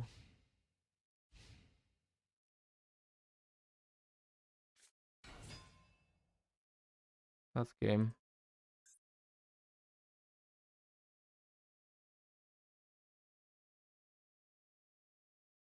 Elf, revive. Oh no, sprint. Yeah, no, we didn't see him. What was the play though? If I summon Lady, what does that do? Yeah, it was Lady. It was Lady. Lady was the play. Lady had a win condition.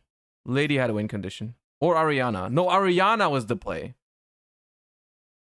Ariana was the play. Yeah, no, it was Ariana. Ah, okay, well.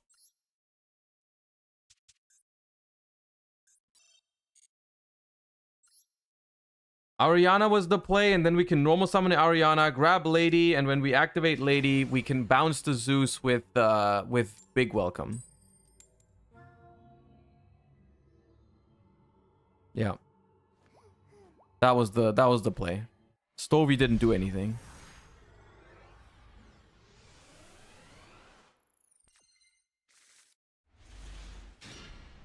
Ariana doesn't trigger, but that's not what it's about. It's just we do it next turn.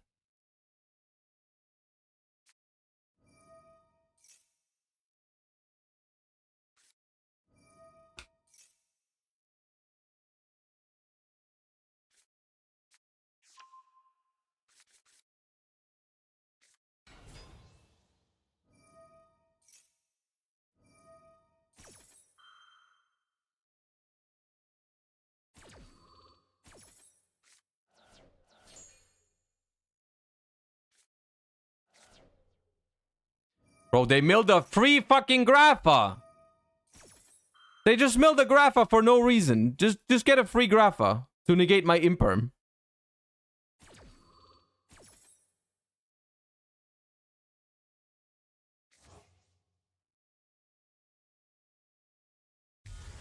Oh, come on.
Ashes Kit Kalos.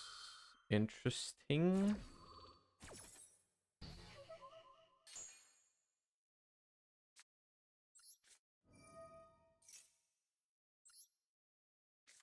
I'm gonna discard Beast here. Because I'm gonna mill Goated anyways. And because I wanted to keep Kelbeck for Super Poly rather than Beast for Super Poly. I'm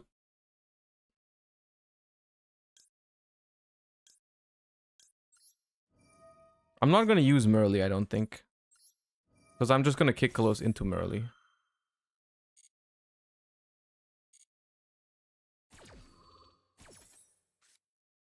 Hello?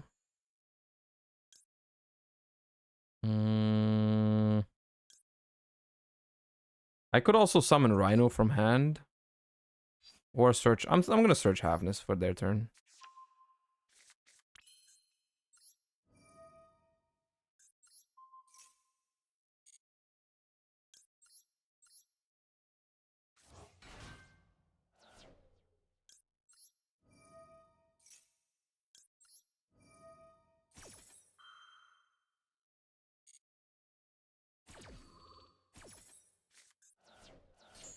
I milled Scream. I milled all my traps. It's fucking annoying. I can't search a trap with the Scream. I only milled... Oh, I have to use Agido. I have to use Agido. It's so annoying. I don't want to use Agido. Scary. Oh, it's Adignister. Okay, Agido was fine.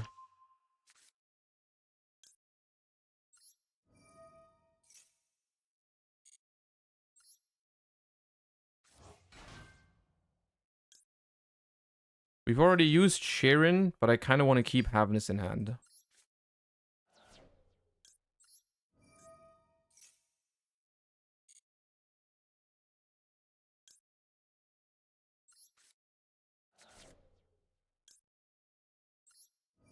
We could honestly just end on Winda. Doesn't that sound fun? I feel like that sounds fun. I think Winda plus rank 4 is pretty pog.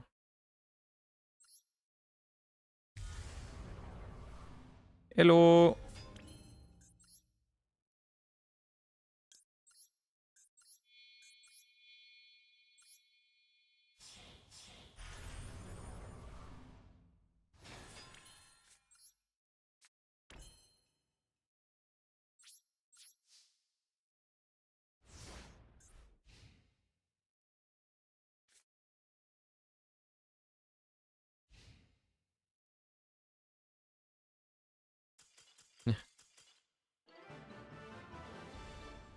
Peace.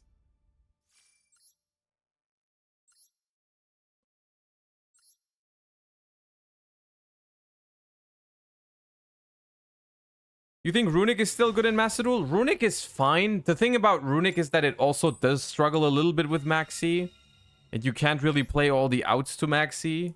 So Runic is like in this weird spot where you need to play a solid amount of Runics, a solid amount of Sprite cards, and then a solid amount of like board breakers, but you also would technically want Maxi outs and shit. So it's like it's awkward. Also the ratios aren't that great.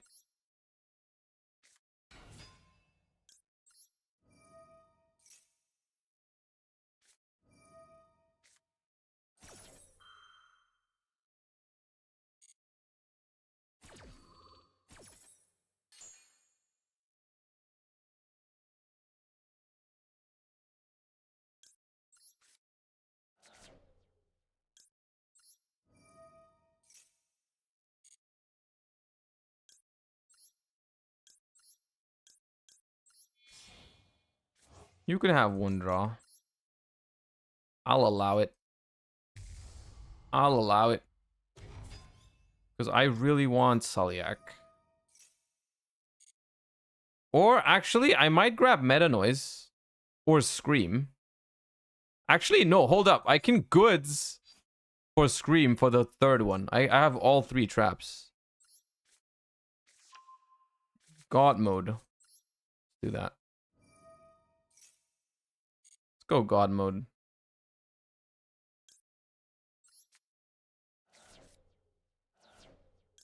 Is Seamare unironically a viable tier card? I think it's solid. Yeah, I like it.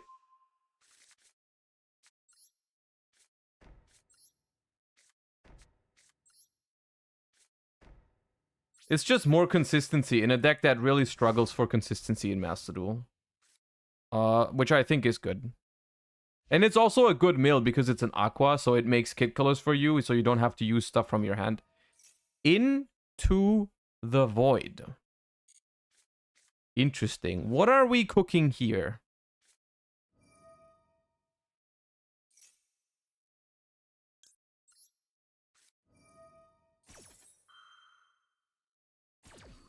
Is this Numeron?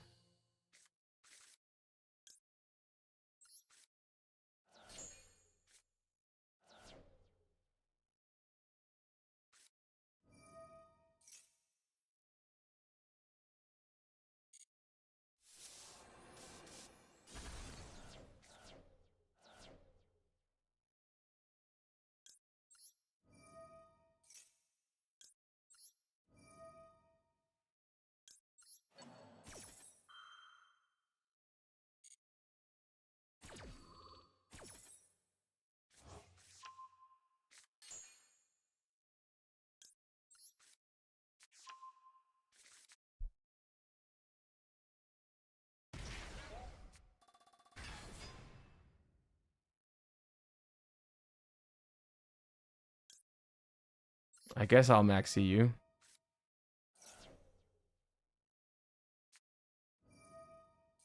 Right of Aramis here.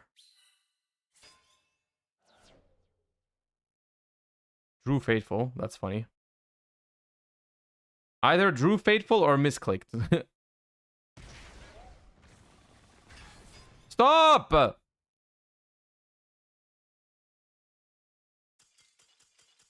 Thank you.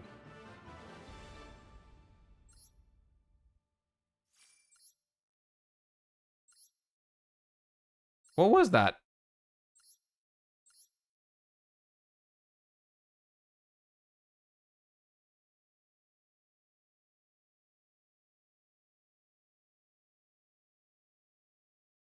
Punk Adventure?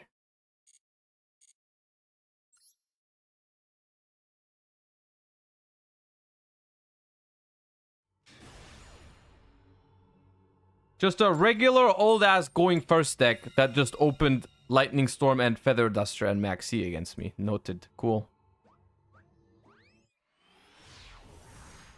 And just forgot to put Fateful into the deck. Very nice. Very nice.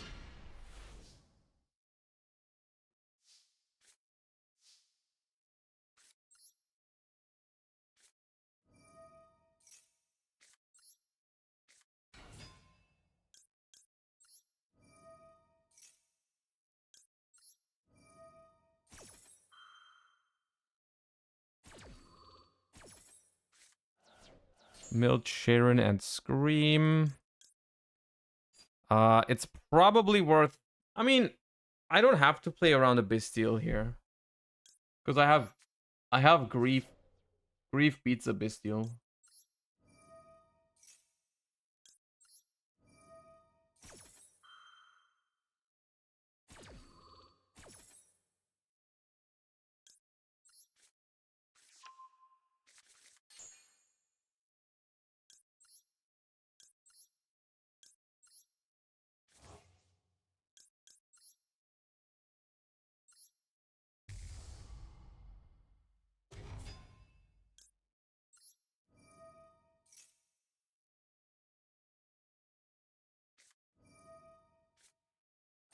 What is up with everyone ashing kit colors these days? Kind of wild to me.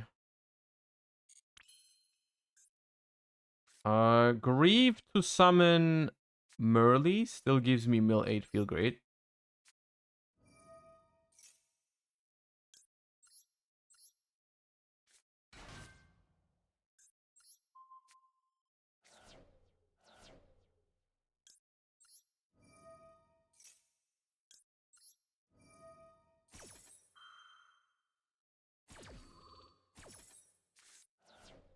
Okay, that milled nothing. That at least got a shuffler and Havness.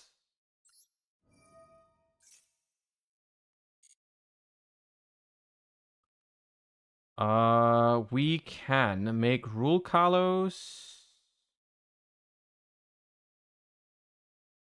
Yeah, we can make Rule Kalos. Havness Kit.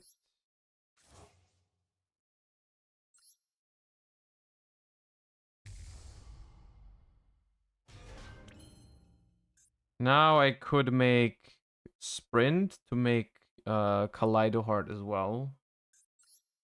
Sprint to make Kaleido Heart as well seems good. Sprint is my favorite tier element card.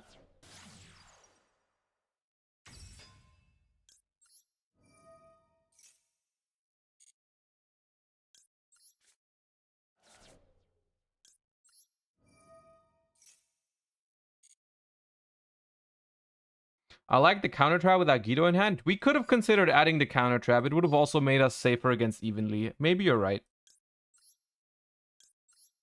You might be onto something there.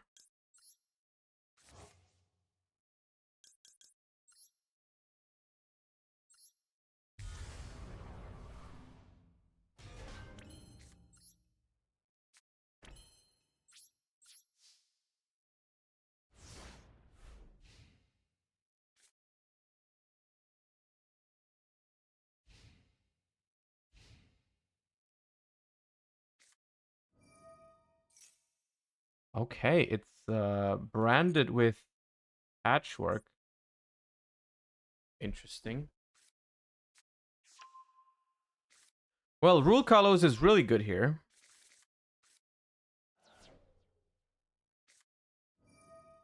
Regained. Fine.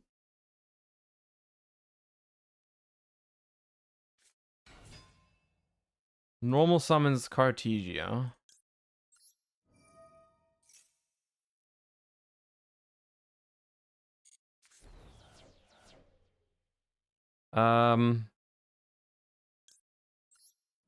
Kaleido Heart targets Cartesia and Sharon activates.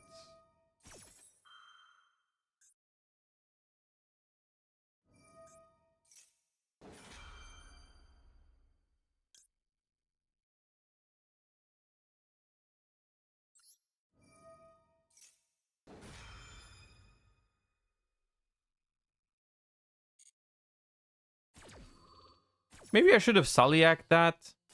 Now that I'm thinking about it. Probably should have. Because now I can't negate Branded Fusion. Yeah, I didn't think about this properly, but fine.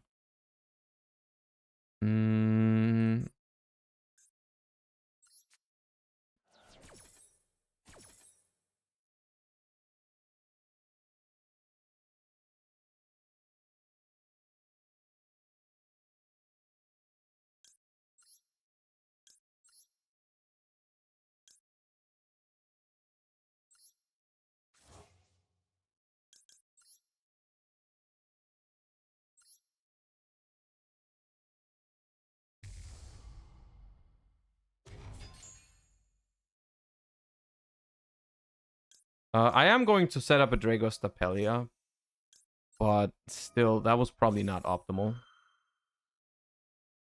I should have just Sulliac the Cartesia, which would have negated it. Oh, that's annoying. It would have negated it, and it would have stopped it from going to the graveyard, because it was just going to be shuffled into the deck. That was better, and then I would still have Rule Kalos available. I'm not going to change Shuffler here. I might need the Shuffler as Disruption. I might need the Shuffler as Disruption here.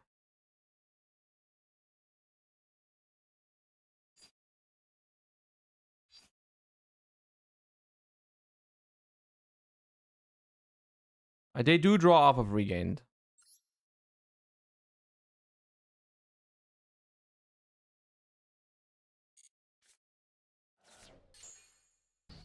But that means they recycle my Kaleido Heart, which is good for me. Yeah.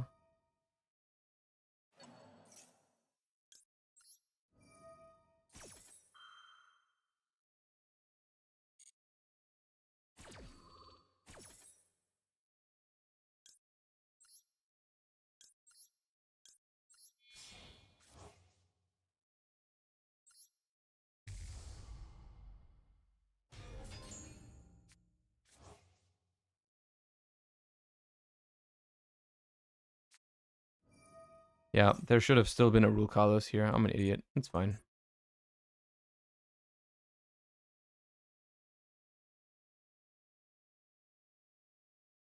So their hand is Poly, Edgim Chain, +1 card.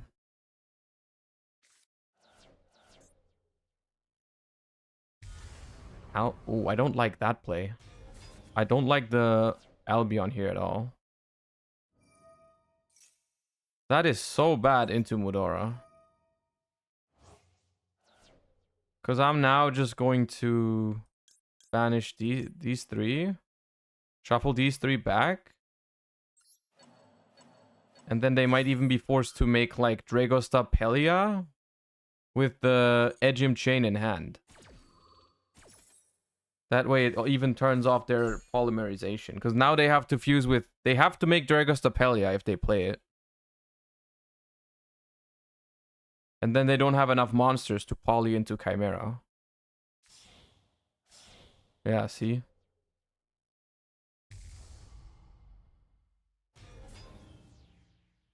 The easiest of claps.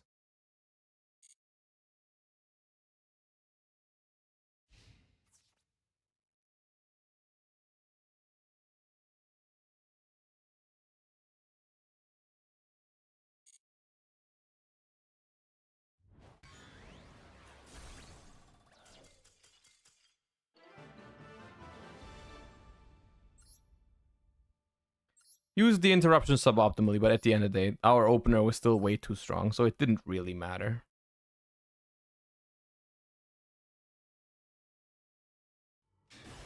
Is the music laggy? Is it?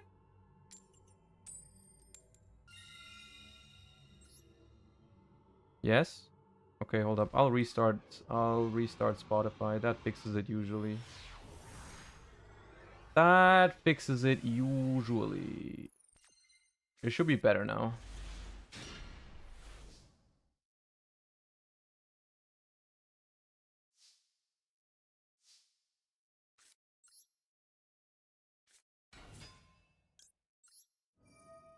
60 card deck here.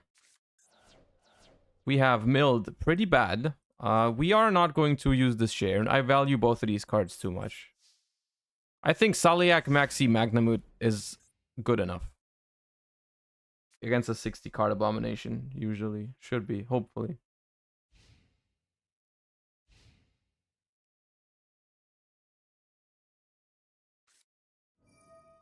What is up? What is wrong with... What's happening?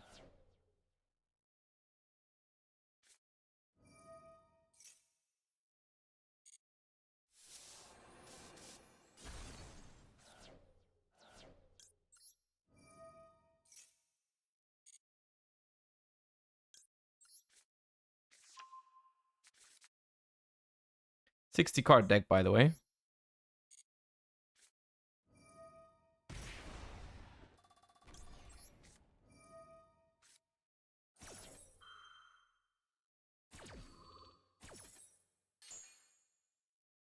All right. 60 card deck is trying to OTK us. They have no way. There's no way they will pass. Oh my lord. No effect. Now that's scary. Yep. That means you have that already. I might lose to that shit.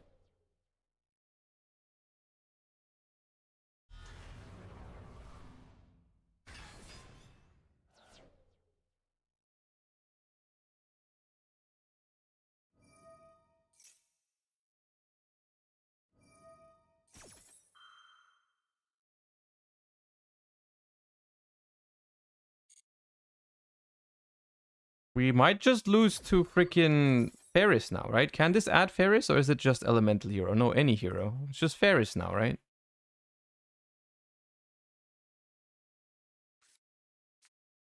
Oh no, Honest Neos? Okay.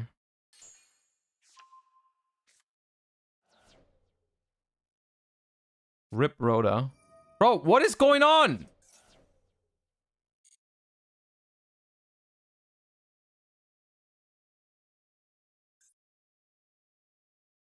Grass? Grass. 21 cards. Monka Christ. What's happening? Mali. Snow, snow. Oh my god. Neon, neon. What the hell? They milled double snow. They have 28 cards in the graveyard. We might just die. We might just die here, chat. I'm gonna be real with you.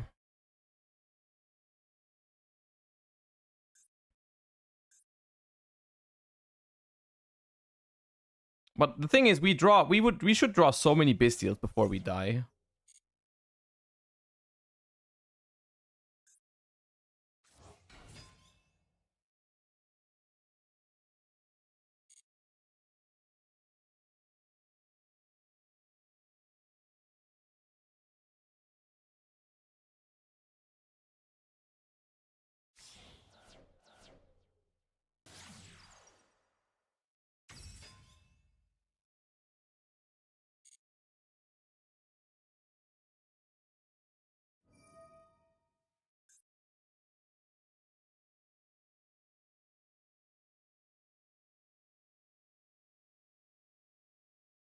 I am slightly confused. I am slightly confused by this. 15 cards left in the graveyard. 14. Yeah. Chain snow again? That's the other snow.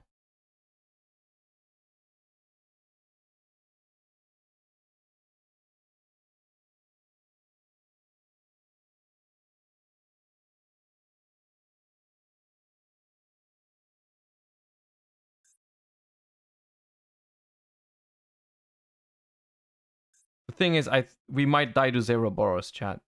I think Zeroboros is what they're trying to make. And I think that kills us.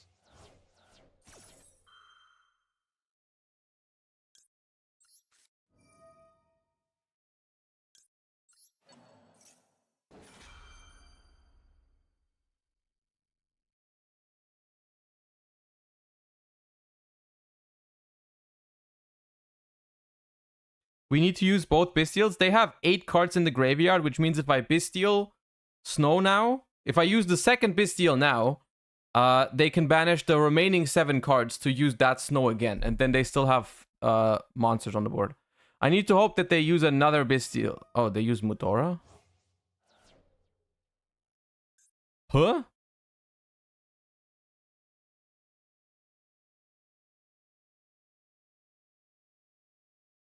Now you lose. Now it's over.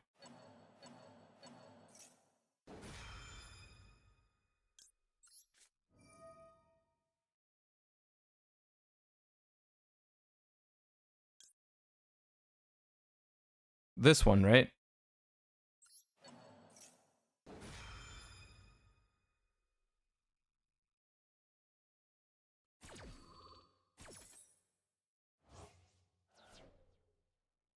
I feel like I'm feeling risky today. I feel like this can be an attack position. That way the Dark Law can't kill it.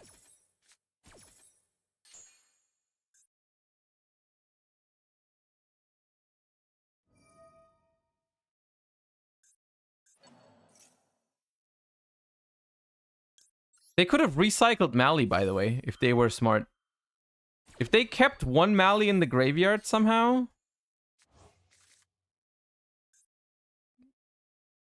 they could have gone Mali and then Zeroboros me.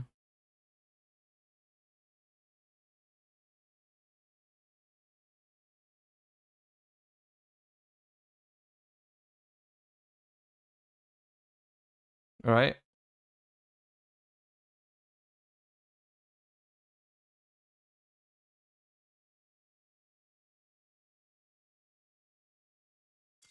Yeah, okay. Weird game. Very weird game, but there it is. All right, we have time for at least one more. And this is another rank up game. Let's see how it goes.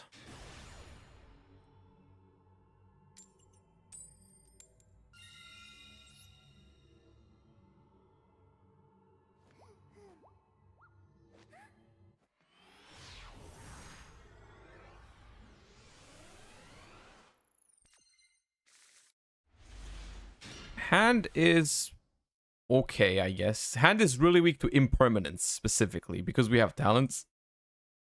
There is something going on. Something is going on right here. NC the best. Thank you for the prime. Appreciate that. Always happy to see first-time subscribers to the channel. Thank you so much.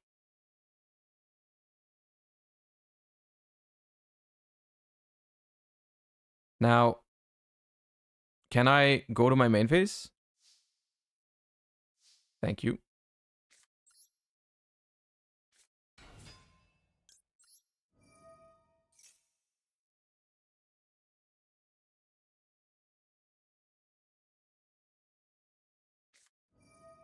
Ash. Unfortunately, I think I have to draw here. Because, yeah. I would like to look at their hand, but my hand does not play, so... And it still does not play, because I've drawn 2 more Rhino Hearts. Pog you. Or, I guess, well...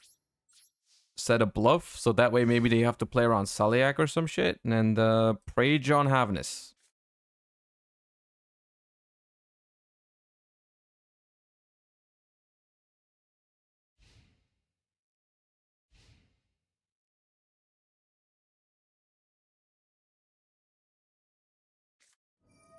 We are not fine, chat. We are not fine. It's a dragon deck. Uh-oh. Uh-oh. We are not ranking up today, I don't think. We are not ranking up today. Uh-oh. Saronir. Normal summon Cartesia. That's not good.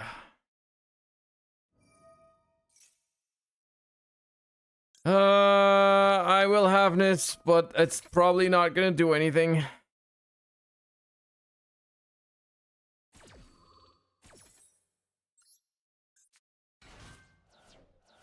Okay, Maxi Talons Druid Worm. Yep, we were not playing for like the next 10 days, chat. We were not playing this game for the next 10 days.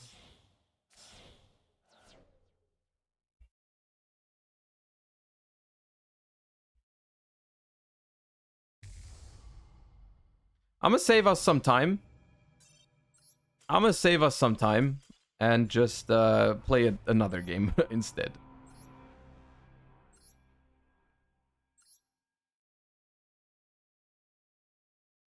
This is the last game number 2. Exactly. This is last game number 2. Special edition.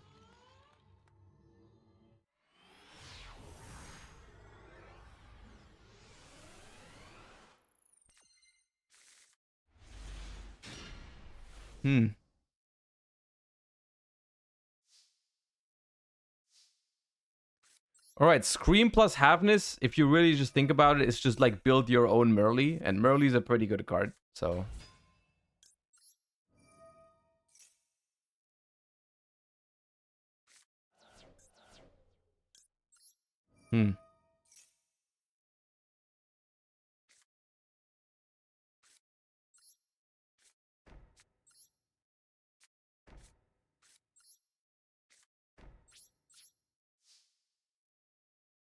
We're a Labyrinth deck in disguise.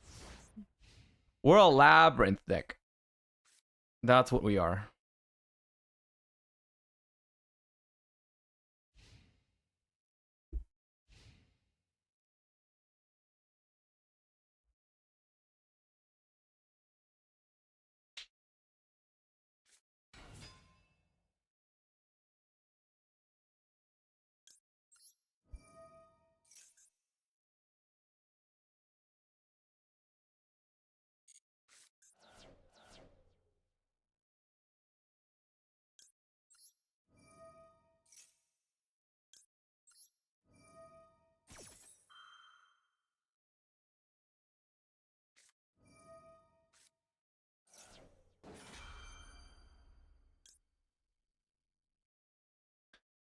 I have 2 options.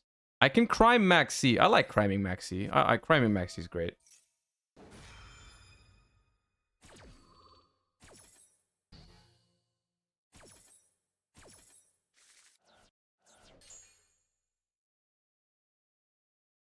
We got Keldo and Mudora. The whole squad is here.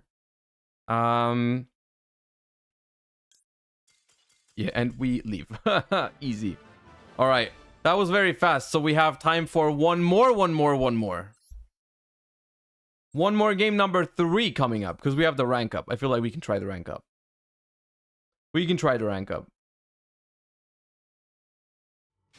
But this is the last one.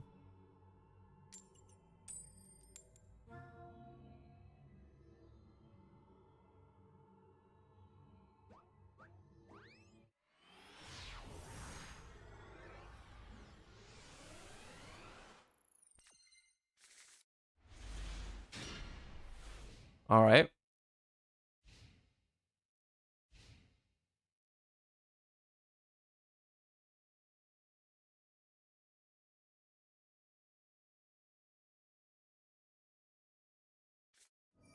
Oh, please. Please.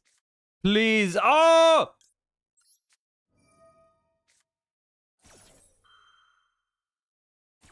Yes. How do you open Keldo Kelbeck, bro?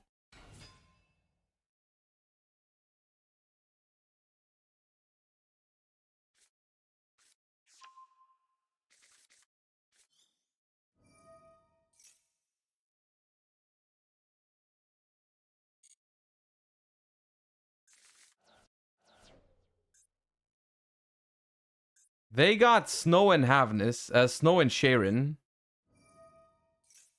And I got 2 names. That's not a very good trade for me because they have a shuffler on the field. I think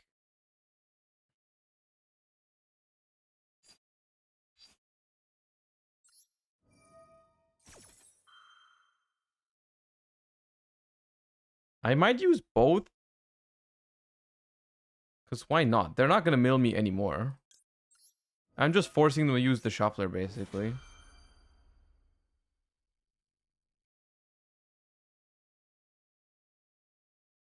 Yeah.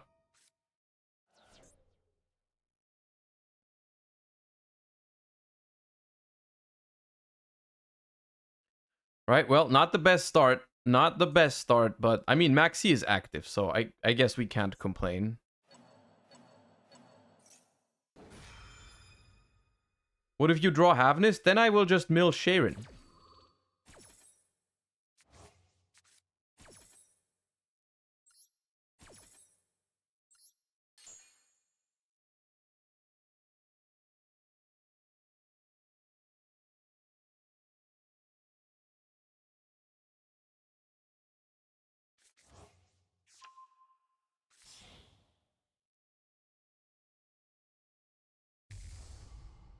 Had to use a Tearlament from hand for this. Okay, I drew Havness. Is funny.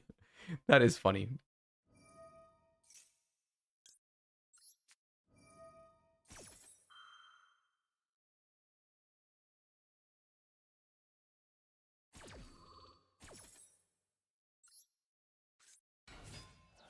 No, I milled Merly. I lied. The universe is not kind to me, but I milled a shuffler. I milled a shuffler. That's fine. That counts.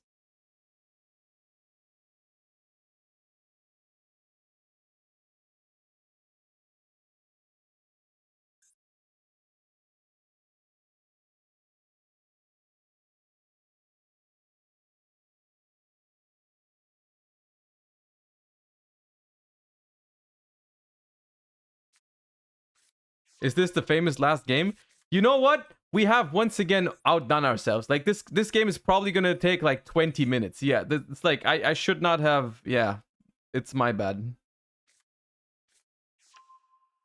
All right, we know they have Soliak and Rhinoheart in hand. Surely you're not normal summoning Rhinoheart and making another special summon. Summons Mudora. Okay. Mudora, Soliak, 2 unknowns in hand, and phase. Okay. It was so close. It was 1 off from the Sharon, dude. Ah. Ah.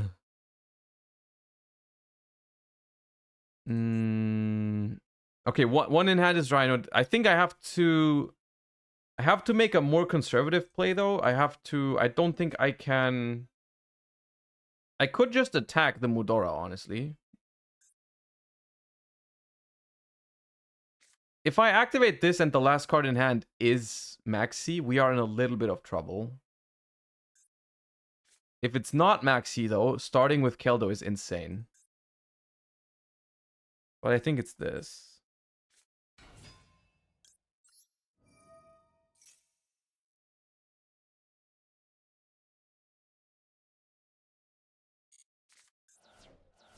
Okay, we milled nothing. Phenomenal.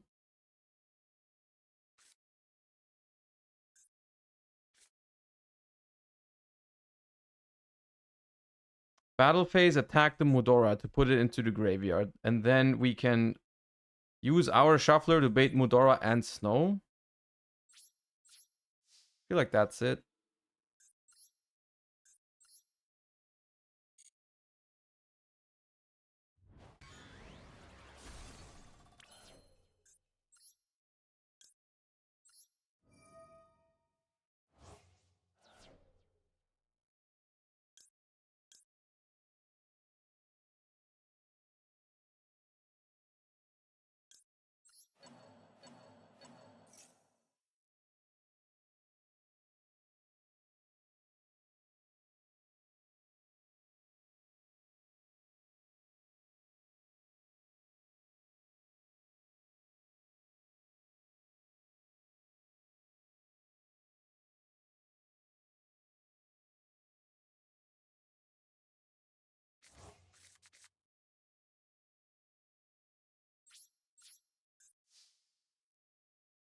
Wasn't normal Keldo better? If I normal Keldo, they can just go Saliak, target Keldo. And in the response to then Kid goes to the graveyard. And in response to Kid in the graveyard, they can use their Shuffler to shuffle my Shuffler in the graveyard, and then I have no way to stop any of their shit. Oh no, if they Saliak Keldo, I guess we can chain Keldo. Yeah, probably fine, yeah. Probably was that then.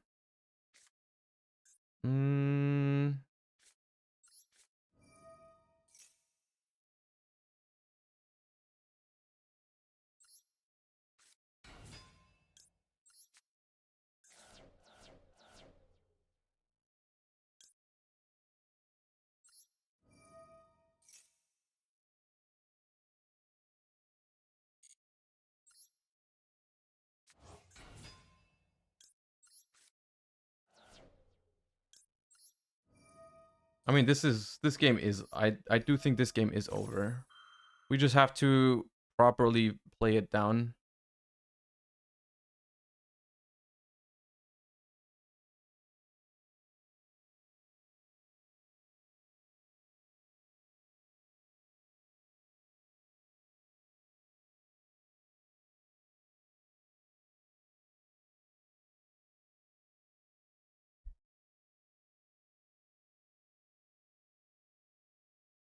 It's gonna require an insane mill from their end. They basically would need to mill Agido or Kelbeck plus a Shuffler so that they can trigger the mill 5 and then chain their Shuffler onto my Shuffler. And then they need to mill insane with that Shuffler. And even after all that, we're still probably winning.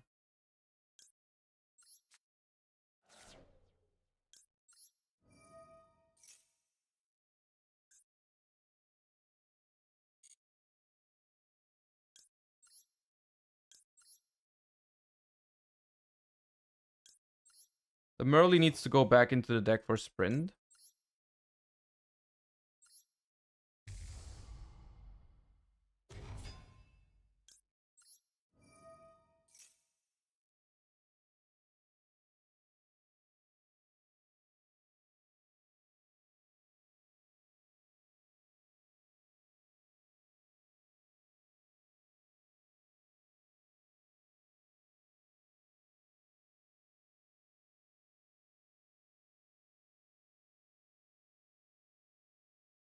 What's the song name? The song name is Ghost in the Machine. Glossy kit is not cute. You know what? I have like over 1,000 super rare CP. We can try to get a royal kit later. I still don't have that. I'm willing to spend a couple on that.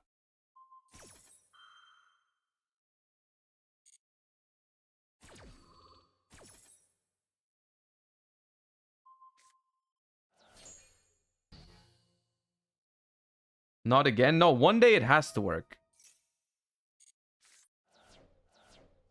Okay, they milled Havness and Scream. That's not good enough.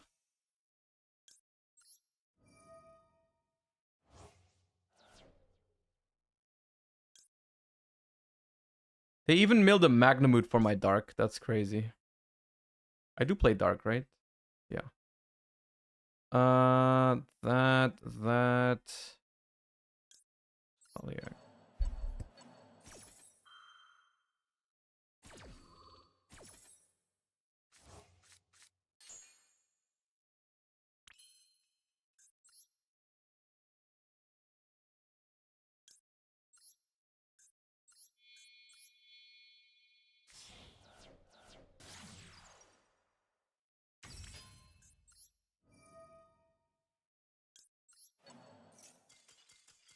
Dweller over Dark? Dude, you realize I still have 2 level 4s, right? This would have been Dark, Revive Magna, make Sprint, send Merly, make Kaleido Hard, shuffle the Saliak, and Dweller. Alright, we rank up. Easy. Easy. Alright, that was a very good last game. Very good last game. You collect these bad boys. And now we get a royal kit close. Real quick.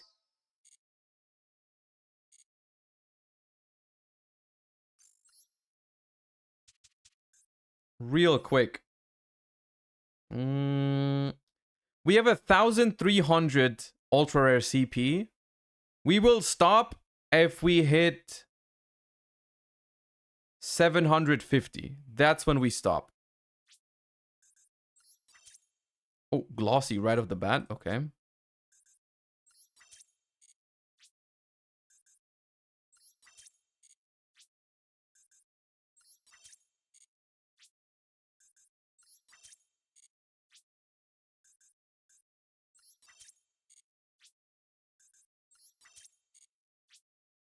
Oh, wait.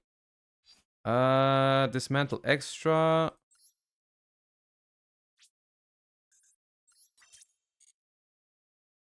Okay, 500. We'll stop at 500. Oh, so close. Was that... Did I just get 3 glossies?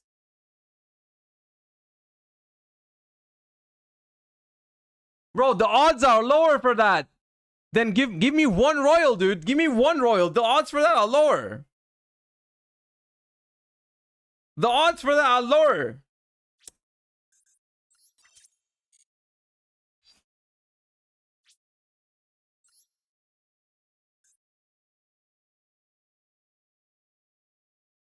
Bro.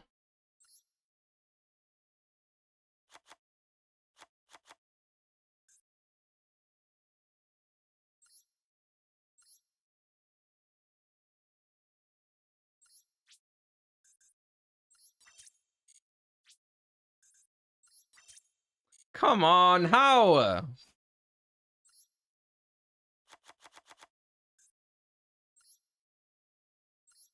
Okay, 1 more set of 3. 1 more set of 3 and then I give up.